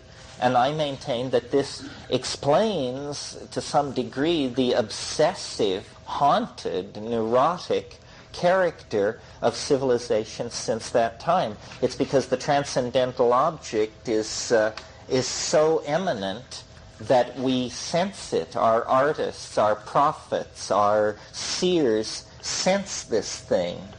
Now, there is an aspect of this that I haven't mentioned, which is because it's fractal, certain parts of the wave are like certain other parts on higher and lower levels. So that, for instance, the wave reveals that Nazi Germany, a racial cult, a leader cult, a bunch of order freaks, has in this theory, a geometrical relationship to pharaonic Egypt. Leader cult, order freaks, so forth and so on. That the ebb and flow of what we call fashion and fad is under the control of a wave like this. Now here you see from the top of the hill to the bottom of the hill. And one reason I mentioned the resonance thing at this point is because you will see this screen again in the future. This screen is describing 3,200 and roughly 30 years. But there is a place in the 20th century where this screen will repeat itself. The turning point you see there are these nested cycles of time of various durations. And one of these cycles begins in 1945. It's the terminal short cycle. It runs from 1945 to 2012. And when you look at that cycle, the topology of it, you see that the change in that 1945 to 2012 cycle came in 67. So, it perfectly confirms the nuttiest political dreams of those of us who went through that period. Looking at this screen as though it were not 3,230 years, but a period from 1967 to 2012, I could tell you that we are then right here, roughly. We have come through a period of steep descent into novelty since 67, punctuated by various recidivist and neo-fascist counterflows. Nevertheless, we're down here where we are beginning to experience this oscillation around the mean very close to the ingression of the transcendental object. And this will go on until 2012. Okay, now we're only seeing 1614 years from 509 Julian, that's 509 AD, to 2124 AD. It's interesting. This is basically also the period of time from today, roughly, to 2012. So when you look at this, know that the scaling and the valuations could be different, but the topological manifold would stay the same if you were looking at from today to the end of the cycle. Now, this is interesting. It's not shy about prediction as we approach the chaotic, what I call the chaos at the end of history. This is what I said we should have called the weekend. You're looking at it, folks. There's the chaos at the end of history. It's a series of wildly punctuated gyrations as we come down through the last 1,500 years preceding the emergence of the transcendental object. Now I have to crib slightly. At a certain point it becomes impossible, and if you're interested in accuracy, you have to... Okay, down in the bottom of this thing, what we have over here is the fall of the Roman Empire is just on the screen. In terms of the resonances with the cycle we're living through, the fall of the Roman Empire occurred early last November. Living through the fall of the Roman Empire, we are down in here. We are at the beginning of the Dark Ages. This is the beginning of the Dark Ages. This is patristic Christianity is creating a new religion here.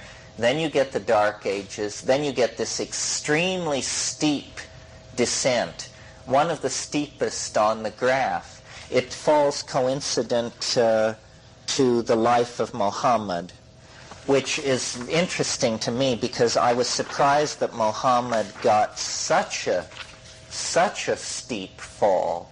The steep, one of the great events of human history. Christ is nothing like this. Well, then my New York editor for Lyle Stewart sent me a book that his company publishes called The 100. And it's somebody's opinion about who the 100 most important people in human history were.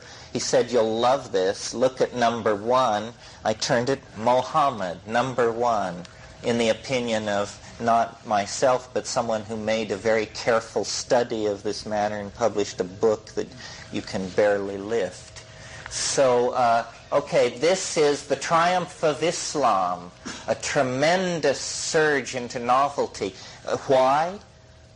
Because mathematics, philosophy, science, the preservation of the literature, the lost literature of Greece, all of this was in the hands of Islam at a period of time when Europe was a rat-infested hole. I mean, Toledo in Spain had street lighting and modern-style sewers at a time when, Paris was a muddy village where people dumped their waste in the streets. Okay, going forward, this stab here around 1182, let me see if I can pick it up exactly. 1135, okay, this is Bernard of Clairvaux, Adrian IV, Peter Lombard, Thomas à Becket, Eleanor of Aquitaine. That's the clue for me.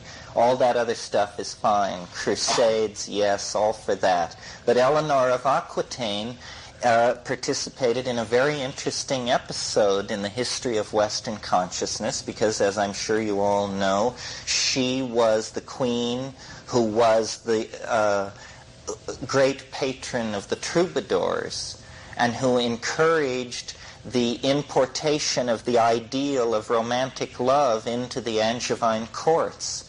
She, in other words, it was an outburst of goddess consciousness that laid the basis for the later Mariological outbreak that built Chartres. So Eleanor of Aquitaine is a very important figure in the evolution of human consciousness. And the troubadours, I don't have time to go into this in a general lecture like this, but this is a very rich subject, the relationship of the Sufis to the troubadours, the way in which at this time Sufi ideas, the legacy of the earlier Islamic breakthrough, are penetrating both southern Bengal and southern France at the same time, creating both the heresy of Chaitanya in Bengal and the whole phenomenon of courtly love at the Angevine court of Eleanor of Aquitaine. Okay, so that's there. This next, and then, Gothic Christianity and all that is represented in a fashion pleasing to me, which is as a consolidating recidivist and conservative movement. Then there is a steep plunge right there in 1355. Let me see how close exactly it is. 1359, 1357. Okay, here's what's going on. First of all, it's a direct hit on one of the most appalling incidents in Western history, which is in 1355, 1/3 of the population of Europe died, consumed by the Black Death. Truly, a civilization-shattering blow. And aside from that, what was going on? 1355. The actual bottom of the trough occurred in 1359. What has happened is, besides the Black Death, the first phase of the 100-Year War ended then. Giotto is painting, Meister Eckhart is writing, William of Ockham is formulating his philosophy, Tamerlane, Chaucer, Wycliffe, so forth and so on, right there. So this is the full flowering of the Middle Ages. What's happening here in this steeper descent into novelty that begins around 1445? Up at the top of this thing is 1445. The printing press is invented. Only 40 years later, we're down at the bottom of this trough, 1492. What has happened? The Italian Renaissance has occurred. Printing has begun to work its tremendous impact on the Western mind. New techniques of navigation have created the possibility of Columbus discovering America, and this has happened in perfect consort with the fall of this line. I mean, to me, this is eerie. There comes I know the argument about how you see pattern everywhere, and, I know all this. But it only works if the thing is keyed to 12/22/2012. If you move the wave, not a single one of these correlations that I've pointed out to you works. It just becomes a mishmash. It only works in this alignment. Okie doke. the Italian Renaissance, the discovery of America, the consolidation in the New World, and then the negative consequences of that colonial thing, the detriment to consciousness, the rise of slavery, so forth and so on. Okay, what's happening at the top of this pinnacle right here is, let's slice it and I'll look at it. 1740.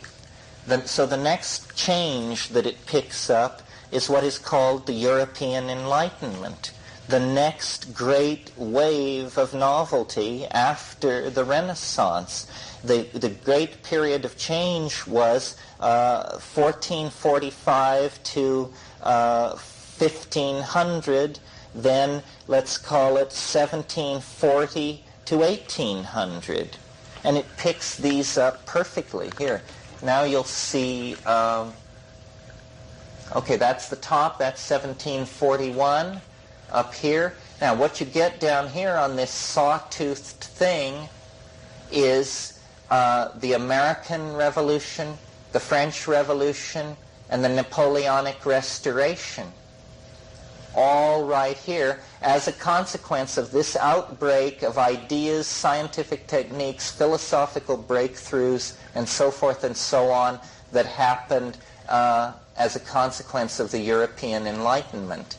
Then there is the 18th century, the 19th century here with the American Civil War and the Franco-Prussian War both appearing as portions of this period of recidivism. Wars are not, in this theory, progressive or novelty-creating. They break apart structure.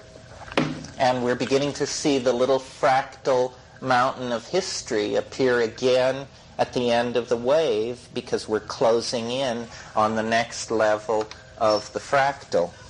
Now we're just going to see from 1804 to 2006 with the purple line pointing at today.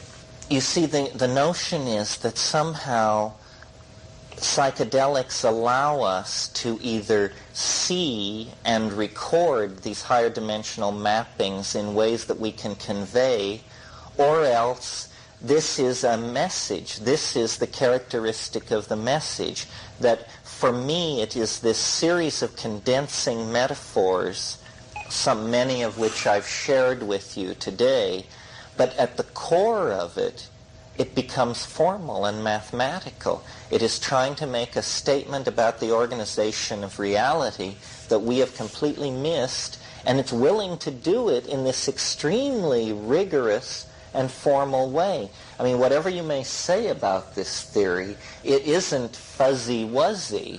I mean, we're going to tell you to the day where to look for the change. These predictions are to the day. I haven't demonstrated this part of the program to you, but you do understand, do you not, that we could pick any point in the wave and blow it up and just see detail, detail, detail. Okay, here's the American Civil War, the Franco-Prussian War, then a steep descent here in 1888, and what that is, I'm not sure. I'm not really a historian of the late 19th century. Then a rise, and this pinnacle here, this little pinnacle, is almost exactly 1900. So that from the top of that pinnacle down, this is the career of novelty since 1900. 1933 is at the bottom of the trough. 1967 is at the top of the wave. We are the purple line. Well, it's interesting. I think the wave does give remarkable fit to technological innovation. But wars, I'm not sure whether it feeds into the culture of the rest of us or whether military technological breakthroughs simply feed into further military technological breakthroughs. I would almost argue that more accurately than anything else, what this thing portrays is the history of technology. and that this may argue that this thing which happens in 2012 is a technological breakthrough. It's like the ultimate artifact is what we're trying to build, and the ultimate artifact is the human soul. We're trying to condense the soul. We have not given up on the alchemical dreams of the 16th century, essentially. Okay, so here you see this. 1900, the end of the Edwardian thing, descent into novelty, World War I, the 20s, further descent into novelty, 1933, Hitler becomes Chancellor of Germany, World War II is fought down in this trough. Now, the tendency coming out of the post-war period was for everybody to go conservative and hang on to whatever they could, and stasis, the Cold War, a great standoff, a great freezing of the evolution of cultures in a state of a mental state of military siege. You see, what the idea here is that we are lower dimensional creatures with a great deal of anxiety about the valued dark domain that we call the future. This thing, whatever it is offering like a map of the future that you don't take on faith. You confirm that it works by seeing that it mapped all previous time with perfect accuracy, and so it is somehow then reasonable to conclude that it can be extrapolated forward. Now here's a beautiful shot of history's fractal mountain. Remember, and now you see it not as Minoan Crete falling to Mycenaean piracy with Plato here and Jesus here and the fall of Rome here, but you see it as 1967 up here and the present down here. This is the period that we have traversed since 1967. That's where the switch was thrown that set us into this last cascade. And in a way, a fairly profound way, since 1967, we have been reliving in a rapid and condensed form the themes and concerns that have proceeded from since 1000 BC. In other words, we are acting out in speeded up and condensed forms previous historical epochs. That's why, we're on the brink of a dark age. But the dark age will be over by 1993. Then there is this Mohammed analog. And then in 1996, the analogous event related to the discovery of the New World, the Columbus moment, comes. And then sometime after the turn of the century, we hit the Italian Renaissance. Sometime after that, around 2009 or so, we hit the European Enlightenment. And then very quickly, after 2009, we lived through the entire flowering of industrialism, modern science, the 19th century, the 20th century, and we are sucked into the transdimensional object. This is it. It's like an onion of ever more condensing levels. We are inside the transcendental object at this moment. We call it the 20th century. And we're inside a larger shell of it, which we call human history. But we are going to migrate into more and more realized, densified, compacted, connected expressions of this fractal pattern, which just seems to be the signature of creation in this space-time matrix. As Sogyal Rinpoche says, you understand what I mean? You understand what I mean? Well, maybe. I don't know if I understand what I mean. This does explain why we have such a hard time cognizing what's going on. We're in 500 AD, for God's sake. How much can we be expected to understand? They haven't invented the calculus yet. You know, they haven't invented computers yet. They haven't invented navigation yet. There are no telescopes. We don't know from radio. I mean, we're just rummaging around. We're like Macrobius. He lived in 500 A.D. He believed that the circumference of a circle was twice its diameter. That's the quality of thought that's going on in our world. He really did. He really did. He wrote it. Well, let's do something slightly different, and then I'll take questions. I'm going to change some of the parameters, and let's look at the present in a little more detail.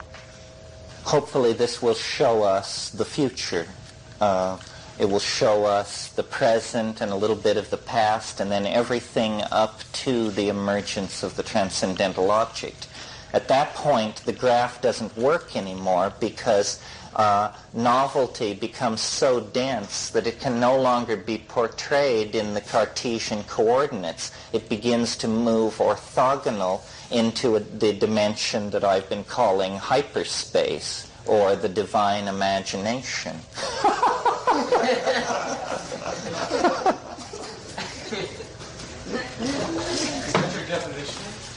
Of hyperspace? The divine imagination? Yeah, from William Blake.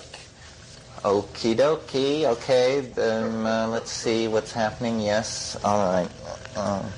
So you see what lies ahead. We are deeper into novelty than we have ever been before. Ahead of us lies a little bump that will be less novel than what we've experienced. But when you think that the Tiananmen Square freakout occurs right in the bottom of this little trough, why enough is enough. Then in 92, you see we probe deeper levels of novelty. Then there's a recidivist movement. There's the Mohammed thing in late 95. These are the real dates. There's the New World thing in 2005. And then in 2009, the European Enlightenment. And everything since the European Enlightenment has to be crammed in between 2009 and late 2012. We're back here. I'll have it so we'll lose the end of the graph here. But see how the graph runs down to zero? Where the graph touches zero, that's where novelty soars to infinity. That's where the novelty is maximized. That's the point where the bit goes hyperspatial and the Cartesian coordinates become inadequate to the task of portraying the phase space. That's what we're trying to do, transcend the phase space here. So now we're going to see 15 years from 1985 to 2001, very conveniently. Is this all in your book too, your new book? No, Bantam won't pay big money for this. I have to sell 100,000 books for them before they'll let me do a book on this subject. No, but this is very dear to my heart. I love this. I just think it's so kinky. It's like a psychedelic thing. It's like a toy. It's as though those jeweled metallic twisting, turning things that they were offering to me, this is one of them, except it's made out of ideas. They did understand that the only thing I could take back, that it had to be an idea, that I couldn't bring back a thing, so they gave me an idea. And one of the things I think about these little tykes, these self-transforming elf machines, is, you know, I talked today about how it had the aura of a playpen or some kind of reception area for human beings. Well, it has a slightly different, it has another aura. And I talked about how it was like the circus. Well, you know, when you were a kid and you went to the circus, one of the things your parents said to you, if they were like my parents, was, be careful you don't meet a pickpocket. So I've noticed that in the DMT flash there is this slight concern. It isn't a fear that they will be violent with you or a fear that something truly bad would happen to you, but there is this slight suspicion that these guys are not entirely your friend, that they're too tricky, too zany, their sense of humor too out in front of your own for you to be able to fully trust these guys. Well, I went into my mind and I meditated, where have I had this feeling before? Of you can't trust them, they're probably all right. And then I realized it was in my itinerant smuggling days in India, and that the vibe is that of traders. These guys are sharp. They're there to make a deal. And all this stuff that they pull out and show you, look at this, look at this, these are trade items. These are goods. That's the problem. Too often we go into the psychedelic state and people say you should think of a question. These guys say, I've got questions of my own. You bring me questions. Why don't you bring me an idea? Why don't you bring me something I might want to have? I sort of believe that the reason I was given this is because they took something from me. What they took from me was everything I knew about the I Ching. I mean, I can just imagine them turning it over in their hyperdimensional hands and saying, crude, but the workmanship shows a certain sensitivity. Put that up on the shelf, and why don't you give this poor fellow something in return? And they said, well, how about a hyperdimensional map of space-time? I said, good, give him that. So, here it is, fair trade. Okay, here we are, so close to it that it's hard probably for you to see, but remember the purple line points at today. Can you see that the bottom of the trough has already happened? That's the day that they put 1 million people in Tiananmen Square. It's just 25 days in the past now, but we're already on the recidivist upswing. You can see this period that lies ahead until early 91 is going to be of a different character than the time that we've come through. Well, we can focus in. Yeah, we could go down to 3 days. We could get it so you could see hourly fluctuations.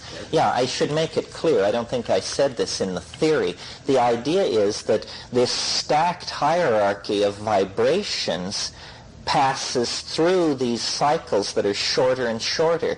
We've been looking at the 4,306-year cycle with a little bit about the 67-year cycle. But there's also a 384-day cycle, a 6-day cycle, a 135-minute cycle, and so on down to the range of Planck's constant. This thing is we're imagining the universe as a temporal hologram whose fractal dimensionality matches the contours of this wave. So we're suggesting that time is a kind of very complex interference pattern, standing wave, or resonance pattern, where certain times reinforce trends in other times on different levels across a schema of relatedness that is not linear, but related through the topology of this particular manifold. Okay, so here is Tiananmen Square filled with 1 million people. Here we are. I can tell you that this upward swing becomes flat on the 30th of June. Then it sort of runs along flat for a couple of weeks or so. Then there's a little descent, and then an upward fluctuation, and then this. And this all goes through 1989 and most of 1990. And then in early 91, a new level of novelty is not only tested, but explored for a long, long time. I mean, this looks like wild stuff down in here. and then so on, and it proceeds into the future and runs to ground in 2012. Well, this is just a demonstration of a mathematical effort to take a snapshot of the hyperspatial mind from a different angle than we'd looked at it before. So that's it.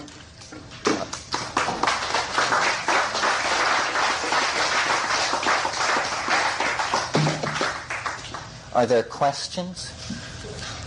Question. When you came up with the end date, did you just do that by trial and error, or did you have some... Yes, actually I did just, well, not exactly trial and error, but by intuition. And the funny thing about the end date that I haven't mentioned tonight yet, I think, is this end date is the same end date as the end date of the Mayan calendar. The Mayan calendar is composed of 13 cycles called baktuns, and they're about 500 and some odd years long. And the 13th baktun ends on December 22nd, 2012. Now, I didn't know that when I fit this wave to this. The only thing that I have in common with the ancient Mayans is that we both use psilocybin mushrooms for vision. Well, is this then an objective map of a higher dimensional space that they somehow, with their linguistic and intellectual equipment, were able to find their way to the same conclusion by different means? It seems to me a bizarre coincidence. Nevertheless, I can't account for it. I achieved this alignment of the wave without knowledge that was also the end date of the Mayan calendar. Do you reduce this to a daily situation and you watch it to see? Oh, yes. I can show you just, 30 days, or I can print out a month time map for someone, or a weekly time map for someone. And have you looked back at, say, the last month when all was going on in China and so on, and seen each? Oh, yes. To my jaded view, it's always right. I need help, of one sort or another, for sure, because to me it appears to work. And, I use objective chronological databases, these reference books that you can buy, like a chronologue of history and technology, or a chronology of history, and just look back into all of this. See, I think that somebody was asking me, how do you teach people about this? And I was saying, you need a mnemonic shell. You need a file system of some sort. Well, this is a wonderful filing system. Once you get to know this wave, you know that, the same distance from Charlemagne to Henry Ford as from Amenhotep to Hannibal. And, you're able to see these distance-time relationships. You understand history. It wants us to understand our own history.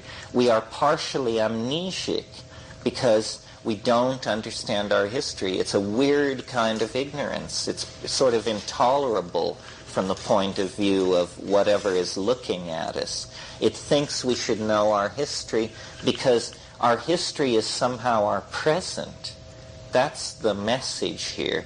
The past is making the present, not in the good old way that everybody always says that, but in an entirely different way. The past is actually making the present. Yes. So, with this, you can actually foretell the future, and that you can say, you don't know what's going to happen, but tomorrow at noon, something is going to happen that's going to be earth-shattering. That's right. That's right. And does that indicate to you, do you get insight into a certain preparedness? Well, a certain preparedness, which I read it negatively. I say it's the end of anxiety. Yes, because you look ahead and you say, aha, the big changes this year will come in August. The tough time will come in April. Between there and then, it's like this. And then you live through it, and it's confirmed for you. So then the next time you make a similar projection, you have greater faith in it. And it's important to notice this is not a determinism. This does not interfere with free will. This isn't some kind of mathematical predestination trip. It's not saying what will happen. It's only saying what the level of novelty will be that whatever happens fulfills. So it's not predicting events, it's predicting levels of novelty in whatever events come to be at that point on a global level. And then there is a way to adapt it to individual lives, to treat individuals, to treat this as a equation for a global environment, and to treat each of us as particles within the global environment with our own end dates and beginning dates, the sum total of which average out into this contour. See? Pardon me? On an individual level, I'm not welded to this part of the theory. I'm experimenting with it because it has slightly, to my mind, the aura of hokum about it. But there is a 67-year, 104.25 day cycle. Well, if you take a person's birth date and add 67 years, 104.25 days, and enter that as the end date, and then look at their lives, they achieve remarkable satisfaction with this, including myself, although I don't, it's not in the canon. You know, I don't claim that it does that, but it's fascinating to watch. I mean, sometimes it's very amazing. I mean, somebody will tell you their birth date, and you make the calculation and run the graph, and you say, my God, what happened to you in 1972? And they say, well, I attempted suicide and nearly succeeded, and this happened. And, you know, it's often very right on. This is eerie stuff. Don't think that I am not Dane Rudhyar or anybody else coming from those places. I respect astrology because I know nothing about it. But this seems quite strange to me that this works. Whitehead said a wonderful thing. He said, understanding is the apperception of pattern as such. And I think this illuminates a lot of what is going on in the psychedelic experience. You look at a situation, you see a pattern. That aids you in understanding the situation. But now if you shift your view and look at the same situation again and see a different pattern, your understanding further deepens. If you shift your viewpoint again and achieve a third pattern, so understanding is the apperception of pattern as such. What we feel comfortable with as understanding, what we call understanding, is nothing more than the apperception of pattern as such. This is why these hallucinations are so absolutely beguiling, because we cannot help but perceive them as understanding. You know, in gazing upon such complex and self-transforming beauty, we perceive pattern. And the feedback of that into our psychology is a sense of meaning. A sense of meaning. So it isn't mysterious the way in which psychedelic plants may have synergized consciousness. They simply allowed patterns present to be perceived. And this is what we're constantly in the process of discovering, the patterns already in place that we had overlooked. Yeah. You had mentioned earlier, you were talking a little more about patterns. Addictive and compulsive patterns, yes. Well, extrapolating out of what I said today,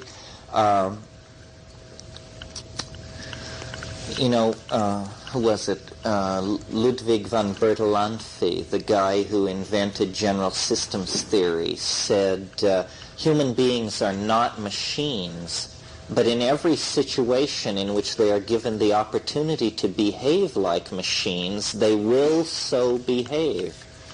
So what I think is going on is this has to do with this broken up symbiosis in prehistory.